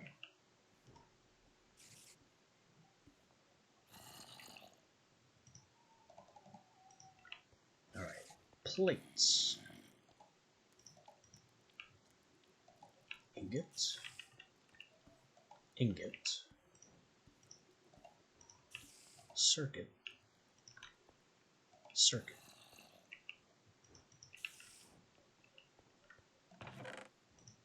Those are the bare materials. Now it's copper and lead.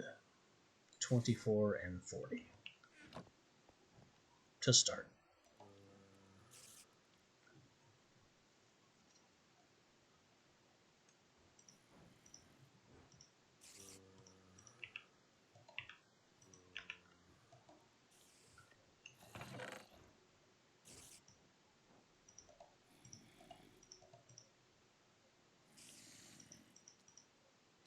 .24 and 40 is a split stack.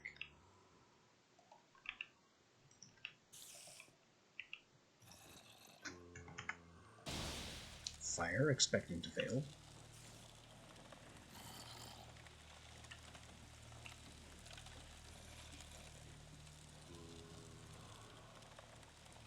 It might work right first shot. That has been known to happen. Rarely.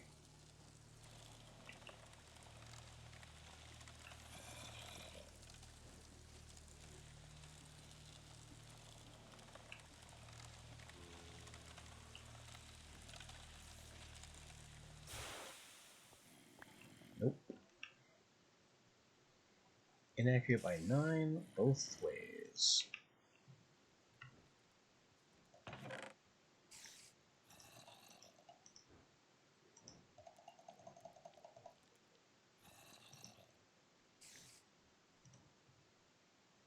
So the 2440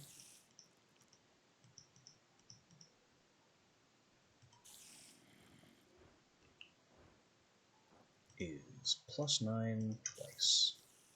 3349.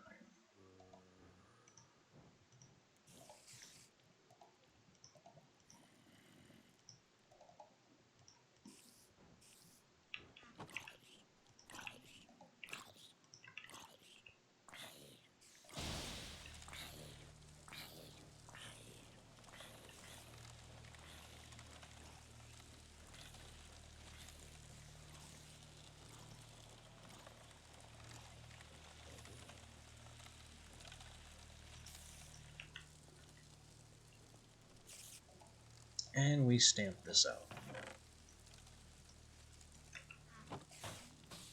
So I can get my ash back.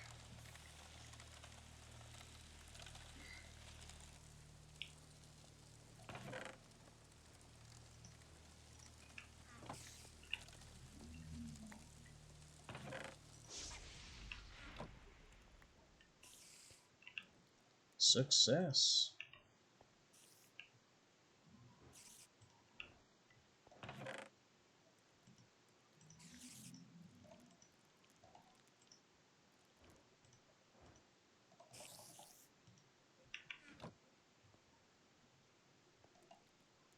And this is the one we save for posterity. 33.49 copper and lead.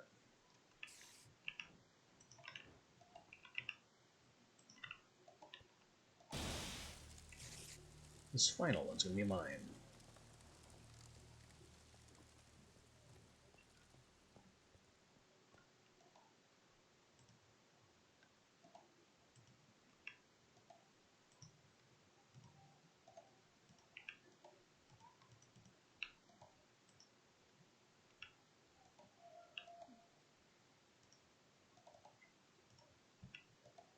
Oh, and now these things can go in their proper place. They're not overflow anymore.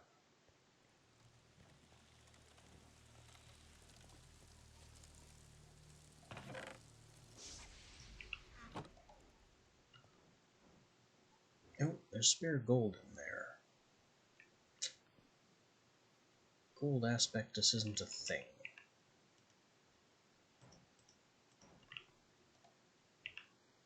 That's alright, though.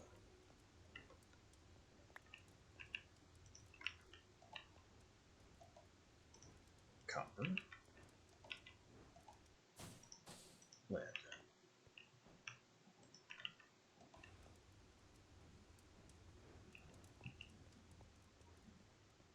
And the intelligent apparatus can go on my goggles.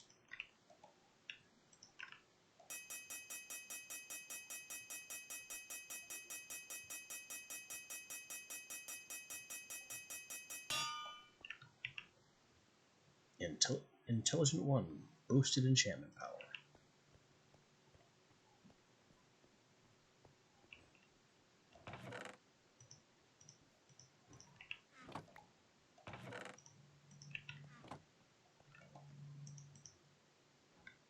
You know there's silver one too.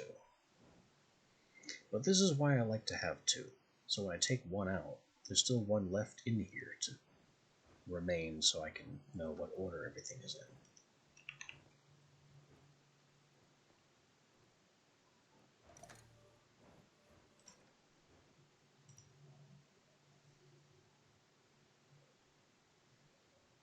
Let's see, shifting scale. It's a nice idea, but you need 3 of them before you get 1 defensive scale. It's just too much of an investment.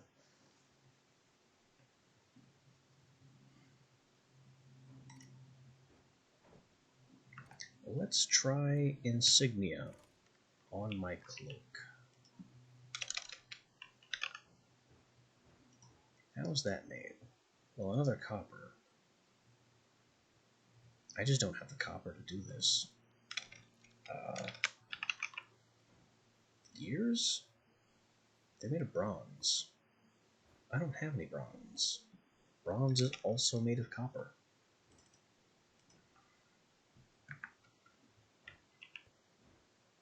So I finally got my upgrade all done. And I can't do a thing with it because I don't have enough copper.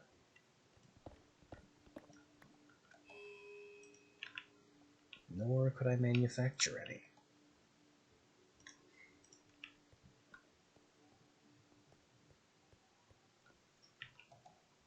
We have got a serious copper shortage here.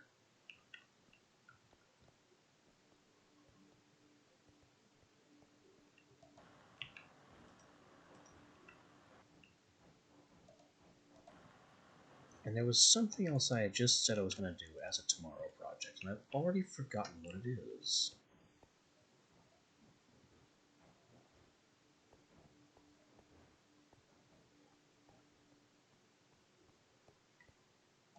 Was it actually getting this thing to work?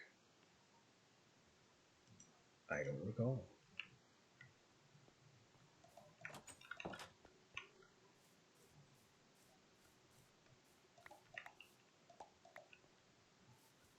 Okay, creeper. I specifically placed lights over there so this wouldn't happen. Get out of my trees. You too. What's the problem here? It's not that it's too dark near the trees. There's tons of light.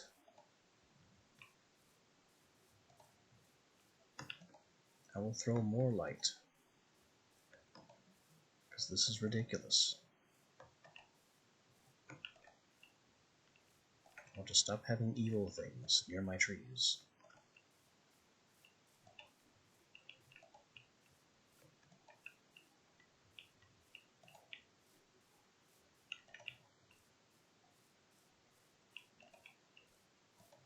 As I yeet the frenzied fireballs of illumination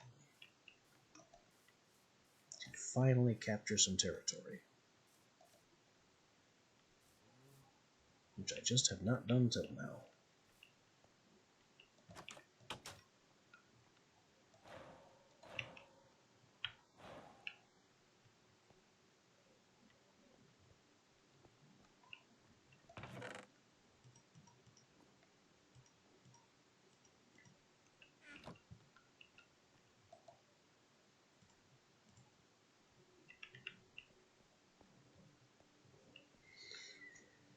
Alright, let's see what our power crystal supply looks like. Since I've managed to use up basically all of it, mostly on upgrades. It's not great. It is not great.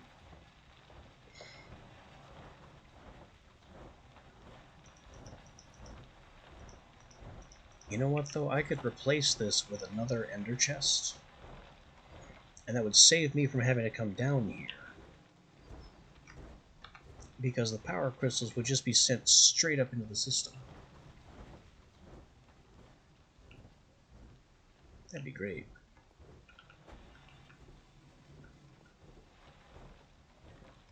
Unfortunately, ender pearls.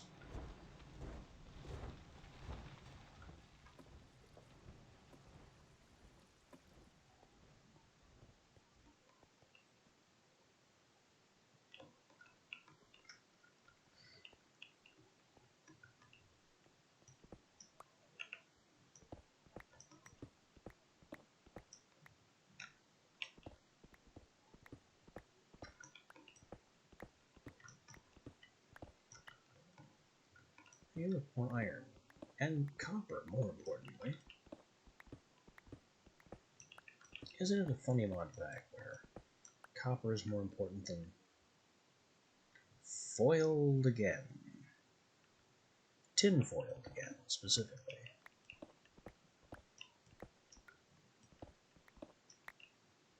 Why do they call it tin foil? It's usually made of aluminum.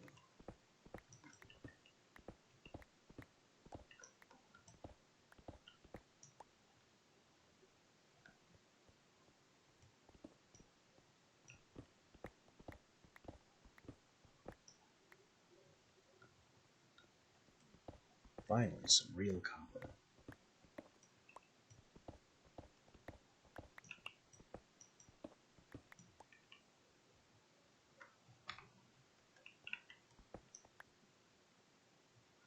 Oh, you know what I should be doing? Like, really should be doing? I installed the bell for a reason.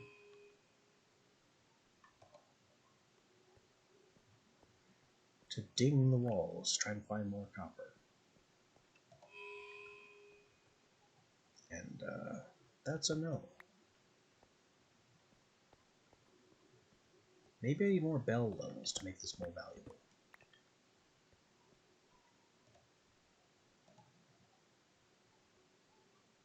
That's copper.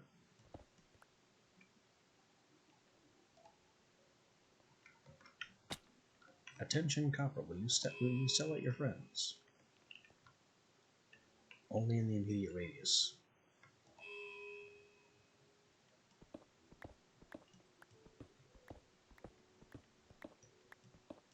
I apparently need many more bell upgrades to make this worthwhile. This copper couldn't even highlight that copper.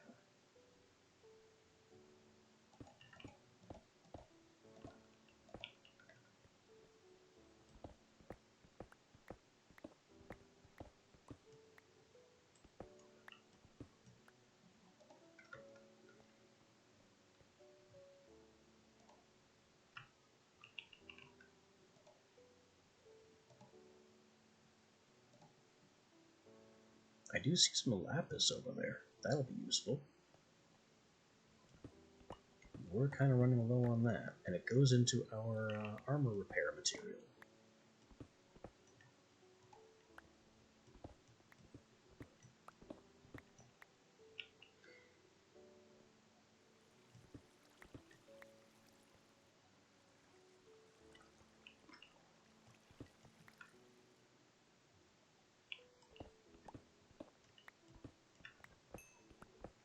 Where is it? I know I saw it around here.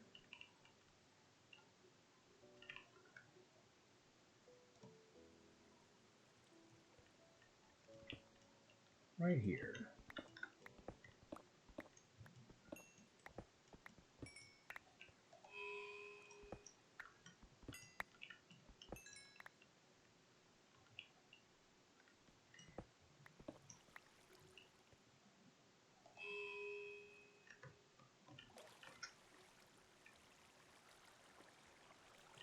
More aluminum. Rubbish.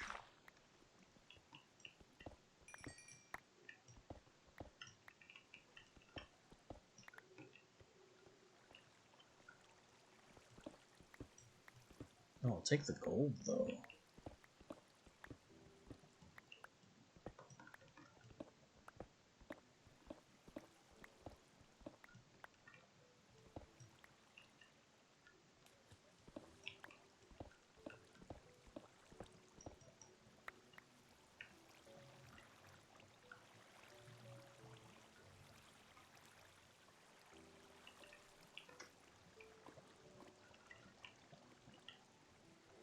I think I'm a little stuck now, though. I'm on the wrong side of the lava.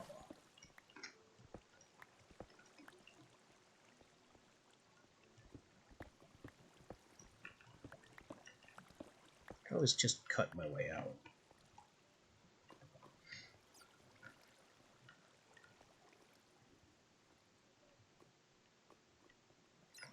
Oh, I'm on the wrong side of the lava twice.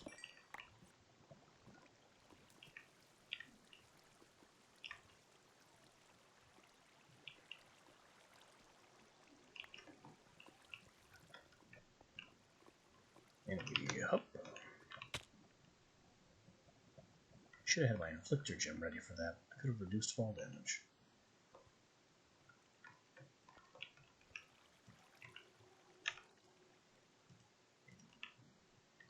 I can hang on to this and force ourselves to take fall damage again.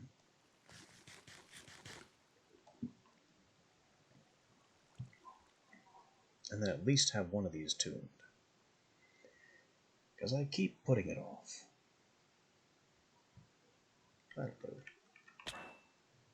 Ding. Attuned damage, fall. 1 of 7.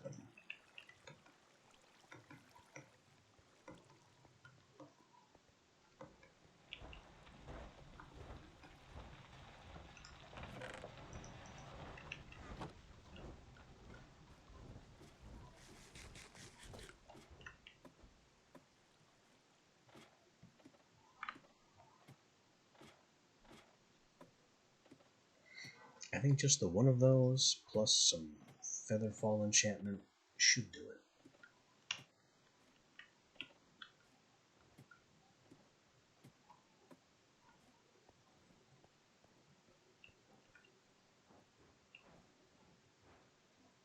Why is power going? Oh. Because this thing.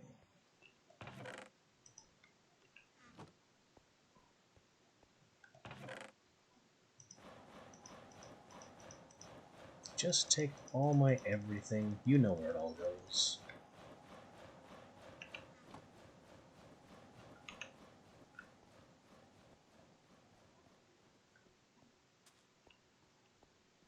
And let's see about enchantments. Hang on. Why is everything weird and purple?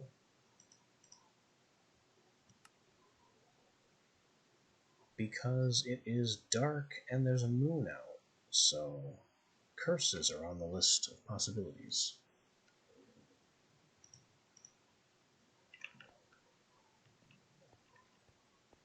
That's just a thing this enchantment mod does. Specifically at night, under the full moon, you can apply curses. I don't know why you'd want to apply curses, but you can do it.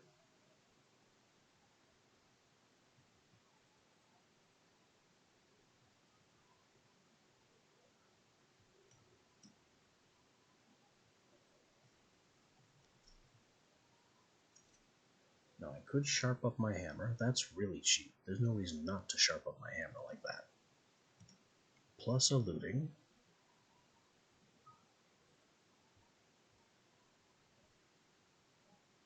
Plus some soul stealer. That's a surprise tool that will help us later.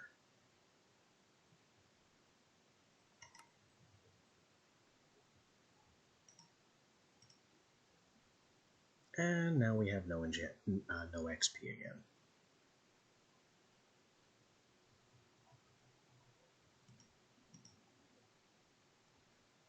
Can I cram some efficiency in here? Oh, I can cram a lot of efficiency in here. That'll be faster for taking down forests. Blazing Ray doesn't enchant. Can I have some feather falling? Nope. Too expensive. Can I have some unbreaking? Nope. Too expensive.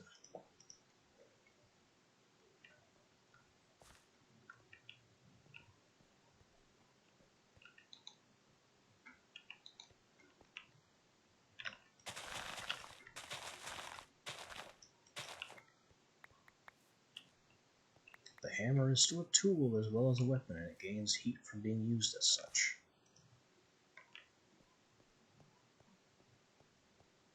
I should really make use of that more if I'm mining in, like, the nether, for instance, and don't want to deal with all the netherrack. These furnaces are completely outmoded now, though. Are they useful at all? No.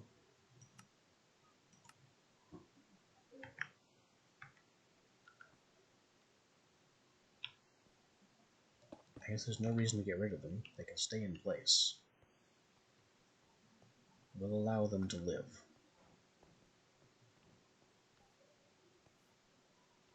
But they just don't do anything for us anymore.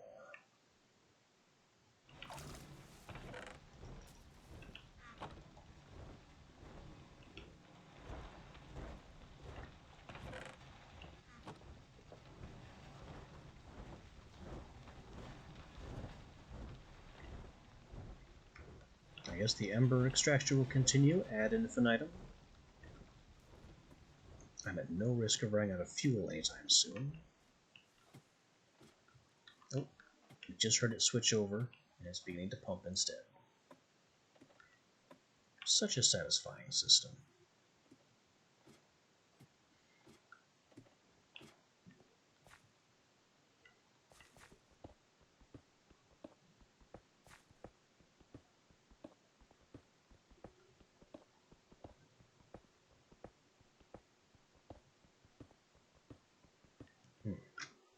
Why didn't I collect this iron?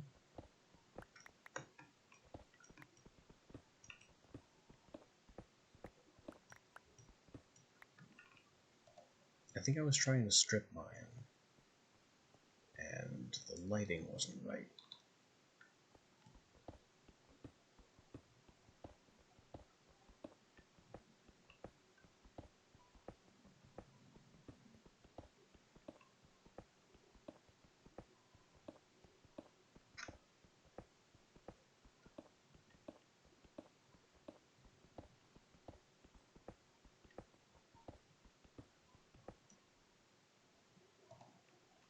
Yeah, there's little sense in using the Grand Hammer to mine unless you're specifically trying to farm XP for it, or farm heat for it.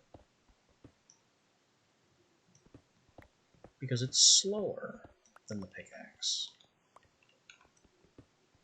And destroying blocks outright instead of dropping them is not really an advantage. doesn't make up for the speed loss.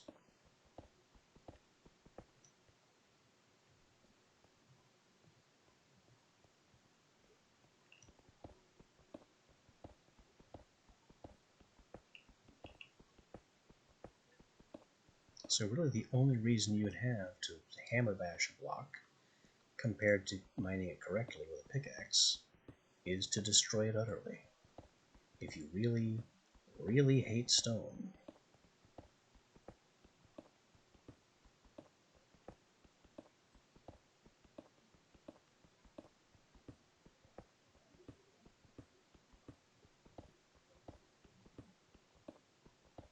Yeah, there's marble up there.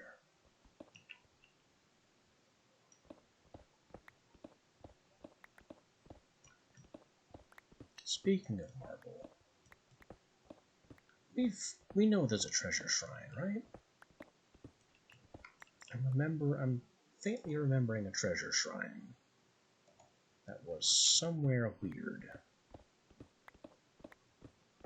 Well, I could be mixing this up with my old test game again.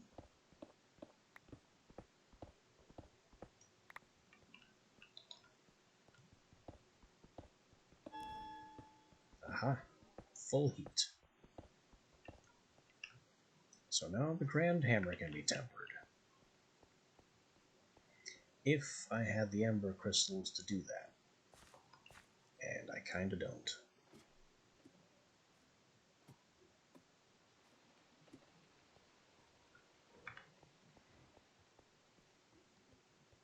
But I think that'll tie things up for the day. Maybe I'll remember what it was I wanted to do tomorrow. Because I seriously have no idea what it was I intended to do.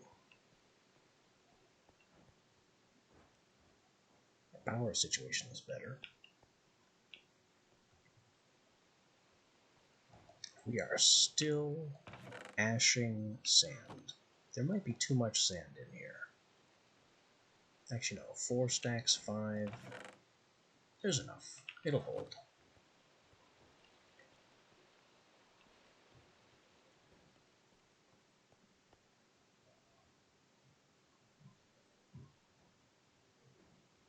Hang on. Hang on. If I were to actually make a metal seed, the way to go with that would be a lead seed. So I can produce lead, and if I need any other metal, I just transmute it up. I mean, that'll cost redstone, ridiculous amounts of redstone, to be fair. But if I need to create metal, the most valuable metal to create is the least valuable metal. So I can then have access to all the other metals through this process.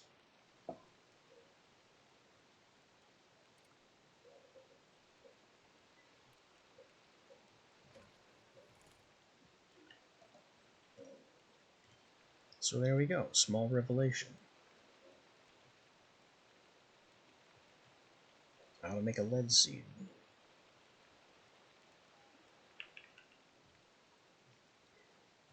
But that's a concern for another time, and I'll probably forget it anyway.